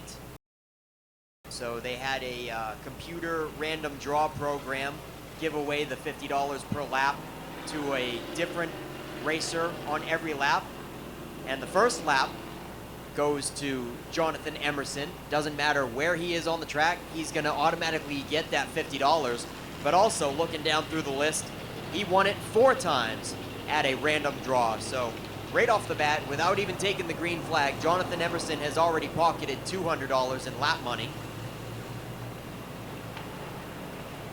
Matt Venot took $50 for lap 2, Tyler Jordan for lap 3.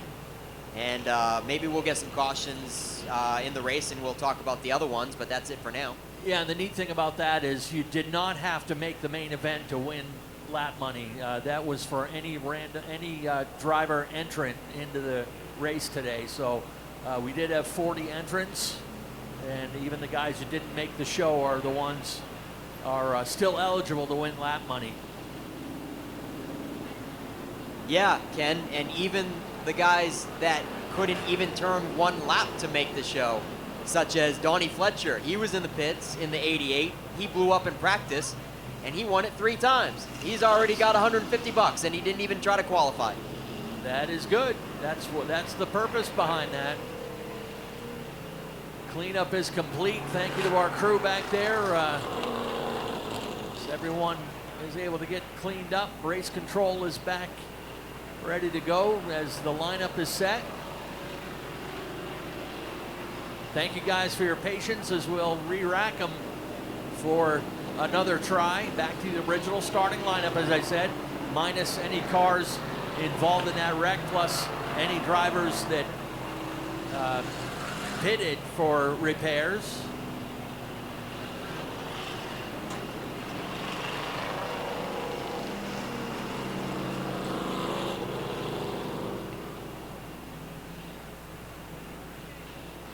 So our current leader, Steve Pierpont, he also won 3 laps in the random draw. Steve Pierpont was for lap 15, lap 21,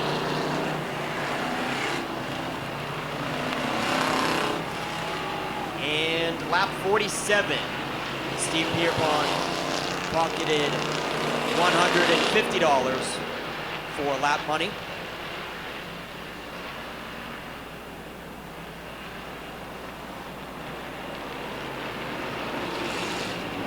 Alrighty, folks. 0 laps complete.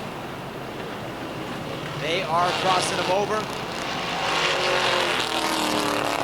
Lights are out on the pace car. Let's try this initial green flag once again.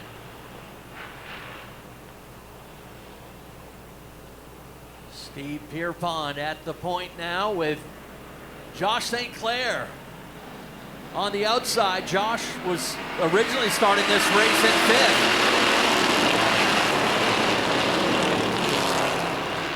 And now he has managed to get up to the front row. Everybody scrambles down the backstretch. Pierpont and St. Clair stay side by side.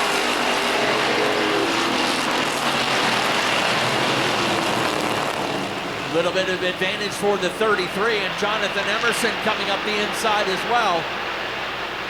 Trouble on the backstretch as around goes the 3 of Dan Trask.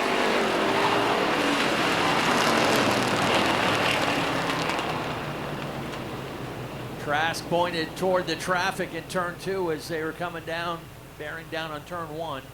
Yeah, the other one over there is Cam Richards. That was a bit of a chain reaction there that started a few rows in front of those guys, so can't hold that one against them. Guys started bunching up in front of them, and everybody was hitting bumper to bumper, and then it just finally made its way to Dan Trask and Cam Richards.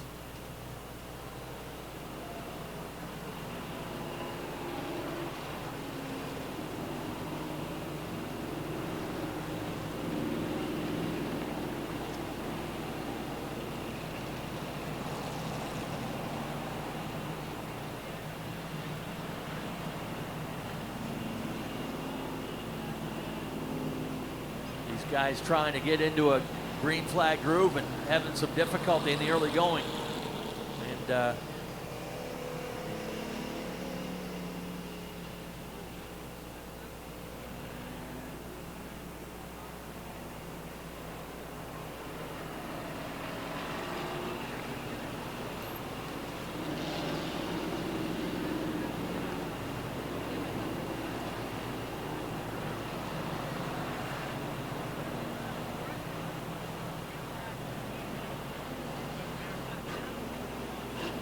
Well, we've only got 1 lap in the books, and as I mentioned, the lucky draw for the lap leader money, not lap leader money, just lap money.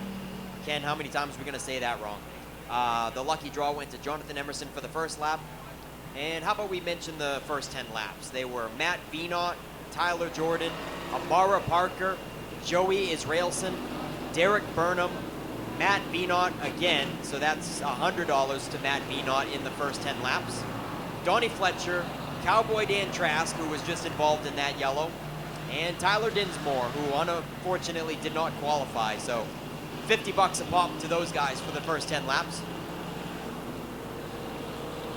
looking back at last year's shootout, Josh St. Clair won his 2nd in a row, with Dan McCaig Jr. finishing second and Dan Brown third. St. Clair, as I said, has won it 2 years in a row. Keith Frost won it back in 2022.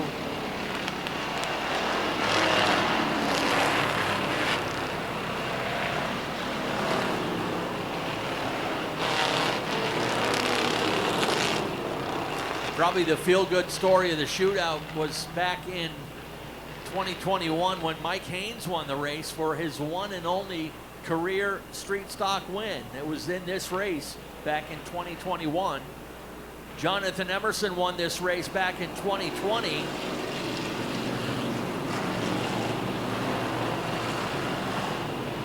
Jordan Russell won it back in 2019. Then the Hewins brothers before that.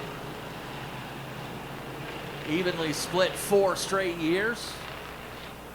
Nobody forgets Corey Morgan's win when he put it in the turn 1 tires to win the race. And Cole Watson won the very first shootout in 2013.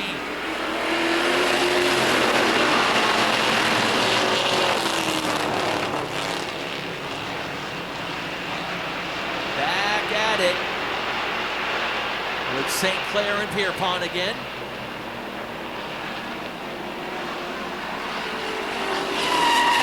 Josh and Pierpont together into turn 1.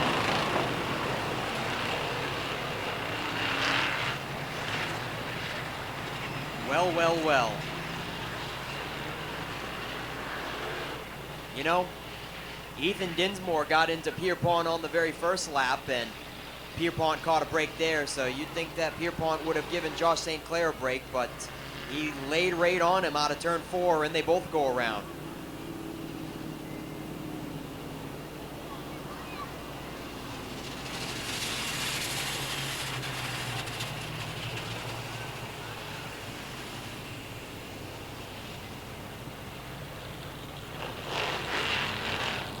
Certainly hate to see that, especially for the 2-time defending winner, Josh St. Clair.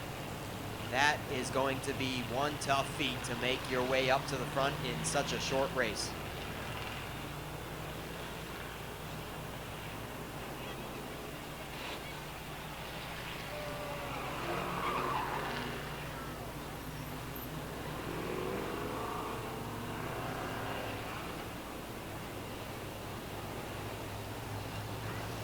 All right, folks, where is that moon tonight? Is it full? It certainly feels like a full moon tonight.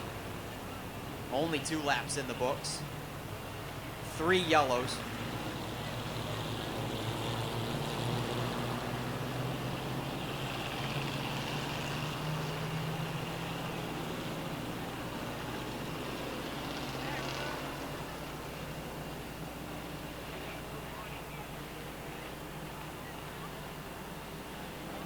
And Jonathan Emerson is going to acquire the lead. Landon Tapley up to second.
All right, so Jonathan Emerson will acquire the lead. Landon Tapley up to second. Joe Harriman third.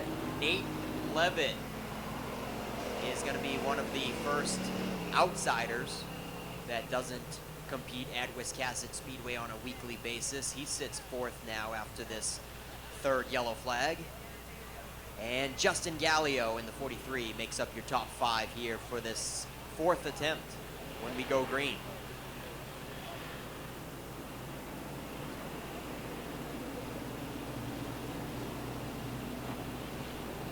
Then there's Richard Spalding. It's his first visit to Maine's biggest and fastest for the season in that 36, filling out the top side of row 3.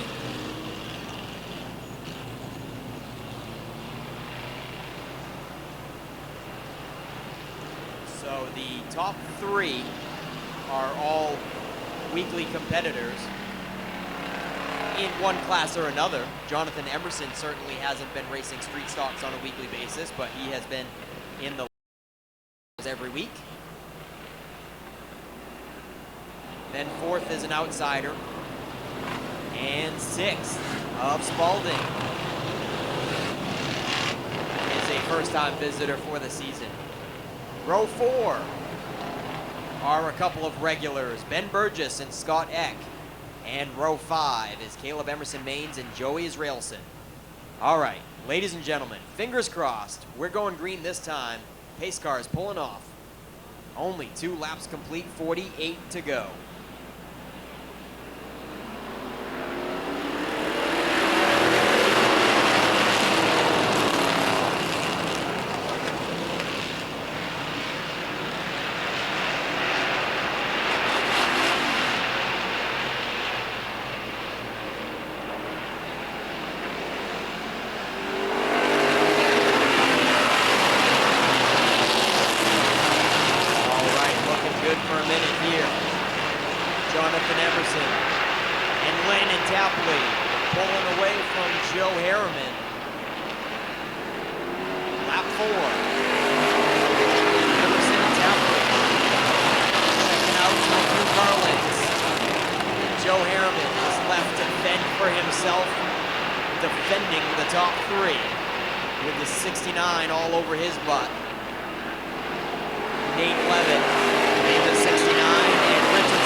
Still stuck in a 3-wide situation.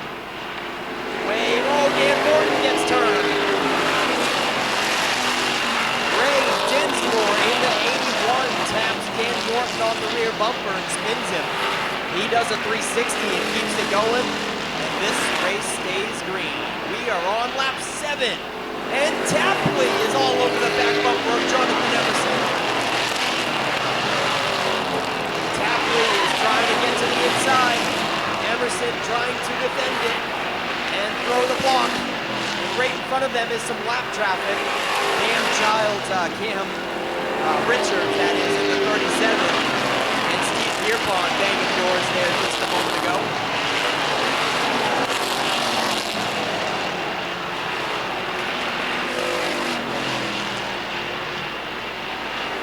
They are getting shown the black flag. Cam Richards, Steve Pierpont, Mike Delano are 3 lap cars straight up ahead of our leaders, Jonathan Emerson and Landon Tapley.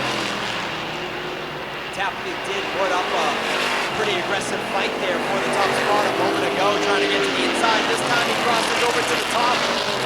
The 25 is looking stout on the outside of Emerson now. First time he has attempted the top side at lap 10. 40 to go. And it's a dead heat on the front side. Landon Tapley nose to nose with Jonathan Emerson for the top spot. And then for third, they are side by side with Joe Harriman and Richard Spalding. Spalding is almost clear going into turn 3, but Harriman is going to give him the bumper with a slight tap in the middle of 3 and 4. Spalding hangs on to it. Still not quite clear. Harriman has a nose in there. And there is more contact out of 2. Spalding is sideways down the backstretch. and still hangs on. Lap 13. The leaders are up to the lap traffic. And Landon Tapley takes command, folks. Steve Pierpont providing a pick on the inside line for Tapley to clear Jonathan Emerson. Landon Tapley pulling out to a car length cushion on Jonathan Emerson now as they work their way on the outside of Pierpont and Mike Delano to put them one lap down. Lap 15 is Landon Tapley in command of this one. Clear track ahead for a moment. Jonathan Emerson falling behind a few more car lengths on Landon Tapley in second. And they're still side by side for third. Spalding, and on quite clear Joe Harris as they go neck and neck for third place, side by side. Harriman on the inside, Spalding on the top, and here comes Scott Eck, currently making up your top five, but he looks to the top of Joe Harriman for fourth. And Richard Spalding has taken third away to himself. He finally clears Joe Harriman for the third position. We've got a good green flag stretch going on right now as we approach lap 20.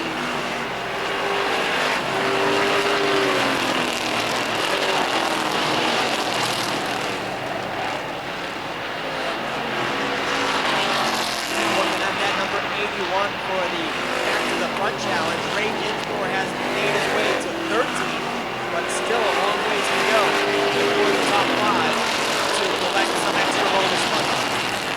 Here we go for lap 20, coming around this time. Here he is, Landon Tapley in the 25, still leads the way. At lap 20, we've got smoke from Ray Dinsmore, folks. I was just talking about him doing the back to the front challenge, and now he's up in smoke and heading down pit road. Ray Dinsmore pulls out in the 81 as well as Amara Parker in the 3. Is going to follow down pit road rather slowly. She's going to coast in the pits and keep this race going green.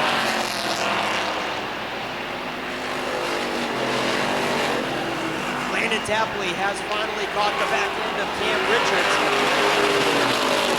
Taking a peek to his top side to put the 37. Oh, Tapley into the wall. Oh my goodness, ladies and gentlemen, Tapley brushes the backstretch wall trying to put Cam Richards down a lap. He hangs onto it, doesn't lose any spots, but he lost his cushion on Jonathan Emerson as Jonathan Emerson reels it back into less than 3 or 4 car lengths. Wow, what a close call there for Landon Tapley. And what a wheelman, hanging onto it. Sparks were flying. Still remains your leader. Halfway flags are in the air.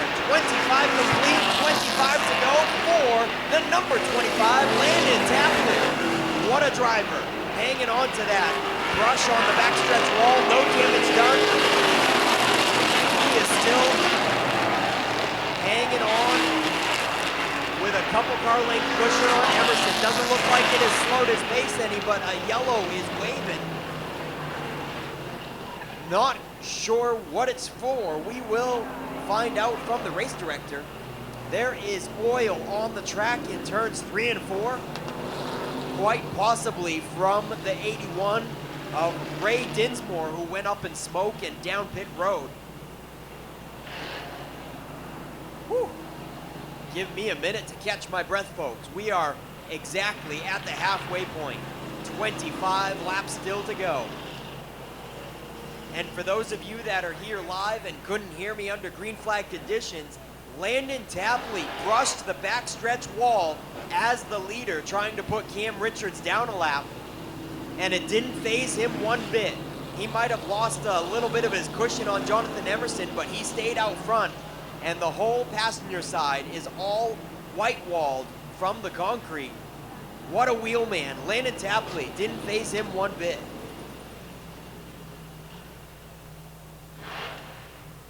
My goodness, folks. What a race so far.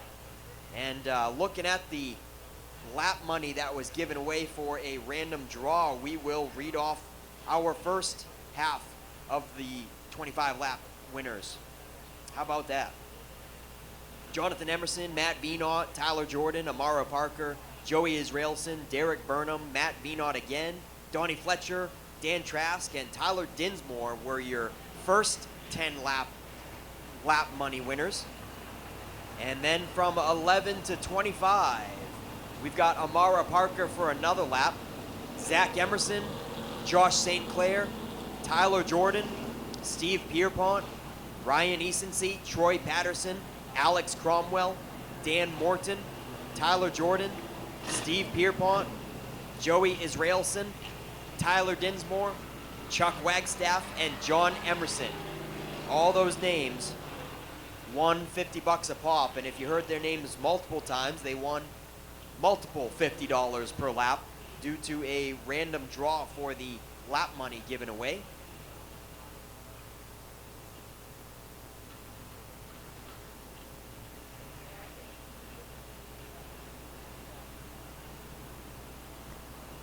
And there was a $200 halfway bonus up for grabs, and that went to Landon Tapley, folks. Landon Tapley with a $100 bonus there for halfway. $200 halfway bonus from King's Concessions. Thanks to Chuck Hall and King's Concessions for that $200 halfway bonus.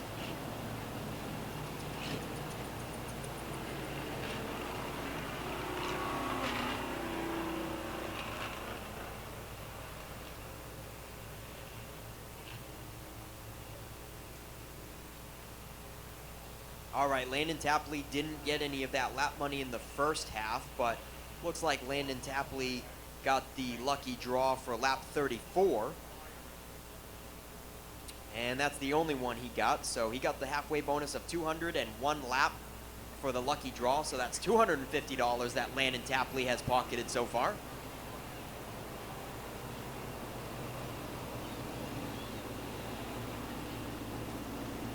Yeah, Nick, we've got a bunch of, as we said, contingency sponsors. We want to thank Yankee Yardworks for sponsoring our heat races. The top 5 positions in the heats paid money, $100 to each of the heat winners.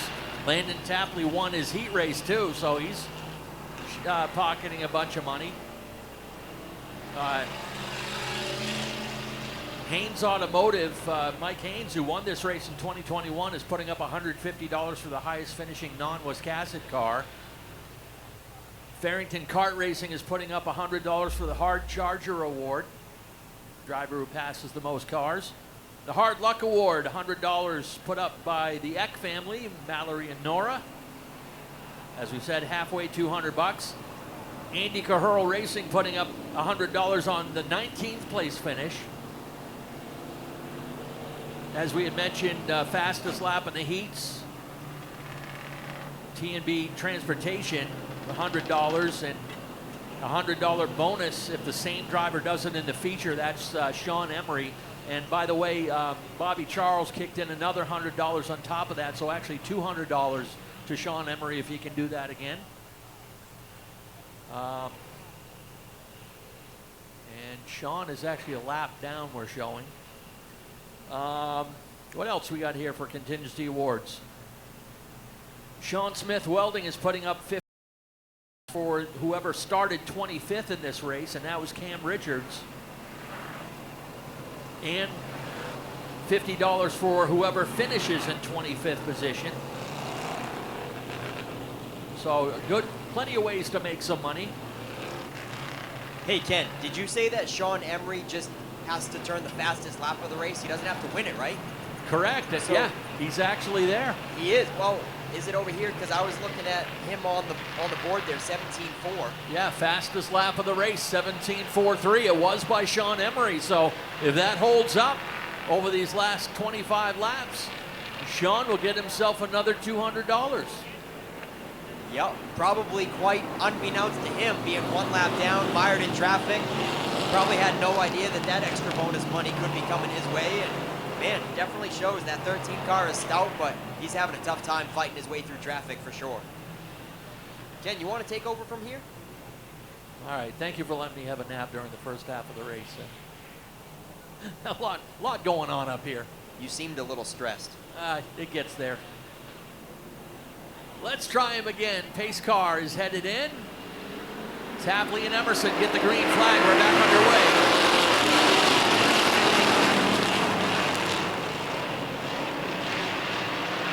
This is now just like a regular 25-lap feature on a Saturday night.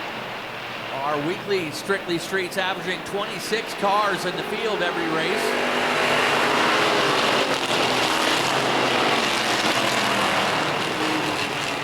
I'm going to mention Scott Eck in the 27. He might be one of the cars in the running for the Hard Charger Award, as he started back in 19th and is raced into 3rd right now.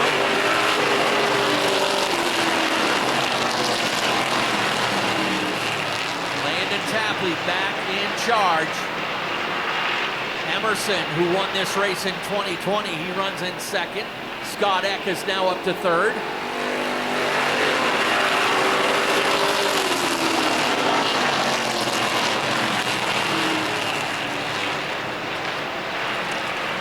Chuck Wagstaff heads down pit road. He'll drop out early. Steve Pierpont, remember that 33 car is at least a lap down. Now Pierpont's 1 lap down. We don't pull out the lap cars until later on in the race. Jordan Russell thinking about making it 3 wide over there in turn 3 and 4.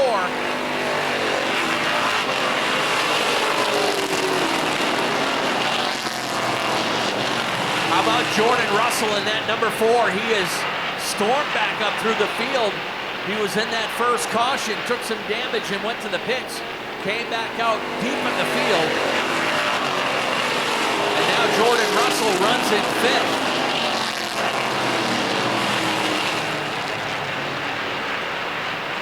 Things starting to get strung out now, except some side-by-side racing deep in the field.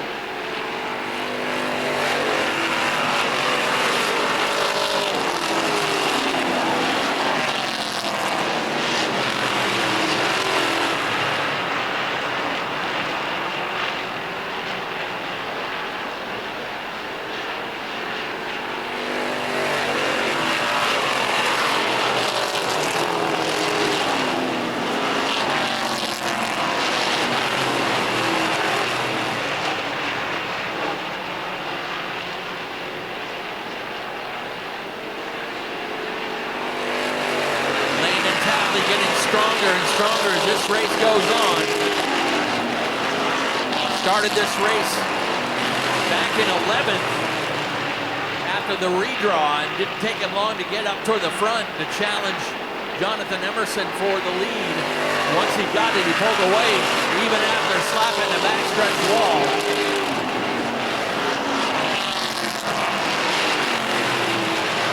So it's Tapley, Emerson, Eck, 1, 2, 3. Rick Spalding has got the 4th position. Jordan Russell is 5th. Dan Trask is 6th.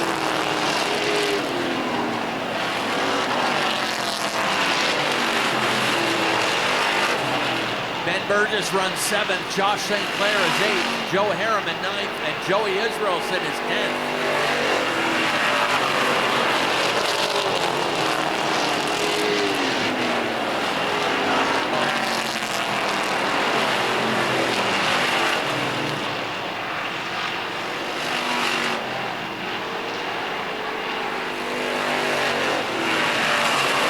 Jordan Russell still on the move, put the 4 car up into 4th as he gets by the 36 of Rick Spalding.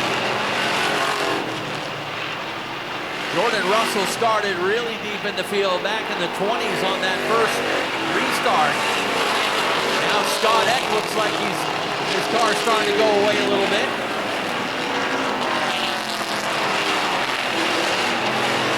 This time by 10 laps to go.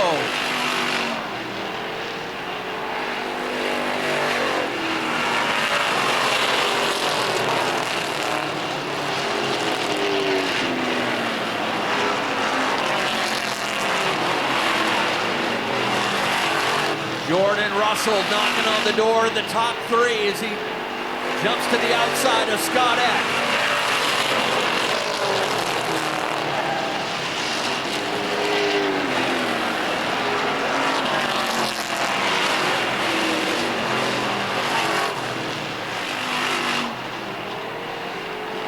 Gathers it back in, settles back in behind the 27.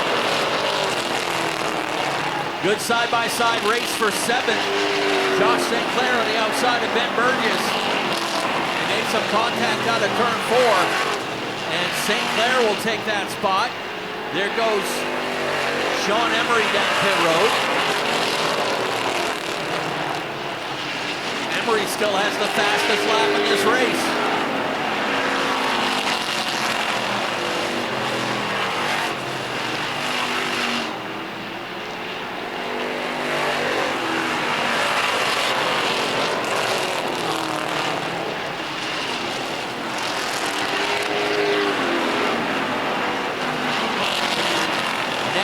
By 5 laps to go for Landon Tapley.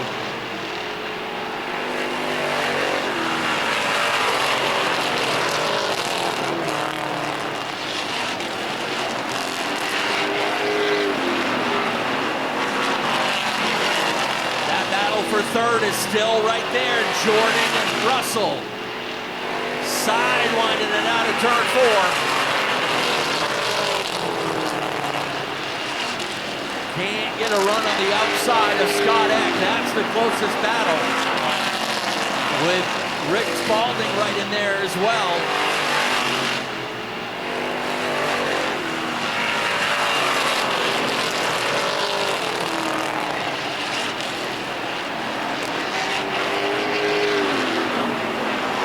This time by 2 laps to go on the 25 of Landon Tapley.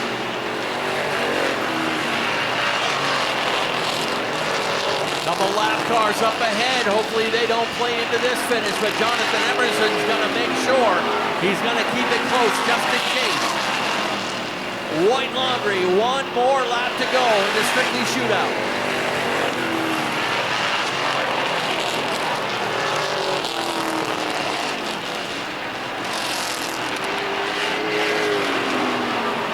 Final time down through 3 and 4. Checkered flag is ready to fly. Landon Tapley will win the shootout.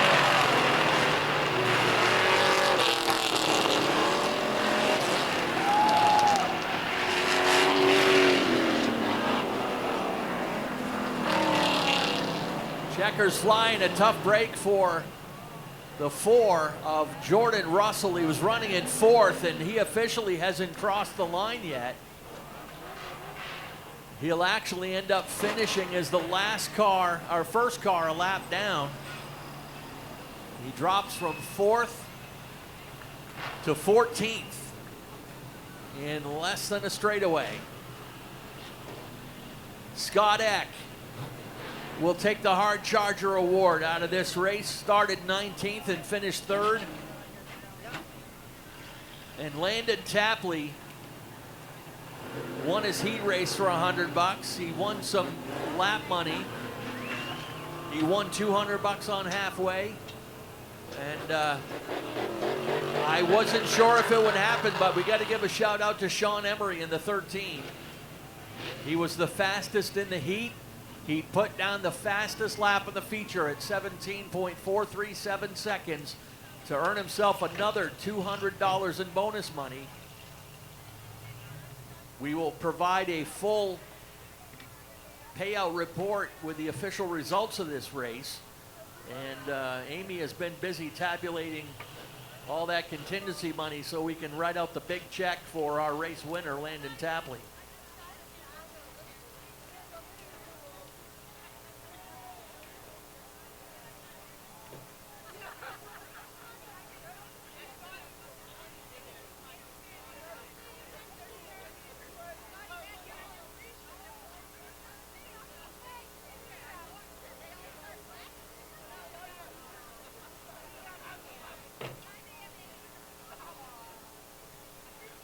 I want to thank you guys for joining us and invite you to stick around for our post-race interviews here. And the awarding of the cowboy hat, belt buckle, the replica Stagecoach shotgun,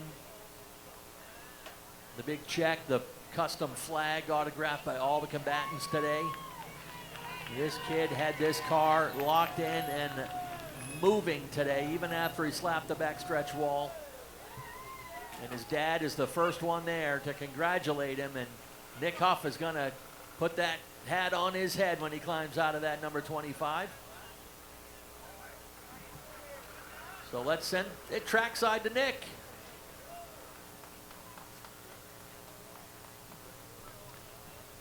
Yeah, buddy, Landon Tapley climbs out, folks. Let him hear it.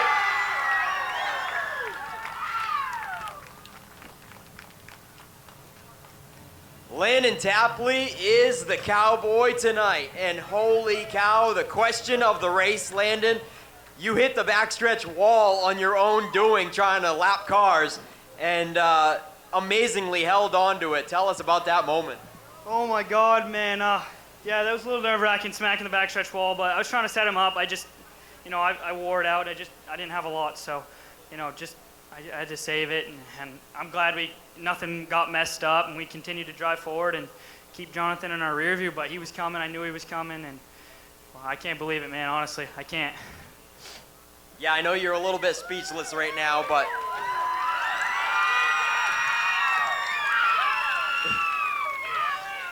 the biggest win of your career, Landon. Tell us about this moment. How's this feel? It's pretty special, especially for my dad, Josh, and MG too. We've worked so hard for this, and every year we come out, we draw almost dead last in the redraw, and we ended up, fair enough tonight with the cautions. But I got to give it to those two guys over there. I can't thank them enough, and it's unreal. All right, Landon, there's a lot of businesses and a lot of crew members that you want to thank, so take that away. Oh, man, I don't even know where to start. I got to thank, obviously, MG. I got to thank Mr. Bernie Thayer over here. He builds a badass motor. That's what's in this car. So huge thank you to him. Without him, I couldn't do this. So huge thank you to him. I got to thank my sister, my mom, girlfriend, all of her family. Everybody who comes. There's so many people right here. I can't even thank them enough. I got to thank Tucker Chevy, Sean Smith Welding, Bronco Builder, Sioux Forest Center Gravel, Bruce and Cheryl Dawson, Houses Water Treatment, PB&J Storage Bully Box, Schooner Bay Transport, Sammy's Family Entertainment, and I know I'm missing a few, but holy cow, man, this is awesome. All right, yeah, that's right. Bernie Thayer's the presenter of this race. So Bernie, how about you crown him as the shootout champion? He's the cowboy tonight. Bernie Thayer putting the cowboy hat on. Landon Tapley, folks. How about this one, Bernie? You want to give him the shotgun? Sure. It's not loaded, folks. There is no ammo on the property. We've got the flag that's autographed by all of his competitors. We've got this shiny engraved belt buckle. Thank you, sir. Oh, man. Landon Tapley and crew, so emotional, so ecstatic for this big win. Biggest win of his career. $850 richer. And we'll move on to Jonathan Emerson. Kept him honest, Jonathan. And, I mean, that first lap deal with your dad, did you see that one happen and transpire a little bit? I didn't see anything happen, really. I saw cars going sideways and going up over each other, but I don't even know what to say. Quite honestly, this whole car is redone. Thanks to Dave Brandon, Daisy Valley, Keith, Art, my dad, Ron. I'm sure I'm forgetting more people. Art, again, I'm sure I said him, but we completely rebuilt this car, and we hit really, really good. I had transmission issues for sure, and I was just too tight, and Landon was just way too good through the center. So I thought I was going to get my chance when he bounced off the backstretch wall. I was like, there's no way that's still going to be as fast, but he ran a great race. So I'd like to thank Emerson Pilot Cars, Yankee Yard Works, Emerson's Garage. They spent a bunch of money on this, and all the people I talked about. Paul for letting me use his garage, Art, Keith, Dad, Dave, Daisy Valley, just everyone. All right, yeah, Jonathan Emerson. Yeah, it was super unfortunate that unnecessary stuff had to happen on the first lap, but like you said, sparks flew from that thing. It was a major spark stream coming off of that, off the backstretch wall, so just what were you thinking when that moment happened? I thought that was my chance. I'm like, there's no way it's going to drive the same. You had to have slapped the tie rod off it. Amazing job to keep it off the wing wall because he had his hands full. But the whole deal with Josh, that was close. Landon gave me a run for my money for sure when he was behind me. But congratulations to them guys. Congratulations, Scott. And hopefully we'll be here next year. All right, Jonathan Emerson with a pretty good day. Third in the late model and second in the street stock. And we'll move on to third place, Scott Eck. We were chatting with you before the races today that you said you had never even been in the top 3, let alone the top 5 of this race. You think the best run you've had is a 6th place finish. So how's it feel to be in victory lane in the shootout? Pretty good. Did not think we'd be here. All the accidents, all the carnage. And then Jordan and Rick were right there at the end. And just freed up way too much off. But no, super happy to be here. Car's in one piece. I don't think any body damage to fix. But, oh yeah, I gotta thank Bernie, Jordan, the Jordans, everybody at Wiscasset for putting this on. Congratulations to Landon, hell of a race, and Johnny's been working on this car past 3 weeks. So 2 Daisy Valley cars in the top 3 is pretty awesome. Yeah. I'm kind of speechless.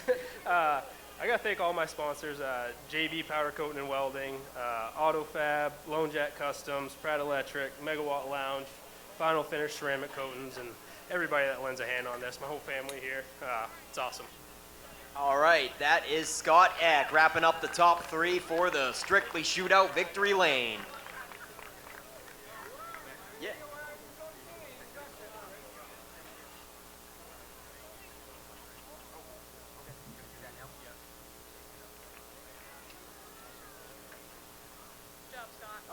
All right.